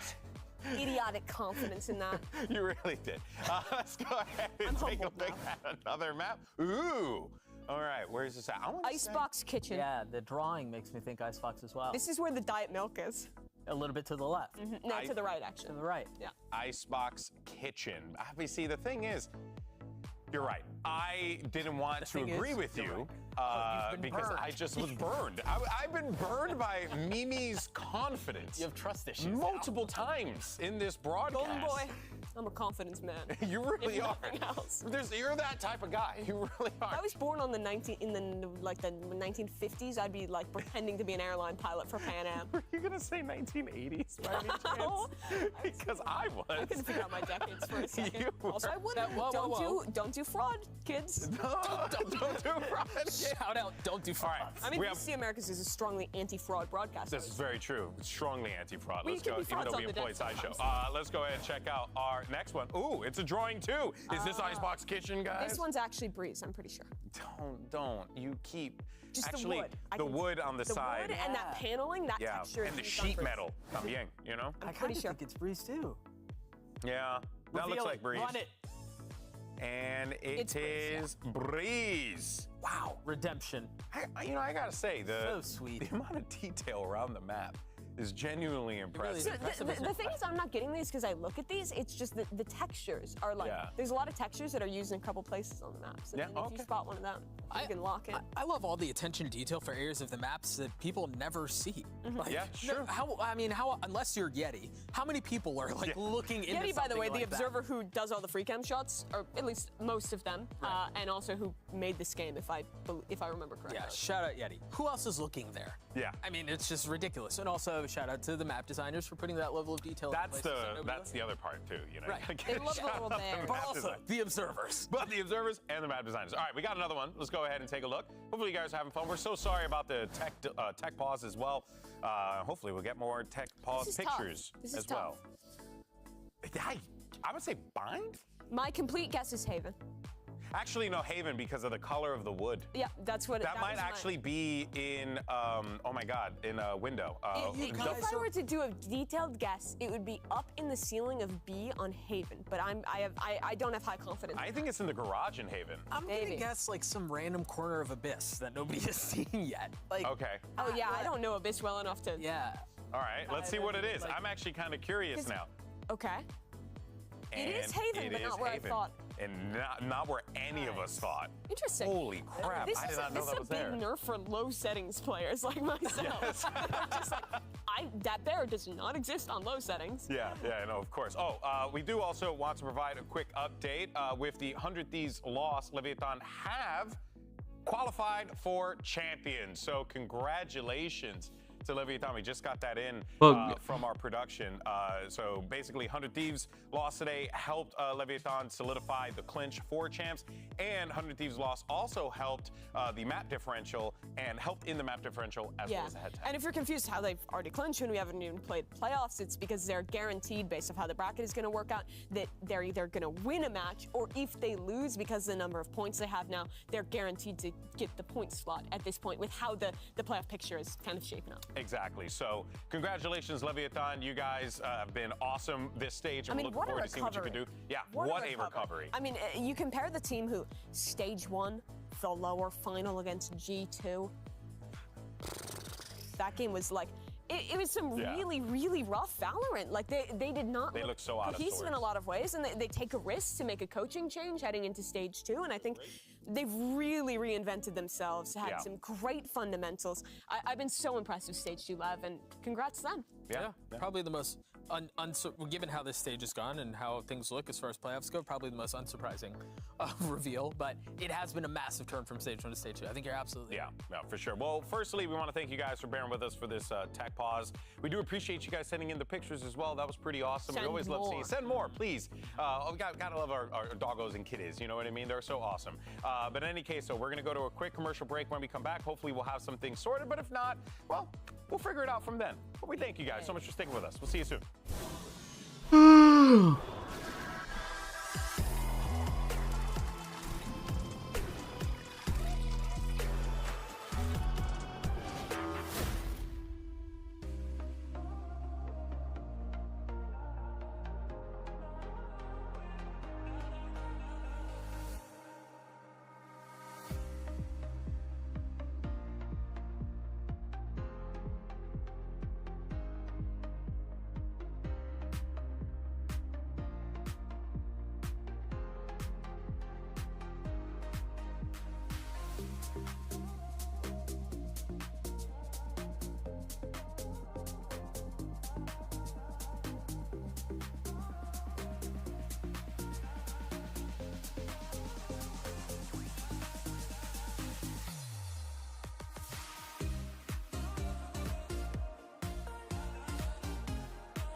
It's happening, possibly, potentially.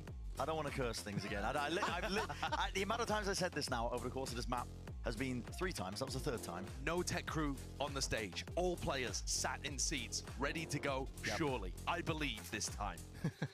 Every single player got a chance for a bathroom break there. Okay. Oh, God. Dude, that is real incredible. timeout. That is actually incredible. Tactical timeout. That is actually incredible. But that does mean that we're ready to go. We're back in the game. Yep. Poor Kappa does not have a chance to hang out with anybody. That's what I mean. Context-wise, tech pauses, teams aren't supposed to discuss. They're not supposed to be talking at any point during them, so timeout is going to be used to actually talk through some adjustments. I mean, if you cast your mind back to the earlier portions of this game, good luck. I've already lost track. But you know, only a few rounds is going to be standing the difference for G2 taking this first map. And they've won 5 rounds in a row on their attack side, including the bonus round where they had worse weaponry, including a round where they managed to completely mess with Sentinel's rotations and loop from B to A, back to B. The attack side calling's been masterful from Valen. Sentinels needed an adjustment. Now they've had time to think about it, visualize it, discuss it with the coach. Time to put it into action. These rounds coming out of timeouts are oftentimes where G2 get the fastest. It's not looking like it on the minimap just yet, but Sentinels has to be aware of that sort of thing. You've got a double stack for them on Shark to maybe fight off a lurker. This haunt, pretty common.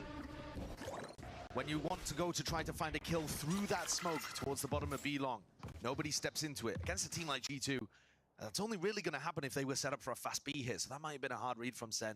G2 loving to do those fast hits out of the attack timeouts. You gotta be careful. John QT's angle is actually really far back, not fully protecting Zekin on top of truck. Yeah, pretty far away from any likelihood of that engagement. You are right. It's a risk there with that angle. Needs to be watched for. Down to the minute. Okay. And that's already calling Zekin off. Meanwhile, there's still 2 players here. Good thing that John has that wall, though. Now you're going to see the scurrying away these players. I mean, Sentinel's just completely giving this one up. This is still Showers being held by Valen the entire time. He's planning to wait out this wall and then hit. It's going to be so low the time. Yep, just breaking it down now, though. Good to see if they can take this one forwards, making sure they deal all the appropriate utility. Plan goes down, and there was nobody onto the side from Sen to even deny it still. Ults have to be used. There's a showstopper around to the side. An adjustment there. Snaps it to the floor. Icy bringing down second. G2 looking primed and ready. Lighting up the feed. It's up to 12 for G2, and all they need is the 1 round. And once again, the mid-rounding phenomenal from G2 throughout that entire thing. And Valen, like you mentioned, just waiting out. That wall that gives John QT a false sense of confidence that it's not going to be towards this site. He falls all the way off and has no way to actually use his annihilation. And that could have been crucial. You mentioned the time was running down there for G2. He could have potentially denied the plan, or at least allowed some time for his teammates to get in positions. We were talking about a fast play coming out of the attack timeout. Looks like G2 delayed it by 1. Looking like they might want to try and go for this one here, at least a punish onto this B long line. Orbs picked up by Zelsis. He's still sticking around. No, for sure pushing through this. Yeah, deep showers lurk occurring as well. This should be giving a bit of an indicator here for Sentinels. G2 know that there's a stun behind this smoke. It's been the setup in a number of situations. They ran into it one time, weren't punished though. And look at this, finally, Sentinels taking some advantage of the slowness of G2. They've got a lot of info, but Zelsis in trouble. He's got to be worried. Bullets are firing through. Zelsis. He's in the danger zone! Excuse me? Absolutely absurd stuff. Jonah P just drops him, and with that, first kill going away. Barry Mesh dropped down. Sentinel's the only consolation. This fast like occurring. They're going to be rapid through with it. Caesar's dropped down. Annihilation to buy them a little bit more time. Nightfall follows through. It's all concatenated. Flank is denied. Damage is done to all of them, but it has to be the spray through second at least. Dropping Jonah P, wading through the murky depths there. The smoke not covering it. John QT just none the wiser. Only 2 to stand from Sentinels here. And this is the map. G2. Complete control. Second having to get a marathon sprint on, even just to regroup. Time taken away with a pit drop down. There is no chance at this point. It has to be a bit of luck on the side of these Sen players. They want to stay in this map. Perfect in terms of discipline. G2 deny any chance of that. And perfect as well in terms of that attack side. No mar, no flaw. Perfect 7 rounds in a row. It was stop as we went through the tech pauses. But also, G2 just had mastery at all times over the attack side. Even in that final round, Second didn't even know whether to continue flanking because he was worried they were going to teleport to A. Yeah, this is perfectly polished. So much just misinformation being thrown into the mix here by G2, and they're calling mid-round adaptations. Valen, absolute masterclass from him as well. He's going toe-to-toe, one of the best IGLs in the business. And of course, we're going to be stepping away momentarily. Up next, GB the Analyst. I'm sure you've got plenty of them, but listen, I'm sure they've got plenty, even more to break down for map number 1. Don't go anywhere.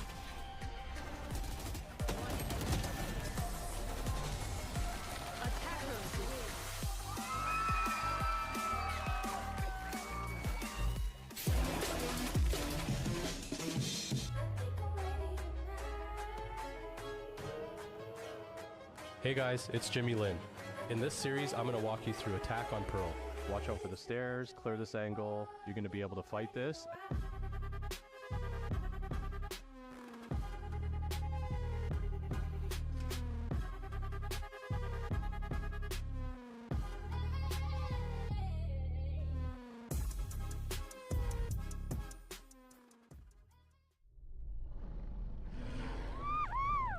Red Bull gives you wings.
Tap of the spike, a dare, a challenge, a back and burst swing, and only one foul. Finds the second!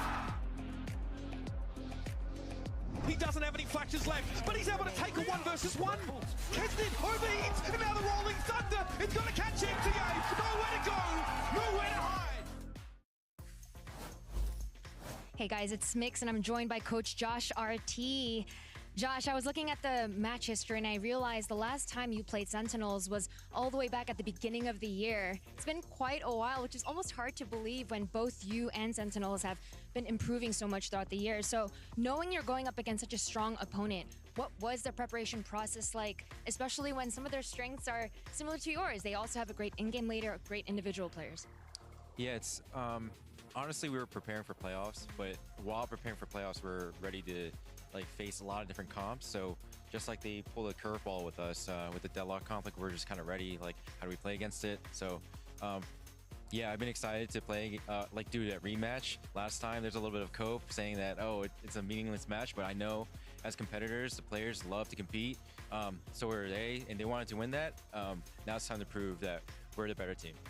We love to hear it. Best of luck on map 2. I told you guys, G2 have a date with Destiny. And they were gonna roll Sentinels. They weren't gonna drop a single round in the second half, and then they were gonna win. They're gonna get to the playoffs. They're gonna win that, and then they're gonna go to Seoul, and then they're gonna win that as well. Dude, I there told was you guys 2 from the beginning. I don't remember that. I could have sworn you said that was for Sentinels. No, run the tape. Oh, they can't get it in time. We can't get the tape. The productions, it's a bit limited. Just trust me. No, okay? they're not limited. You just lied. That's all it is. You just made it up. Where? I'm gonna talk about the game. I don't know what this guy's yapping about. The highlight for me of a lot of this, which we were already talking about a little bit during the pause, but was honestly Icy having some crazy improvements. Look at his stats. For this year as a whole, leading up to this match versus in this one map. Zekin, he's consistent. He's always been good. He was good in this map, but Icy stepped it up and had a rare superstar performance. Normally he is a consistent, solid player. He'll have a couple rounds. He'll get his opening kills, but here he was really stepping up and matching Zekin, getting critical opening kills for the team. And I think that's so big in a game like this, where I think these teams are so even in how good their calling is and a lot of the ideas they like to bring out. You need players to have that performance, and that's so big for Icy too. I think for his confidence as well. Yeah, and I think confidence for G2. I mean, they're at their best when everyone is contributing, and it only looks like they get even better when Icy's having those big performances that you were just alluding to. So again, we talked about Malin and his mid-rounding. I think I'm hoping we're going to get to look at this round again here, round 17, because that felt like a microcosm of just how effective G2 were for the entire half. Again, they didn't lose a single round in this half. It was really impressive. Yeah, and I mean, here's that round you're talking about, right? It's starting out with this early idea towards A for G2, using kind of their standard exec util with that Gecko and Sky to get in. They get pushed away by this Brimhole, but while all this is going on, there's this gap in the setup for Leaf. He notices John QT playing off the site, not actually set up for his utility. Gets all the way in. There's this fast call to pivot through, and players are immediately ready to punish Saucy. And this round gets very messy from this point on. However, G2 still, I think, thrive and survive in this chaos off of an early good round from their IGL. Yeah. And I think it was even little things like tapping to draw out the Brim ult and then knowing they were going to probably end up hitting B anyway because of how far up Leaf was. Like, Valen's calling, the impact that he has individually. I mean, he was just really good this first match. He's also just feasting individually. Like, that's what's so crazy about this player to me consistently, that he's making great calls. He's playing incredibly individually as well. I mean, we always say it. Well, I mean, according to Doug, he's a robot, so, you know, he's like an AI, right? And he's only getting smarter and better, and that's the future, and that's scary. We're so done. We're cooked, bro. No, I mean... Sweet. Who's old farts? You?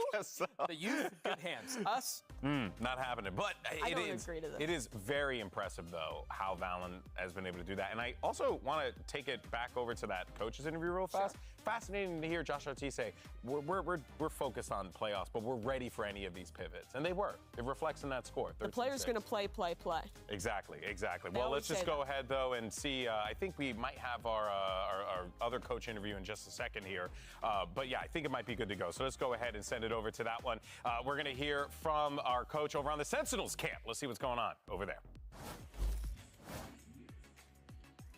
Coach Kaplan, I noticed that on this last map, there was a change made with the introduction of Deadlock. While the map didn't go your way, what were you hoping to implement with that change and hoping to accomplish that? Maybe we'll see in playoffs. Yeah, I mean, it's a great agent to catch people off guard. It pairs really well with Raze. It's good at stuffing fast play. It's a very fast map. So obviously everything we come in, we've prepared and tested a lot, and we felt good about it. I think it more came down to not executing things how we wanted. But yeah, hopefully the rest of the things we planned go a little bit better. Sounds good. Best of luck on map number 2. Thank you. All right, well, as we get ready for map number 2, as Kaplan said, we're going to be taking a trip over to Lotus. And, I mean, I got to say, though, G2, they're riding a lot of momentum going into this map, too. You got to feel pretty comfortable or confident in this. They absolutely are, but this has been a stronghold for Sentinels practically the whole year. The last few showings, though, they've switched up on the comp. They're playing the default all year. They experimented with the Deadlock early on, but then went off that. And the last time we saw them outing on Lotus, they were playing into kind of the breach comp that a lot of teams have moved into, still with the Raze there. But I thought that was the best look, honestly. And G2 has still been playing the default stuff. They had a recent loss on the map. This is a map where I feel very confident for Sentinels to be able to bounce back. Yeah, I would agree. And I also think I feel really confident that this map, I wouldn't be surprised if there was something different here. If there was Deadlock that was brought out again. I think we've seen it on Lotus a couple of times. Given the stakes of this match, I wouldn't be shocked if we saw some of that more. Specifically, though, if they go back to this breach comp, which I feel like they probably will, they're so good at getting the early control on both sides of the map. The gambits they have built up around second, and the execs as well are always stunning for Sen. Yeah, I do wonder what G2 will try and pull off over here, right? Composition-wise. Maybe they try and go for something clever like Sentinels did, like we saw on Bind. Well, folks, we're going to find out all that and more when we come back. Map 2 is going to be right after this quick break. We'll see you then.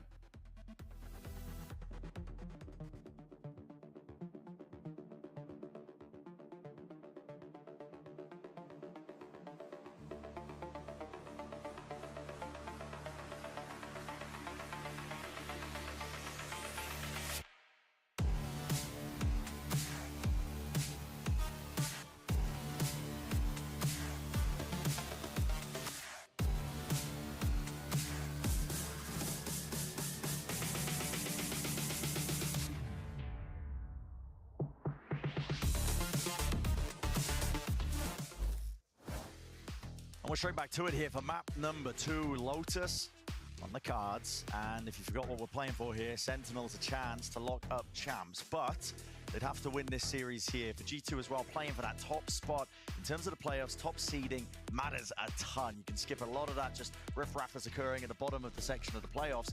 You know, you essentially kind of solidify yourself as a team that is almost guaranteed to be going to champs. Yeah, you make it into the top 4, and at that point, you just have to not lose both of your games in double elimination, and you're there. And for SEN, it gets even easier, because if they win today, they have enough Champions points to have a guaranteed spot. So both teams with a lot on the line, and Sentinels going back to that double Sentinel comp, the Deadlock Cypher, which they brought out here before when they played against NRG. And honestly, it looked fairly good. I think it had a couple of holes in it, but this, to me, again, makes it feel like SEN are trying to cook up multiple team comps as we head to playoffs and head towards champions so that they can pull them out as and when they need them. Yeah, but another curveball for G2 to kind of deal with in terms of the prep. And knowing Josh RT, knowing Valen, they obviously have studied them overall in the split. It's not like they're going to be completely caught off guard. And I think this is something that a lot of teams are probably practicing against right now. It's something that I think could take a real hold in the meta. And I think that's why also you're seeing Sentinels add it to the arsenal so significantly, both on Bind. It's not the same, right? This is the double Sentinel with the Deadlock Cypher. But this one as well. This one is very interesting and doing work in challengers. I know we've said that many times, but it is doing absolute numbers. I mean, somewhere Wyatt is just screaming in joy. He's become known as the resident, you know, Cypher Deadlock enjoyer. And we'll be taking a closer gander as well at Sentinels on this map, seeing if it is more fleshed out compared to the last time they brought it out. And a lot of heavy leaning into it. We saw them just kind of cooking up the grab net combos, but we're going to be getting into it here for our pistol round of Lotus. One of the other big differences for Sentinels when they played against NRG were running at them on the defense side. G2 are not going to be going for that, though we may see a bit of an early fight over here towards B. And if you let SEN get into post plans, those sonic sensors can be so tough to deal with. Not online for John in this pistol, though. All contact until it's not here with the Prowler, taking the brunt of it. 2 bullets exchanged. This is a popular setup that we've seen. I mean, 100 Thieves use as well. Tucking the Killjoy into the corner there, making it feel like it's only Jonah P on the B site. Hoping that you get a freebie. There's something weird, though, with Sentinels here. They just threw out that Prowler, they poked that front B, but they didn't get any value out of G2. They didn't break any mollies, any turrets, anything there. Still going to be having that passive map control. As the kit is active, and here's emphasis being placed here by Sentinels. Looks like they want to try and pivot this potentially over towards the A side. With the door opened up wide, Horn it's just on the G2 side of things here. Paranoia flooding through. Never to cover this one onto that high ground position. G2, the firing line to approach them as well. Anybody who just tries to skip their way through already with that casualty. Zekin going down. Now John QT sticking the plan. Paranoia soups its way past. Already G2 getting some bodies now onto the side. Looking to try and take this one a bit more fast. Again with the approach, doubled up, still with that discipline. Nothing missing in terms of the pieces. A tap already from Valen, looking for that first wave of util. Everyone pre-aiming up to the skies. Sliders and gaps into the smokes as well, and the tiniest of differences might make all the difference here for G2. Still doubled up, tripled up, trying to find these. Fast flank, round from the back, 10s. Just trying to deliver it. Again, low on HP though, 5 just to work with. He's got a contestant tangle with all of Icy. We haven't seen TenZ have those big moments in this match yet. Was struggling early on, lost the 1v1 really importantly to Jonah P earlier, and in this round, seems to have missed the timing on the smoke too. There were massive casualties early on here. This heaven area, just not smoked, came in really, really late. Whether that's on him or whether that's on the rest of SEN going too early, a mistake either way. The G2 take a pistol round. And you mentioned TenZ in particular, but I think everybody on Sentinels right now feels like they're playing with a little bit of fear. And I have to say, it's because G2 are hitting, man. Jonah P, IC, these two guys are just making everything so scary when you go around any corner. You've got a hero build these guys. Jonah P onto this B side as well. This guy's a menace. Spotted up, tagged up there by the Horn, but no punishment inside, not from Sentinel's side of things. Leaf as well, looking to contain, sees that his player's committing with the alarm bot, taking the brunt of that.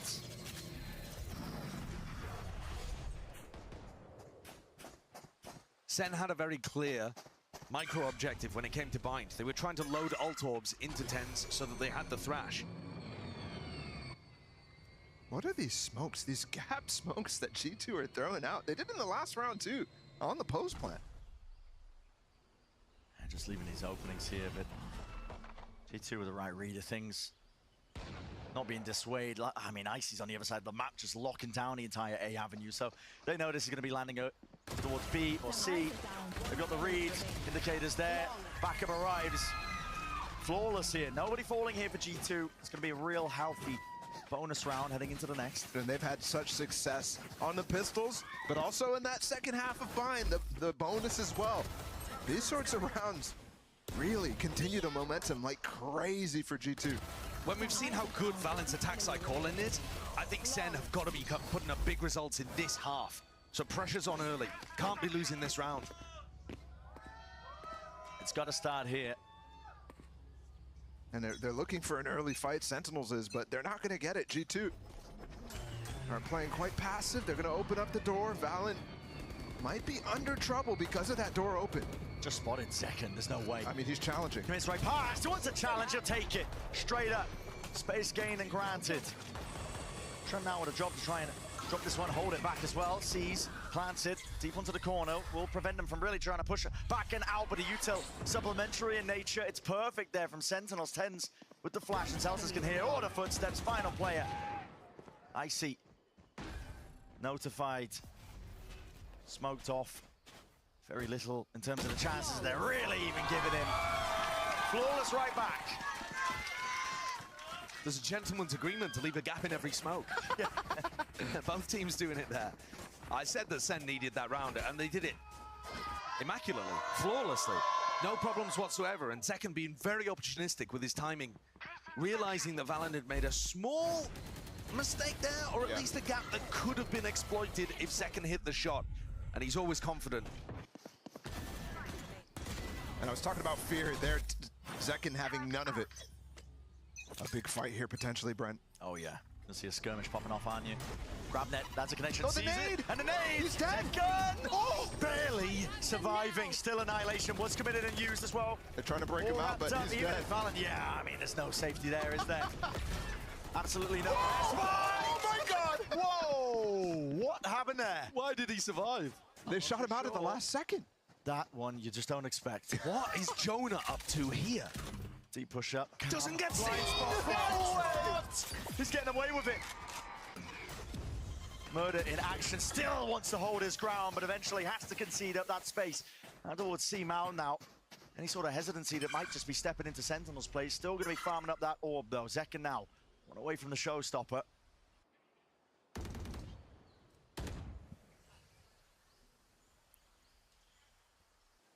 Leaf just waiting, holding in hand. Trent re-clearing. Great information for G2 to work off, even with the player down situation. They gotta know this one is gonna be landing and ending over towards C. Here's the util, waves of it now. Emanating out, not slowing down as Boombot and a Prowler, but still got to contest and tangle with this guy, Leaf. Locking it down to Astral. Bang! The rifle aim is sharp from Tens. Big round. Real precise. Trent off to the side, might be able to get a cheeky one just barely there, but now alerted to his position. Still got two Prowlers to get through this. It's a lot to ask for. Might be able to follow it, maybe a bit of luck in question. 8 bullets. 8 bullets. It's all been spent. You need quite a lot to try and do the job here. 4. Not much left. Doubled up discipline. Sentinels. There's an answer back. 2-2 now being that round scoreline. And there's the round you need to see from Tens. That's the impact. You were just talking about it. And I think this moment right here, I think this is on purpose from G2. Trying to shoot it out late. So there's just a spy on the enemy team just ending up in their camp, but still staying aware from it. These are 2 really important rounds for Sentinels. Not only did they stop the momentum, but now they've actually broken G2's economy. And they can start a bit of a snowball of their own. I think Sentinels actually broke it as well in the last round to put the ult orb into Zekin. I think we missed that. That was Sentinel shooting it to break it so that the kill wouldn't be granted to John QT. Besides the point now, though. That's a hail of lead. You're not surviving. They already know. Hello. Okay, there we go. That's the second round, though, that Jonah P's really pushed up over towards C.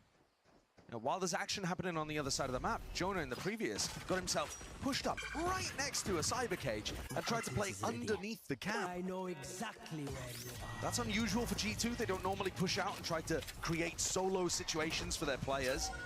A read on how SEN are going to play the map, perhaps, but it hasn't really worked just yet. Around the Rosies. Nobody onto the B side to contest this one. Nade's going to say, oh, pass, grab net, barrier mesh, all going to be enveloping. Nobody can really press past this one. Still, Sentinel's in the face of Junkie T. Doesn't matter. Trying to hold it, so out. Okay, Odin spam away. Hey, well, hold on. Paranoia. Maybe getting a bit overzealous there. Still, I see. Hello, with the nade. The Sheriff. He's hit himself another one. Oh, here. Rocket!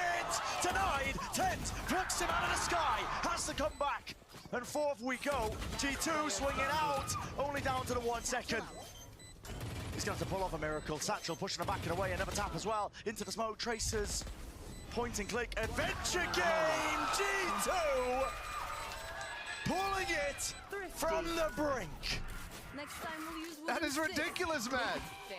I mean, an eco round after what Sentinels just did in the last as well. The must-win round for them, it felt like. And all of a sudden, G2 just crushed that momentum.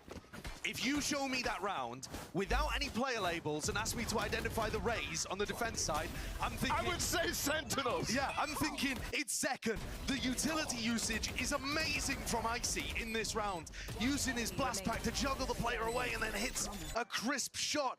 Nade kill as well. This guy's fired up. 5-3 right now. He was near the top for his team in the last map as well. I mean, Icy's a player where talk about him. A lot of players are talking about, you know, well, maybe G2 should have picked up a better firepower upgrade, but he's turning up against some of the star players in Americas. Zekken is so weak. It's difficult to push away an Odin player. They tap the door. Trent's going to realize that they haven't come in. Yeah, the full retreat, though, and given how aggressive Jonah P has played in the past on that C mound, they're going to have to take some time and some util rather than going out dry, and that's going to give a lot of info and time to G2 to make an informed decision. G2 are also worried, though, that somebody's pushed upstairs. You can see them re-clearing it now. That's going to take time to allow Sentinels potentially to exec into C. Could be disastrous, though, these nanoswarms that have been laid down for the C hit. And Ten's being all the way out here is not that big of a deal. He can always join the fight with his ult.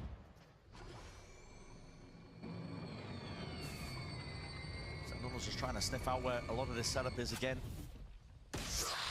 ADS'd up, I'm assuming, but Icy just drops 10, sending him straight back to the spectator seat. Jonah P, Molly was used a little bit prior there. 20 seconds left now. The util's going to be flying through and away. There's a cage with the slightest gap in as well. The wall opened up. Want to send their way over towards this B side. But again, nobody was watching their backs. Only 11 seconds. Got to stick this plan. Barrier mesh. Finds them a lifeline, but still, this is a lot of players committed up. Close quarters in terms of the action and the fight. It's a Paranoia connection onto the 2. Disrupts that high-low setup. Sentinels won't be getting away with that one. Need to clear up into heaven. G2 still with a massive player advantage. Nightfall. They want to take this one. No crumbs. And they're still going to be just dominating every single position. The way in which G2 come back in on the retake, that's the team play aspect there. You see them all swarming together, high-low setup, swinging from multiple aspects. But also what we're getting in this match is the individualism, as Icy holds that tiny crack angle and picks off Tens, finding his moments again in the round. Look at this.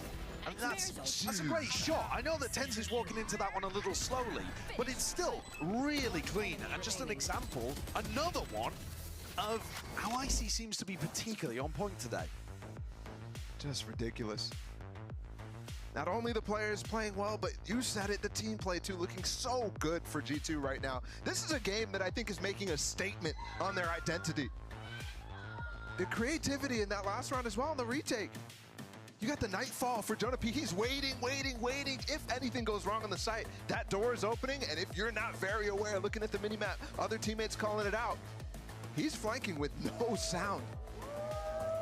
SEN did find themselves in a position where G2 had a broken bye. SEN, we were talking about it, 4 rounds in, they were about to be in the ascendancy, taking control of the game, building momentum, has been ripped away from them. They've got a broken bye here. They might decide to force into it, but it is not looking good. And I think this half has got to be the one where they put rounds on the board. I know they're running Cypher Deadlock, and it looks super defense-sided, but they went 8-4 in their attack half. It was much better in the game against NRG, and slightly counterintuitive. And I also feel like you got to be scared of Valen's IGLing once the sides swap. Yeah, once G2 get themselves onto that attack side themselves here, Sentinels. Unsteady ground beneath them, but we'll see if they can find a way forwards. Did choose to invest, at least into this one, to grab that in an 8. Clears off that early angle. Could have been dangerous. Leaf likes to play aggressive there. Oh, this might be a little late here from Jonah P. He might not get out. Just full sending it. Okay, Pit to just try and cover it. Is Horn! He fires right back! Still scared of that threat. The approach as well from all of these players. Horn has to be dealt with. It is broken. Jonah P still stands his ground, holds it down, and there's so many layers to the G2 protocols, man. They can't get in, and everybody's here now. If they push in, they're dead. We prime time for the pivot. That's a great kill. On to Leaf. No lockdown now available, so retake potential plummets for G2. The util going down line as well. No alarm bot through B. Valen's going to have to pick up that area. Icy as well. Forced to lock this down for his team. TP committed. That's 10. It's right behind him, actually. Just takes tree control. Icy. A lot's going to be asked of him, and he will deliver. Paranoia glides through. The prediction is elite. Icy is just different today. Who is this guy? I have the spike. If this is a level of player that they're going to have moving into playoffs, potentially moving into champs, how do you stop G2? Everything going right for them. And the firepower was always a question mark, but now you cannot question it. It's forced 10s into this 1v3. Lurked as well. God, they're playing so solid, too. Look at the setup inside the stairs. Yeah. Now they know. So patient. 10 seconds waiting it out. Time against them. They see the tether, the trail. Points it directly to 10s. There will be no escape from that.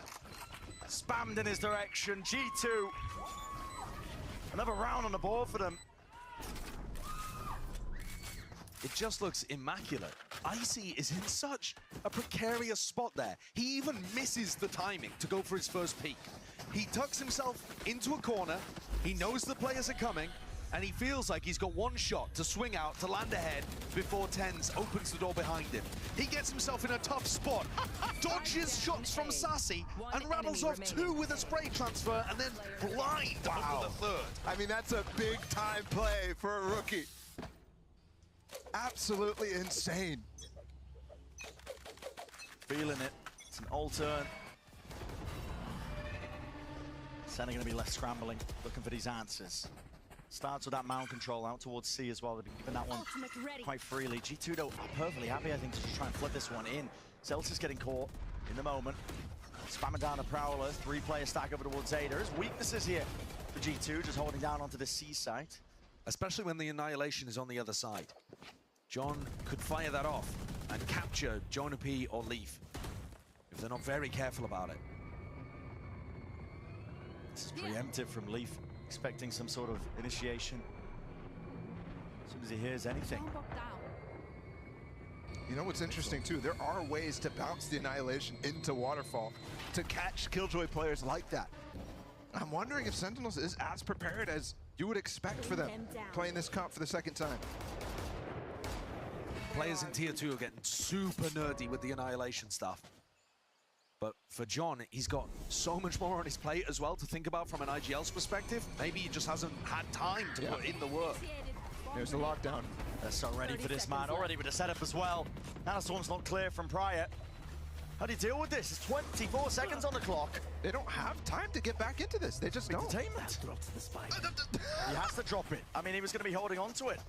A hostage at a time now, and you can get the reinforcements in. G2 flooding back in with the body. Out through the back as well. And it's perfection in motion.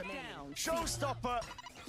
Very pretty finish to the round because it's all done and over. G2. It's sure though. We're going to be up to that 6. This is just masterful calling. It's immaculate from G2, but they're making Sentinels look amateurish out there. 14 seconds left. You're running back out of Mound. No opportunity to pivot. Didn't want to go towards B. Celsius is having to drop Spike so that there's even any chance left. Valen's calling, but more so even just the defensive pre-prepped protocols from G2, making this attempt on the attack side from Sen look very poor. And you have to also think about Zekin. I mean, how many first deaths has he had so far? To moments like that, just dying to the molly. Normally, John QT is never calling in that situation. Zekin's there to push in. Brute force, perhaps, the answer. Yeah, they want to send it out over towards Leaf again. Nanoswarm's not really too much of a problem. Friendly fire just from the grab there. Not going to be too worried about it, though. They do have an open sight. Best chance the Sentinels have had in quite some time. Unfortunately, don't have the weaponry. That explains the eagerness. Second, going to be stepping up to this one. Stun. Doesn't have to worry about it as much. This is real aggression. Trying to get proactive now, at least with this hold into the post. Molly rebounds. Trip dealt with at least, but still with a massive disadvantage. Haunt in their face. Baits out the first shot. Annihilation through and over. But there should be no danger. Surely you got to imagine it clear every single possibility still to stand. Sentinels from the brink. And it's only Icy. Just like that. Switches around. Complete 180 through the wall. Damn. Sen decided to just send it into C. They overwhelmed what G2 were doing on that site. I think primarily because G2 weren't expecting the pace to come from them. Look at this shot. That's intense. That's pretty, that's pretty good.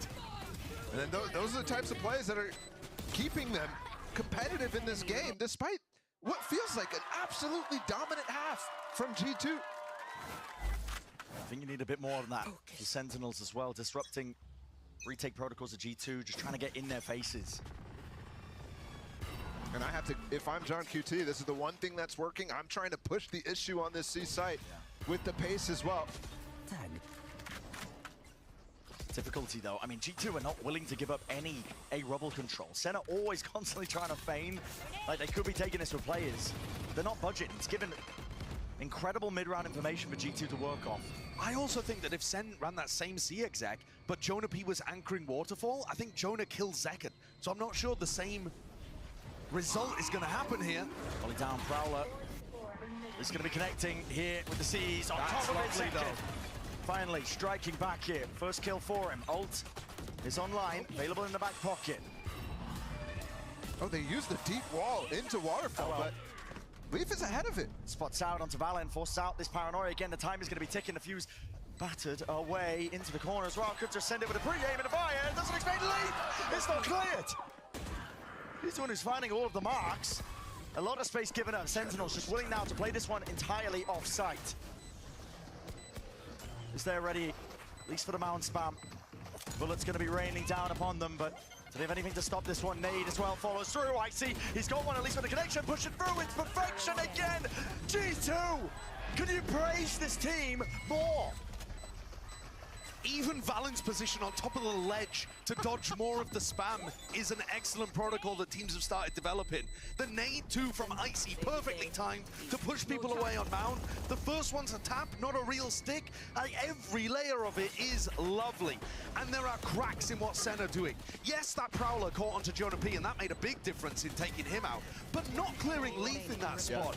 That should be part of your attacking system. They should have run into that in scrims already. Yes, when you throw the barrier mesh over like that, you can't just guarantee that you've pushed everybody away. There has to be an active clear of that spot, especially if you've got Showstopper. It costs you nothing to just clear that corner and make sure that the Killjoy isn't hiding there.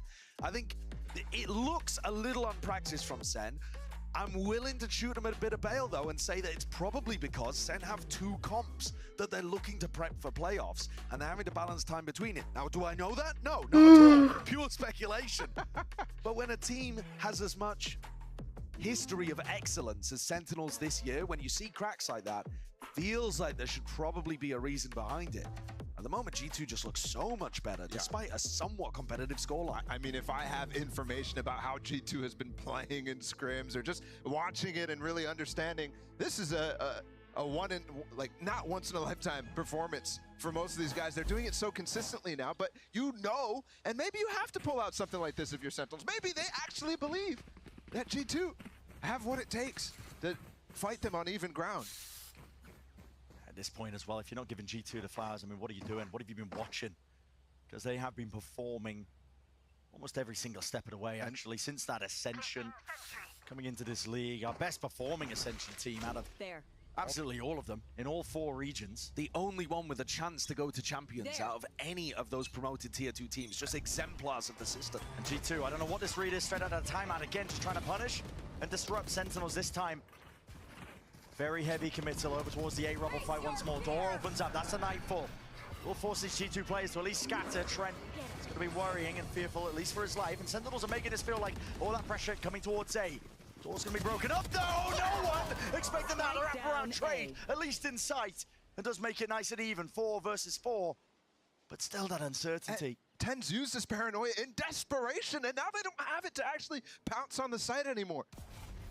And with Sassy gone, they're lacking all initiation tools. Slightest of pause being called, but Sentinels want to send this one forwards, flying. Jonah B, too much to really deal with. Overwhelmed. Exactly out onto the side. There was backup there in the form of Leaf, but wasn't long for this world. TP Castle, not too sure. All the way over towards C, didn't like what they saw, at least from that neural theft. Sentinels have a combined 69 health. I mean, almost nothing to work with. And that creates openings, at least TenZ is going to be hearing this one. A couple of footsteps. Gives him an indicator. He has to be the one to provide them the win. He might have missed the timing. He might have given it a little too long. No. Looking away and around. Spots the second one. Backs away. Plays his life. Intelligence there. At least on show. Fast through and away. Icy still. Bit of that half advantage, but too many obstacles. Surely. Yes, indeed. Such thin margins for Sen to be able to get through there. But a great play from TenZ, tucking himself up into heaven, allowed him to get some freer kills, where if he'd just taken them head-to-head and relied on his aim instead of his brain, the health pool was not there. 29 HP combined in all of them. At the end of the round, yeah. And also credit to Valen on that initial pivot. He's already 2 steps ahead of it. Sees that wall come out from the deadlock of Sentinels and decides, okay, I've got my Viper wall up, I can peek this safely. Hello, G2, okay. Skip right past it, grab net. Not gonna be a trouble. Sentinel's gonna be hearing that though. It's a lot of util, gives him a good indicator. Sentinel's entry player has a judge in the final round of the half. See if Zekken is able to get that value. Prowler and Boombot straight down, same burst. Util being used, TP in through the back. It's going to be Valen. Treeing up back with the rest of the team now, out through B as well, spotting it again. Zekken does not have the weapon for the job here. Has to avoid most of these fights coming his way. Space garnered though. Lurks being caught, Jonah P. Deals with Celsius, locked down. Any sort of plans to deal with this, all being overlaid. Overlap now. These were the Nightfall.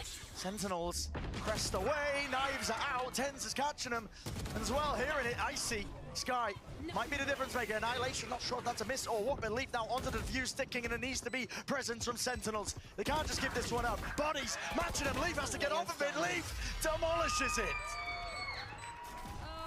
Again, Icy plays so well in that situation, and the Nightfall hits everybody on Sentinel, so they don't even hear the defuse coming through from Leaf. They don't know what the heck is going on with Icy. How is he playing a mound in that situation? He backs all the way out for that situation. It's beautiful. I will say, though, John gets a bit unlucky that his Annihilation missed everybody that was over towards that defuse, and the last few rounds have been a bit closer from Sen. It looked like G2 were just going to run away with things by the scoreline they have, but Sen are at least playing a better game of pushing them to the limit. There's a lot on the line in this upcoming pistol round, of course, as well for Sentinel. It's an 8-4 finish, but listen, it's anyone's game still here in this series.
Welcome back, everyone, and wow, what a map we have been treated to. Lotus has been awesome, and one person in particular has been great, and it's Icy. This guy has truly turned around. We were praising him before, and now, Mimi, this guy is popping off here, too. Yeah, he was good map 1, but he has been lights out in this second map. His mechanics are on point, and specifically, I think the way he's using his utility with the team has been so good. G2 has had to play a lot of retakes, and I think the way he's satcheling with this team, the way he's using satchels forward to set himself up for successful fights, and even the nades, it has all been on point for this young guy. Yeah, even think about that 3K that he hits A main when he's fully flashed, just turns around and spams. That was nutty. Because he knows someone's gonna swing him, pre-fires the angle that he can't see, and still gets the kill. Like, sometimes you're really good, and that's where Icy's been, and also things are leaning his way, too. Like, the kid can do no wrong. There's nobody who's having as much fun as he is right now. Yeah, he's looking ridiculous. The stats he's put up in the first half are insane, and for G2, that was their defensive side.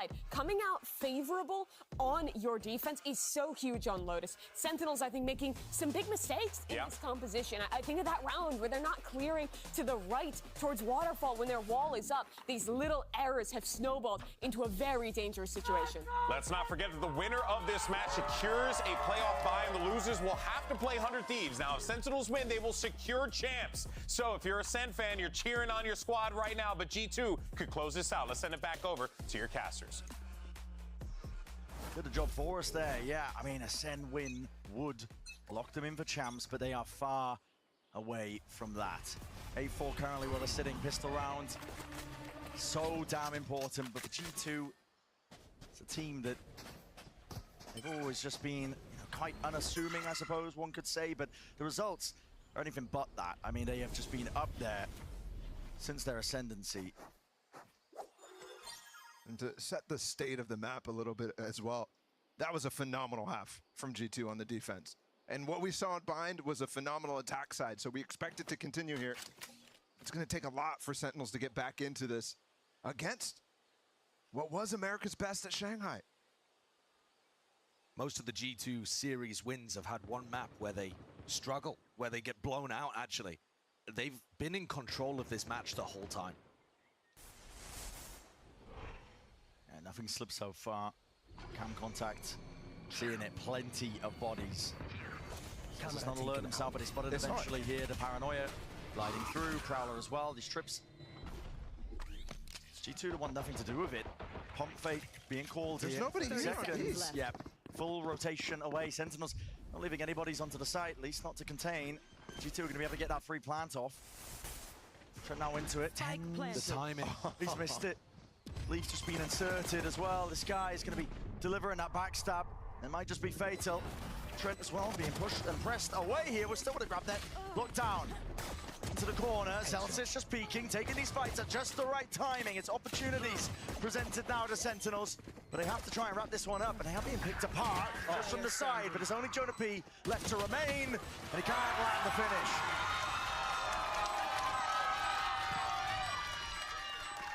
Leaf gave his hand away there, I think, a little bit too early. I believe it was Tens who threw the Paranoia into the rest of the team and spotted him. Took a shot from behind and realized that that backstab was happening. And from then, SEN had the utility advantage. C's being thrown out, this grav net as well, Paranoia, just so many things to make life difficult for G2 on site. I mean, that was the first pistol for Sentinels that they've won so far in the series. Definitely gets Kaplan hyped in the back. Get the lifeline back. I mean, that is literally what it is. This season it could catch. Just a bit of a bait and switch. Actually, TP pass. That's actually committed by a bubble. Valin. What? Oh, he's right to the side. Classic in his hands. Hello. Unawareness. What is going on here?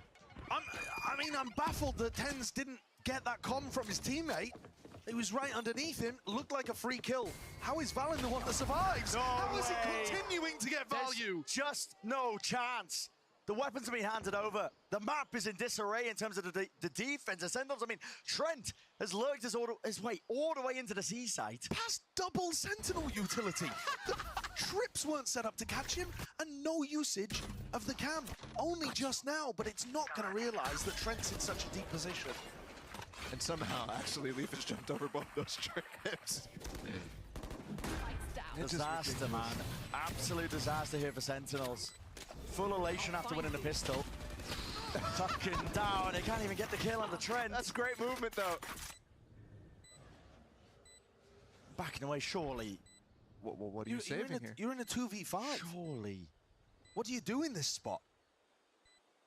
Backing away, saving a gun. They don't want to keep the sting in the hands of Celsius. He's going to look for at least a couple of kills here, but they're saving the Bulldog. You're not even getting super thrilled with damage done here for Celsius, right? The Cypher ult on defense. Economy's still going to be flourishing here for G2. And it's a round win nevertheless as well. Okay. Almost there with the ace. I mean, that would have just been ridiculous. Even the ace would have been the saddest ace that this SEN favoring crowd has ever seen. Because it's just a silver line into a dark rain cloud. G2 had no rights to win this. How are these pistol shots coming through? There's just no way. TenZ did flick around for a moment there. It sounds like the call was late, or his reaction to it was. Yeah. But it's game over at that point. Valen finished the first half with 3 kills, and he's already had 2. It's just ridiculous. I mean, when it rains, it pours. This is the second time they get thrifty. That's somewhat a bit of a hard read here. I mean, the C's, no connection, TP up top. They still want to fight this one. The Heat wasn't, or at least the Horns, I should say, not accounted for. I like that. Nice set play. It doesn't actually get the value, but you can see that Sentinels have been cooking. It has forced out some util, at least from G2, to respond, take back control. While all this is going on, though, Jonah P has been walking through rain over towards A as well. Always giving these pivot options, G2. Doesn't matter into the mid-round, they've always got backup plans. Yeah, but that big trade of util at the beginning of this round is going to favor G2 with the amount of money and util that they actually have in this one. Surprisingly, actually, you still have a lot from Sentinels on this eco.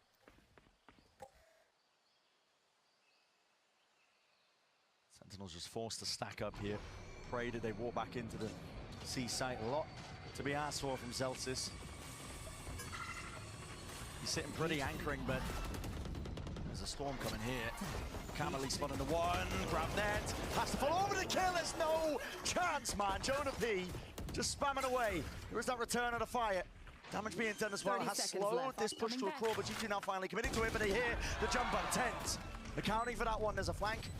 It's finally going to be falling, and speaking of falling, G2 just struggling to really get a handle onto this side. It's a flood attempt. Valen doing the most right now. Touch to the corner, the spam and the damage. Icy, he's left alone to do it all. 21 health, they just spot the body and jumping around. Classic will do it. The perfect response there from Sentinels. They look down and out, but with only a Bulldog, a Sheriff, a couple of classics to work with, they managed to pick apart G2.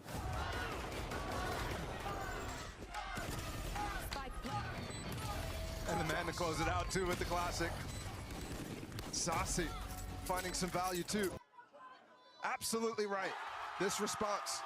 And that's finally going to get Celsius back into this game as well. He was missing in terms of providing that energy after what was a series of very unfortunate tech pauses for him. It was missing, yeah, the wind was out of the sails. He's one of those players that props up this team as well when they're at that lowest point of moments here. Sentinels, again, not shying away. It's a skirmish that they want to take over towards A, at least setting up TenZ into that forward approach. Again, gives them that information, but G2 will just contacted straight up past this one. There's the punish. He's there with the Odin spam. I like that. It's right as G2 were about to take the timing to re-clear rubble behind the Viper wall. It goes up, Odin spam comes out. And leaving TenZ posted over towards rubble. I know he had that weird situation at the beginning of a round earlier, but generally speaking, TenZ has been on fire this map. And compared to his performance on Bind, I would feel very comfortable leaving him posted. And now you're going into Cypher deadlock. Only time we saw this was when they got over it before an engagement happened. This time, you're going to have one. This double setup is going to be a nightmare. TP forwards, that catches Valen. It's a trip intentional. Destroys any player that TP is through. Ground net. It's all being followed through.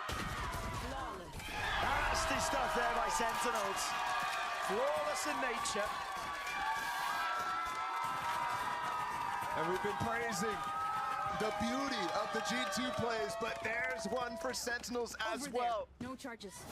A perfect picture painted for the players of Sentinels. That grab net, the kill trip, everything looking marvelous.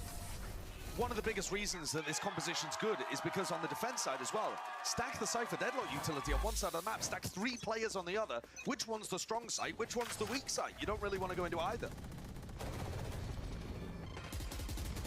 G2 struggling here to even get that foothold.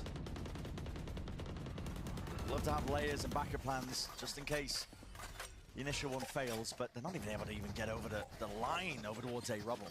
Brent, you talk a lot about the pace of G2 on attack sides. The last couple of rounds, it felt like they've been in the mud early on in these rounds consistently. Jonah commits his Viper Orb there just to try to threaten across, make it more difficult. Keep Tens and Zekken guessing for information over towards A. Placing swarm grenade. And those are nasty players to get through, especially because the final kill in the previous round was given over to Zekken so that he got Showstopper online. So not only are you having to get through the young superstar duo of Sentinels, but one of them has a rocket launcher. Just the one sign of that Prowler. Sentinel scurrying back away from that A hold, giving it up now, still with a double setup, but a nade clears most of this one. Nothing to really obstruct. Satchel's through, on top of all of it, Valen with a TP, any sort of punishment, it's not quite there. Sentinel's gonna have to play this up, but a retake and spam from Celsius. Again, high ground position. Line of fire, straight down to him. They want to fight this one aggressively. G2 straight up through into the back of the site, trying to create some space for them. It's a Showstopper now offloaded in response to this pit. Drop down in their faces, not a lot to work with, yet still blindly firing away. Icy cleaned up in the process. Losing players here, but with the pit remaining, Jonah B no longer a problem. He's picked off, and with it, the pit will fall. Leaf has to do a lot. A little bit too much to overcome. Trent, slightly ajar, taps away, no way, forcing into the 1v1. And JoQT unable to even get half. Destroy with a horn stick and half, and swing! To deny Trent a monstrous clutch. That might be the dagger right there. What in the hell just happened with Trent? They're all stepping up at this point. Just ridiculous, every single one of them. That wasn't even a good plant for him. He had to get 2 on the cross because it wasn't planted for Mound. He throws the hole towards the end, and yeah, at that point, it's tough for JoQT to play it. But my God, how has he got 2?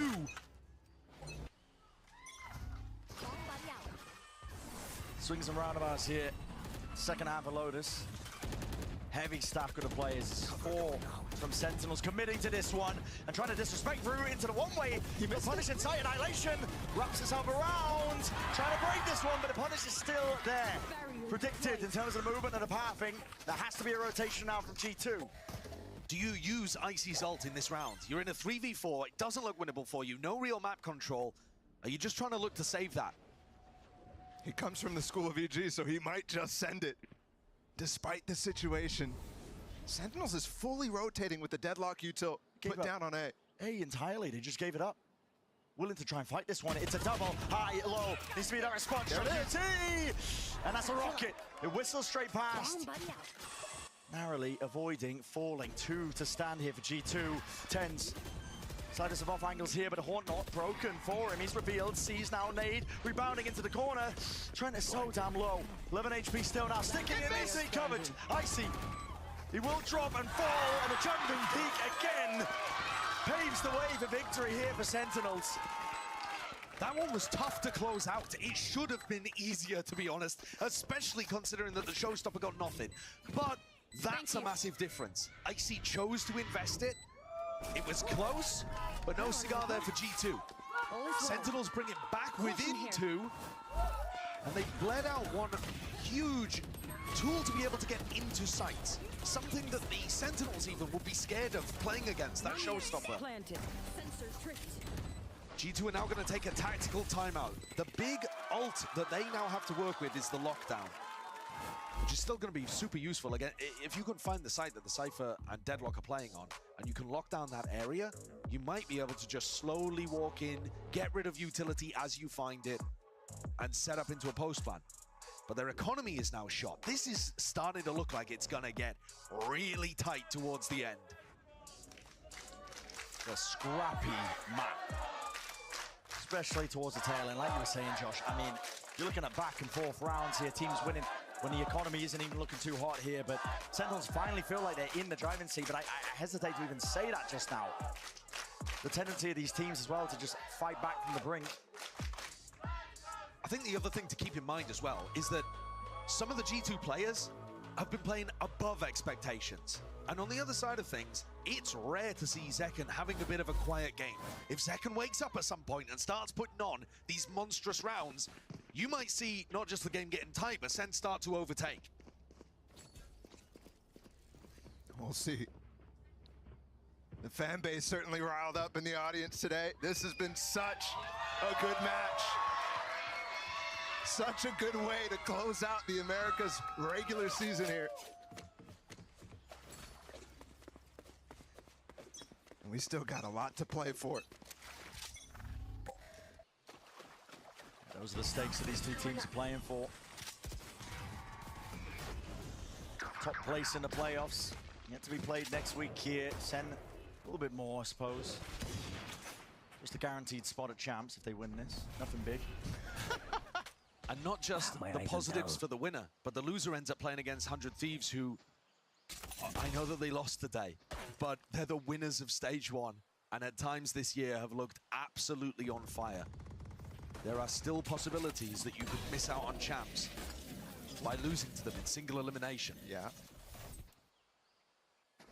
Reminds me of last year's LCQ, where 100 Thieves and Sentinels did play in that single elimination game.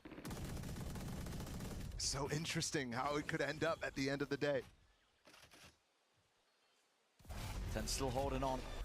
Sassy by his side. Horn's going to be broken. Paranoia flies forwards here. G2 running out of options. 35 seconds onto the clock.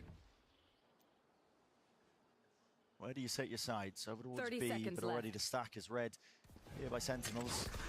Make sure they've got plenty of players left to watch this one. Hello, the movement just going slightly ajar. Icy is getting away with murder. Here, John QT, though, finally steps up and around. Dodging, juking, any sort of util that comes his way.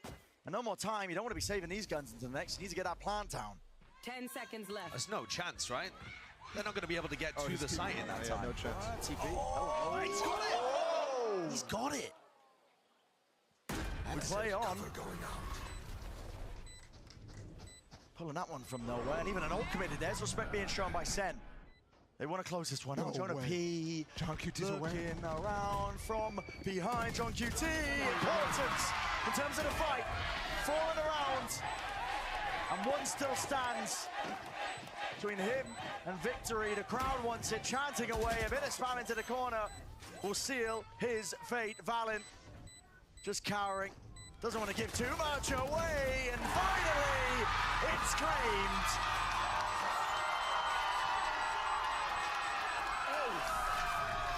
The crowd feels it. It might be coming home for Sentinels. That's a violation, but I'll ignore it because it's an eye by power race. John QT is absolutely the fire starter right now. So many huge moments from him. Whether it be with the Classic, whether it be with the Vandal holding down against the anti-eco, when G2 just got 2 kills on the site. And that's Bang's mother praying right there. I'm not sure who she'd rather see 100 Thieves playing against. Full frontal aggression by G2. Coming up with the goods with Zekken dropping and falling. Need a round like this, if you are G2, sets you up nicely. You haven't really been able to hold on to control of A Rubble A main at all. You've been losing that battle, that war of attrition that's occurring. It's a crazy good opening pick for G2 to get. Sentinels actually got 10s posted up with an operator on the other side of the map, thinking that this was going to be a lockdown on Sia. Sassy sees it, catches the contact, lockdown now. That's breakable with the Odin.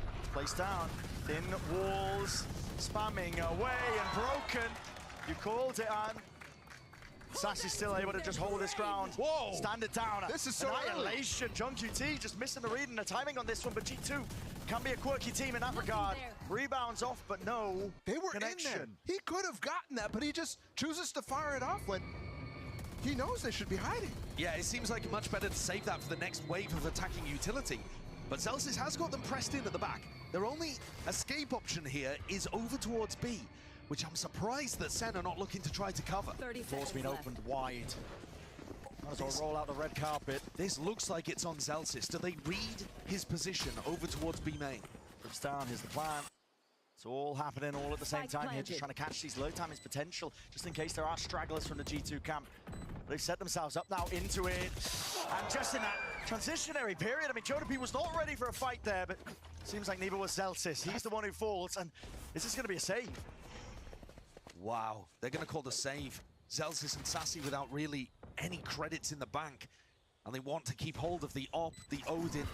Remember, TenZ, I'm not sure he's even fired a shot. Did G2 even know that he has an operator at this point? I don't think so. I think you're right. So it's entirely possible that the gambit that TenZ went for, by picking up this Op, could still have value in the next round if G2 run into it.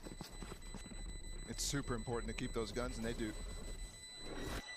I would love to see that shot from Jonapi's perspective, because it feels like, you're right, transitionary periods when he's not expecting, but he feels like one of the best players in the world when it comes to those moments. Do you remember on Bind, TenZ got the flank onto him over towards Fountain? Jonapi swings around, deletes him. It's also the movement from Jonapi. When he gets startled, he reacts with his keyboard, not his mouse. Right. Dodges the bullet, and then he's able to respond because the other player's standing still. Always dancing around it here. This is the gambit. TenZ operating in his hands. They didn't want to reveal it. They didn't want to show their hands. He has to get value here. Going to come down to a very precise timing. Double Satchel's play. He's on top. Up and above and around. Not quite spotting it. He just feels pressured a little bit too much. He can't remain steadfast. I don't think Ixie saw it, though. I don't think so either. I think maybe concerned about the haunt there. Nobody breaking it for him or something like that. And that's still a tough shot to land over the Viper wall.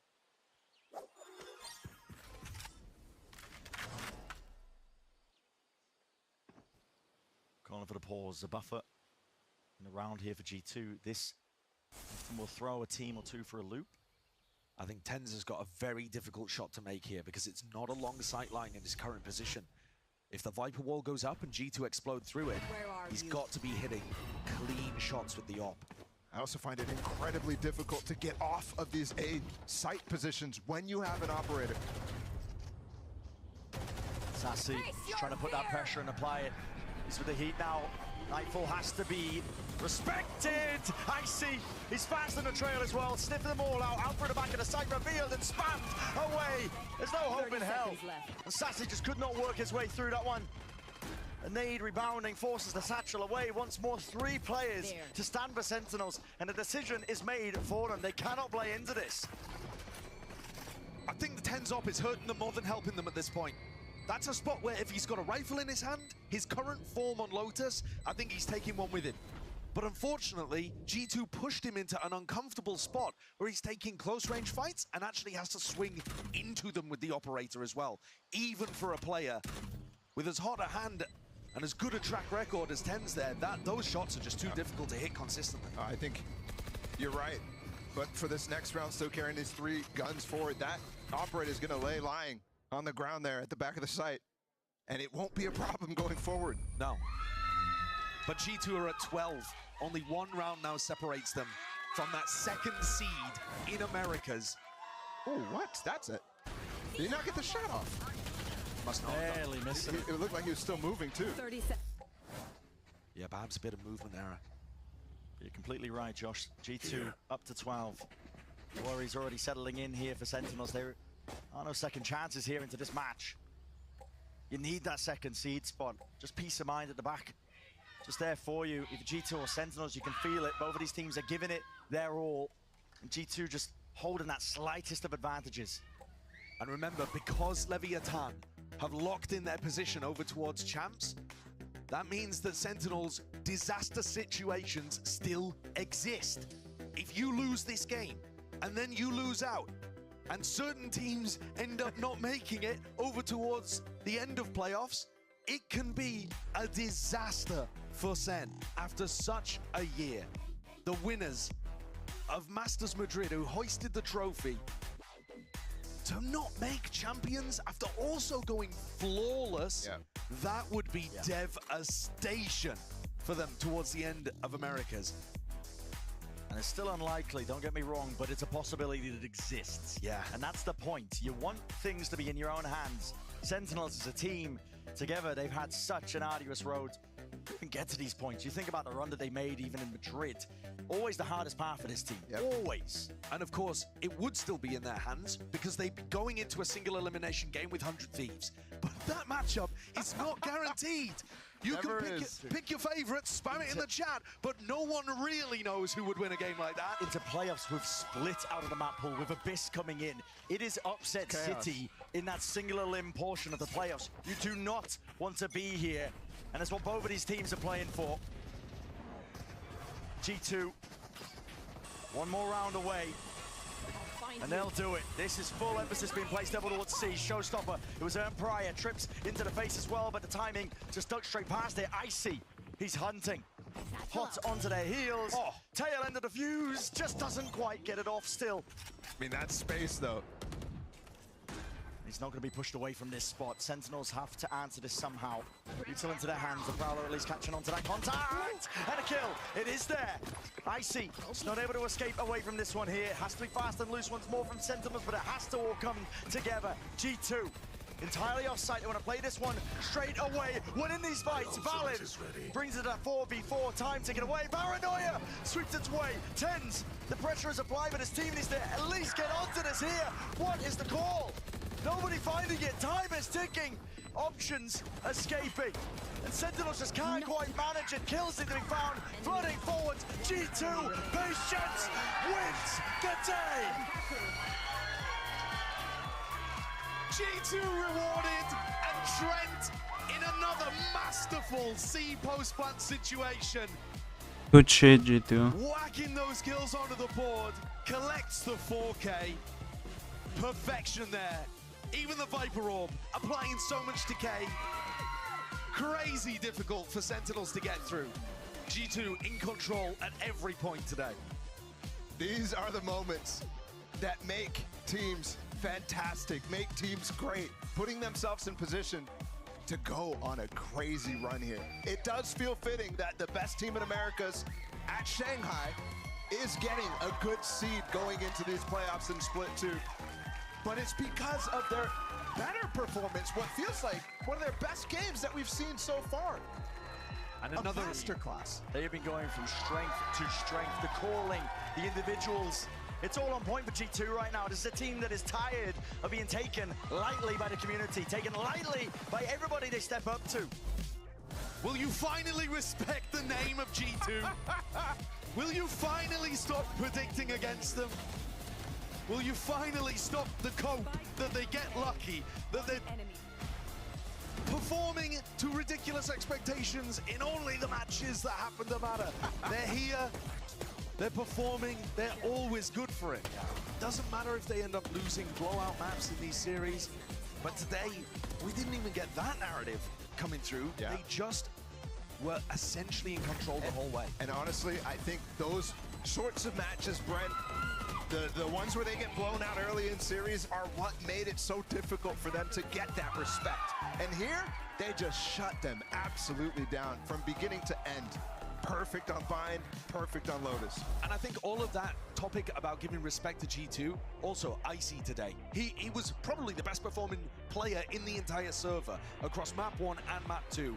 A player that's been talked about so often as maybe lacking that firepower, the superstar element. People are calling to replace him all the time. You can't after that, man. I mean, listen, he's going toe-to-toe with some of the best players in Americas easily. This team has shown consistency off the charts. And we're going to send it down to Sue as well. She's down on the stage for the Verizon post-match interview. Take it away. Thank you very much, Bren, and congratulations, Trent, as G2 Esports takes down Sentinels 2-0. What a phenomenal way to wrap up the regular season. Because of this win, Trent, you and the boys have now secured second as well as a bye for playoffs. How much sweeter is this victory knowing you did so against a formerly undefeated Sen? It was Sen, so we had to do it to him. But yeah, it feels very good to know that, all of our hard work has really paid off. So we're very happy to be in this situation. Absolutely. When I was talking to Coach Josh earlier, he said that The curveball on Vines initially took some getting adjusted to, but obviously got the win, especially on that second half. It was very one-sided. So knowing that that was the comp that they brought in, what are your thoughts on Deadlock and the usage of Deadlock overall right now? They blind swapped 2 comps, so we weren't really prepared for either of them. But I don't think Deadlock's too strong, as you can see. But, I mean, there's definitely counters against it, and, you know, you just got to play a certain play style.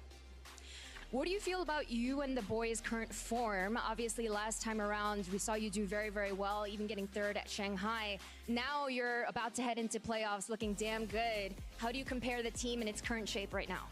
I think we're doing very good right now. Everyone's kind of found their spot in the team. And, you know, we've just been practicing so hard, and it's kind of all just fell into place. So hard work pays off. Absolutely. We see that in the games that we're watching, which is very cool to see. And as a last question for you, now with this win, we know what the matchups are going to be looking like.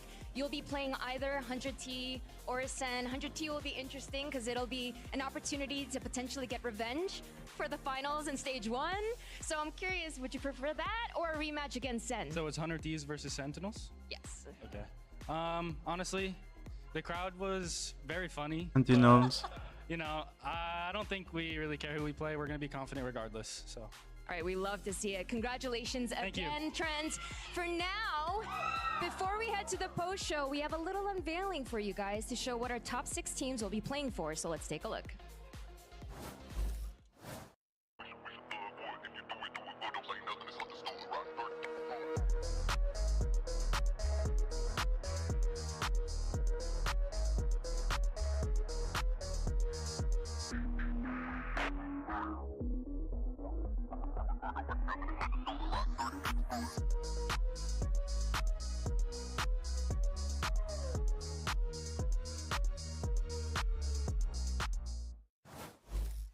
And this is what's at stake. The VCT America's Trophy, and the winner of playoffs will take that home and get #1 seed for the region at Champions Seoul. But wow, what a way to wrap things up. I mean, I went into this weekend thinking it was a foregone conclusion that Leviathan and Sentinels were comfortable in that 1 and 2 spot, but G2, unbelievable. Yeah, all these teams at the top are so, so close. We have a different champion for kickoff and stage 1. And stage 2, the VCT America's Trophy. It's what really matters for our teams. And I think the field is wide open in playoffs. Oh, yeah. I mean, you just think about the form that we saw from both of these teams that we thought today. I mean, you said it, I said it.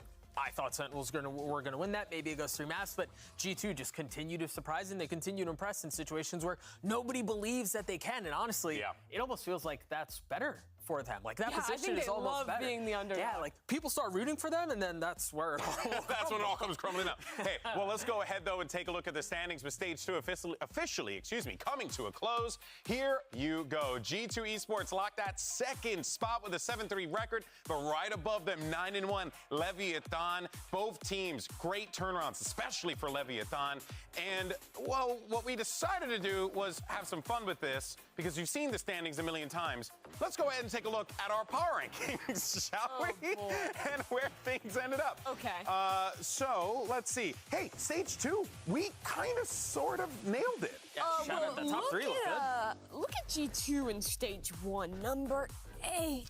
Oh, well, wow. I mean, that's so long ago. That I would just look at stage 2, you know? And it is. I mean, Fury and MIBR were consistent, I suppose, We were down there. off on crew Leviathan, every time. I think that power ranking for kickoff was pretty troll. And stage 1, they actually were way below that number 2 spot, but they've definitely, I think, lived up to things now in stage 2. Yeah, wow. And, you know, honestly, the one that really sticks out to me, you know, not to beat a dead horse, is just Loud. They were, you know, we constantly rated them, but then you saw stage 2, that really begin to crumble. But you know what? Good on them, man. They got that freaking dub today. They got that 9th place spot. You love to see it if you're a Loud fan, though. But yeah, I mean, pretty cool. Not bad. Probably want them in playoffs a little more, but it is good to end on that high. I think it goes without saying, right? But the regular season is kaput done. That means, folks, we got a playoff bracket. Oh, man. And when you got a playoff bracket, baby, run that header. It's bracketology time, boo-boo. And we got some of the greatest bracketologists the world has ever seen. And they just came off of work, and we're asking them to do more work. It's Brendan's Sideshow. Go ahead, boys. Take it away. Oh, I don't know where the camera is. Where is it? I'm not too sure. Josh, Listen, I'm not going to have any discussion with you here. Huh? I got 95% of my preds right for Shanghai. I want to predict the whole bracket. Okay, and you don't get a say in it. Go. Crew. Okay, Crew, obviously Crew Crew C9. win. Crew win? Yeah, Crew win. C9 serial chokers. I hate to say it. Sorry, guys. Oh, the serial chokers. Lev Crew. Lev. I'm going to go with Lev. Yep. Better than with that one. I'm on board with that one. I Lev think over here. Crew down there. Lev have played fantastically. Get to it. Yep. Sorry, sir. Get Sorry, sir. It. I'm going now. It's been a long day. Come on. Okay. Chop. Now this game. Get Thieves. Hard one to call. If Sen lose this and Lev lose both of theirs, Sen do not go to champs. Oh, that'll be really bad. But Sen, you've already got Lev winning though. And Sen are also going to win that. Sen are going to win that one. Okay. Slot that one in. I'm very confident in their Abyss comp. I've watched their Abyss comp quite a lot. Are you very confident in this game? In this game, I'm extremely confident. Yeah. Really? Sen win their Abyss comp is crazy. It's nuts. Anyway, G2 Sen at a rematch. I think rematches kind of favour the team that lost. Oh, G2 were playing so well today. Are you really not going to pray against them? Yeah, there's a lot of stuff that's going to be changing. I mean, I'm going Sen. You're going Sen? Yeah, Sen, oh, no. Panderer. Oh, no. He's overcooked down here. Oh, no, he's overcooked. I haven't overcooked anything. Trust me. He's burnt it. It's fine. Find the sticker, Where's Josh. the G2? Find the sticker. We don't have time, I've just got blank stickers. Why are there blank stickers? I don't know. No one had Where are the stickers? G2. No, I've got G2. I've got Find G2. them. Quick, Put them down there. You G2. didn't have faith in G2. G2 over Crew. You know you guys aren't being timed, right? We're being timed? No, you're not. No, but I'm putting a timer on this because it's been a long day. And a lot of tech pauses. We want to go home. So, G2 are in the lower finals over Crew. Lev versus Sen. I'll give it a Sen. You're giving it to Yeah, Sentinels? why not? I can't believe you're playing to the crowd. After they Wild. just lost to G2. They just lost their game. I'll give it to Sen. Right, so Sentinels in the grand finals. And Leviathan versus Lev G2. versus G2. I'll give it to G2. Okay. I'll give some crazy disrespect to Leviathan with this. So you're saying that the grand final is the same as the game that we just watched? Yeah. But Sentinels have beaten G2 in the upper semis. And then G2 win. Right. In the grand final. So put G2 here, please. Give me another sticker. Yep, I've got another sticker. Come here. Sorry, sir. Thank you. And there it is. And that's the bracket. It's going to 100%, I think. Potentially 1 or 2. I cannot, for the life of me, understand how you just saw G2 win today, and then you're just like, nah. I don't agree with I feel like the big takeaway here is that we've confirmed that Brand is on Rob Moore's payroll. There's really 100%, no other way. I just love Twitter followers. I mean, I just love why wouldn't I go with Why else would you do this? Clearly. Backstory. You lose the last match of your season, you step up in playoffs. Guys, they have comps. Yeah, I'm compelled by the Abyss comp point. By the way, this not at all. This playoff bracket would see 100 Thieves go to champions as the fourth seed. That's a bad omen. That is a bad omen. Cut away. That is a bad omen. That's a bad omen. The Sen sticker fell. But yeah, again, bear in mind, 100 Thieves, even if they lose out to Sentinels here, still have a lot of champs points because they won in stage 1. So they're in a good spot, actually. Both of these teams are in a great spot to be the 4th place champs team if a lot of our favourites, like Lev and G2, end up going deep. Nothing to worry about then. Nothing to worry about. Only Only the most bracket. high-stakes situation in the entire year, looking to represent your region for teams that have gone deep and gone to tournaments before. No, nothing to worry about. It's light work. It's light work. It's light work. Just rely on your the other teams to do the job for you.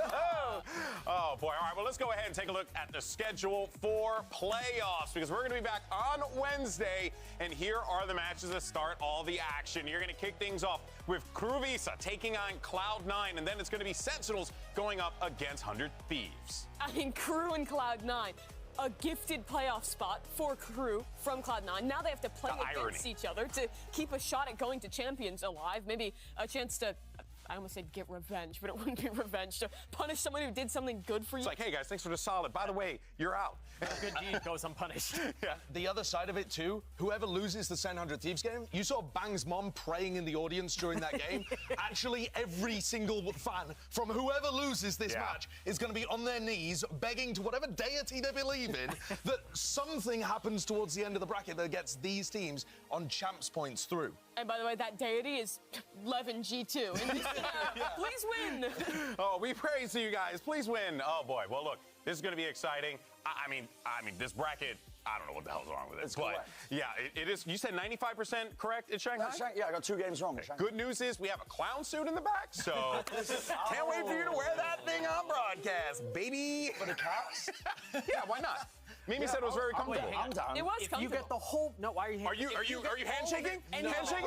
Handshaking? I'll take it. I'm not doing that. Handshake it. Brad, you're saying if you get any of these wrong, you're going to No, cast. I mean 95%. I mean, He's allowed two wrong. He's allowed two wrong. But honestly, with brackets like this, then the bracket gets skewed and they're all going to be wrong. Yeah.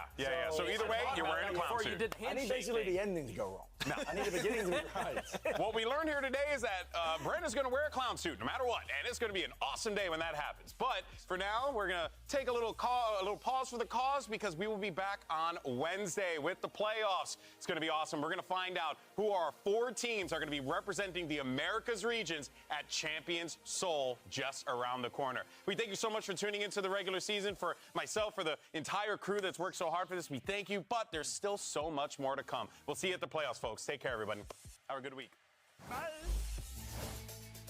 We heard loud before. They're just going to go into this and honestly just see what happens. But for 100 Thieves, if they win this, they'll be able to, at the very least, give themselves a bit more of a fighting opportunity in the playoffs. It's not much, but you take what you can when you're talking about how competitive Americas has been. May opt to give this space up and then go for the lockdown for the retake. Oh, you're not getting out of here in one piece. Middle take the 2-for-1, playing off his own paranoia. Unreal. Then Carter loses this fight. Stop, it's a gut round, Wyatt. What is going on? Nice. Good trades. Guaranteed kill once his smoke starts to come down, and there it is. Now onto the side. Pressure starts to mount. EU cops that one. But Arsenal finds a good timing. Just swings the box, and he's good for 3.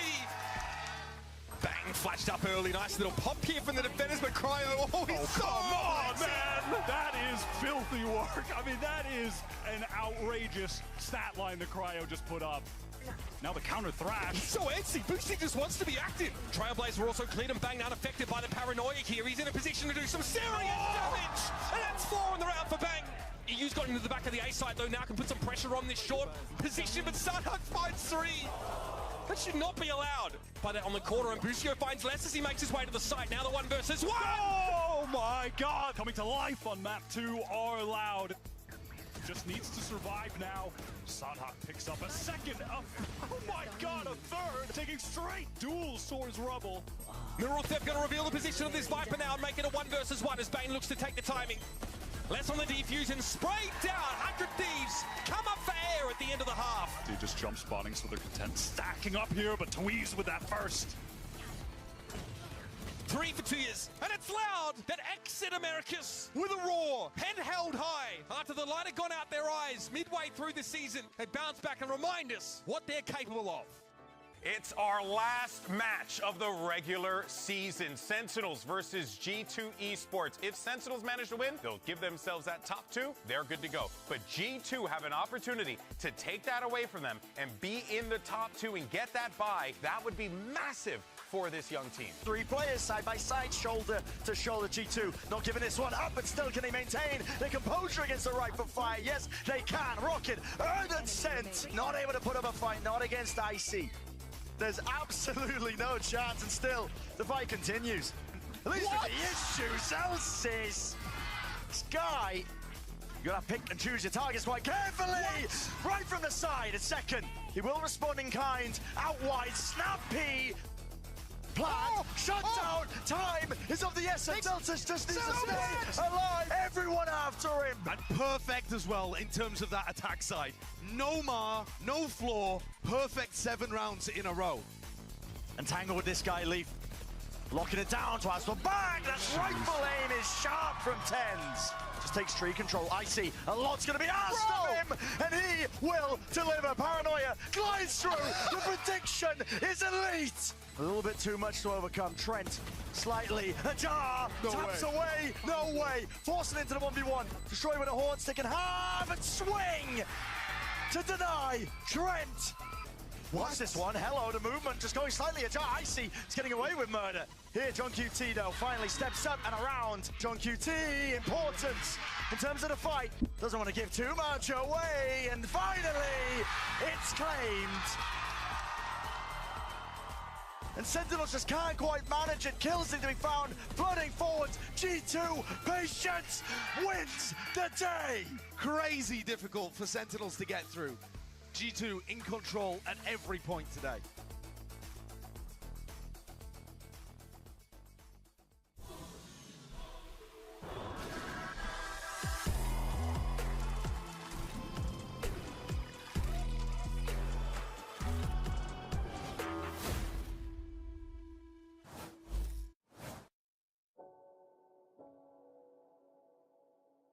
Yeah, that's it for today.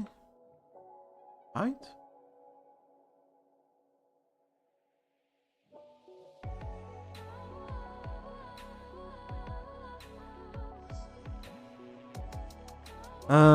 Tomorrow we have EMEA, so we have like the beginning of playoffs.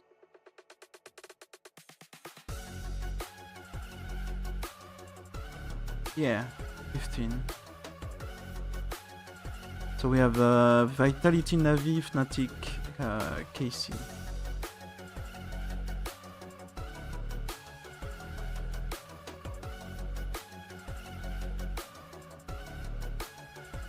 And I've already updated my my pick'ems for EMEA.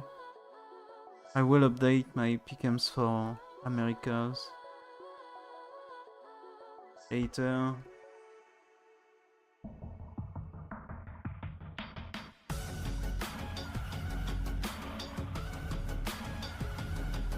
But yeah, I'm gonna call it for today, and I'll see you tomorrow for the EMEA games. Bye bye.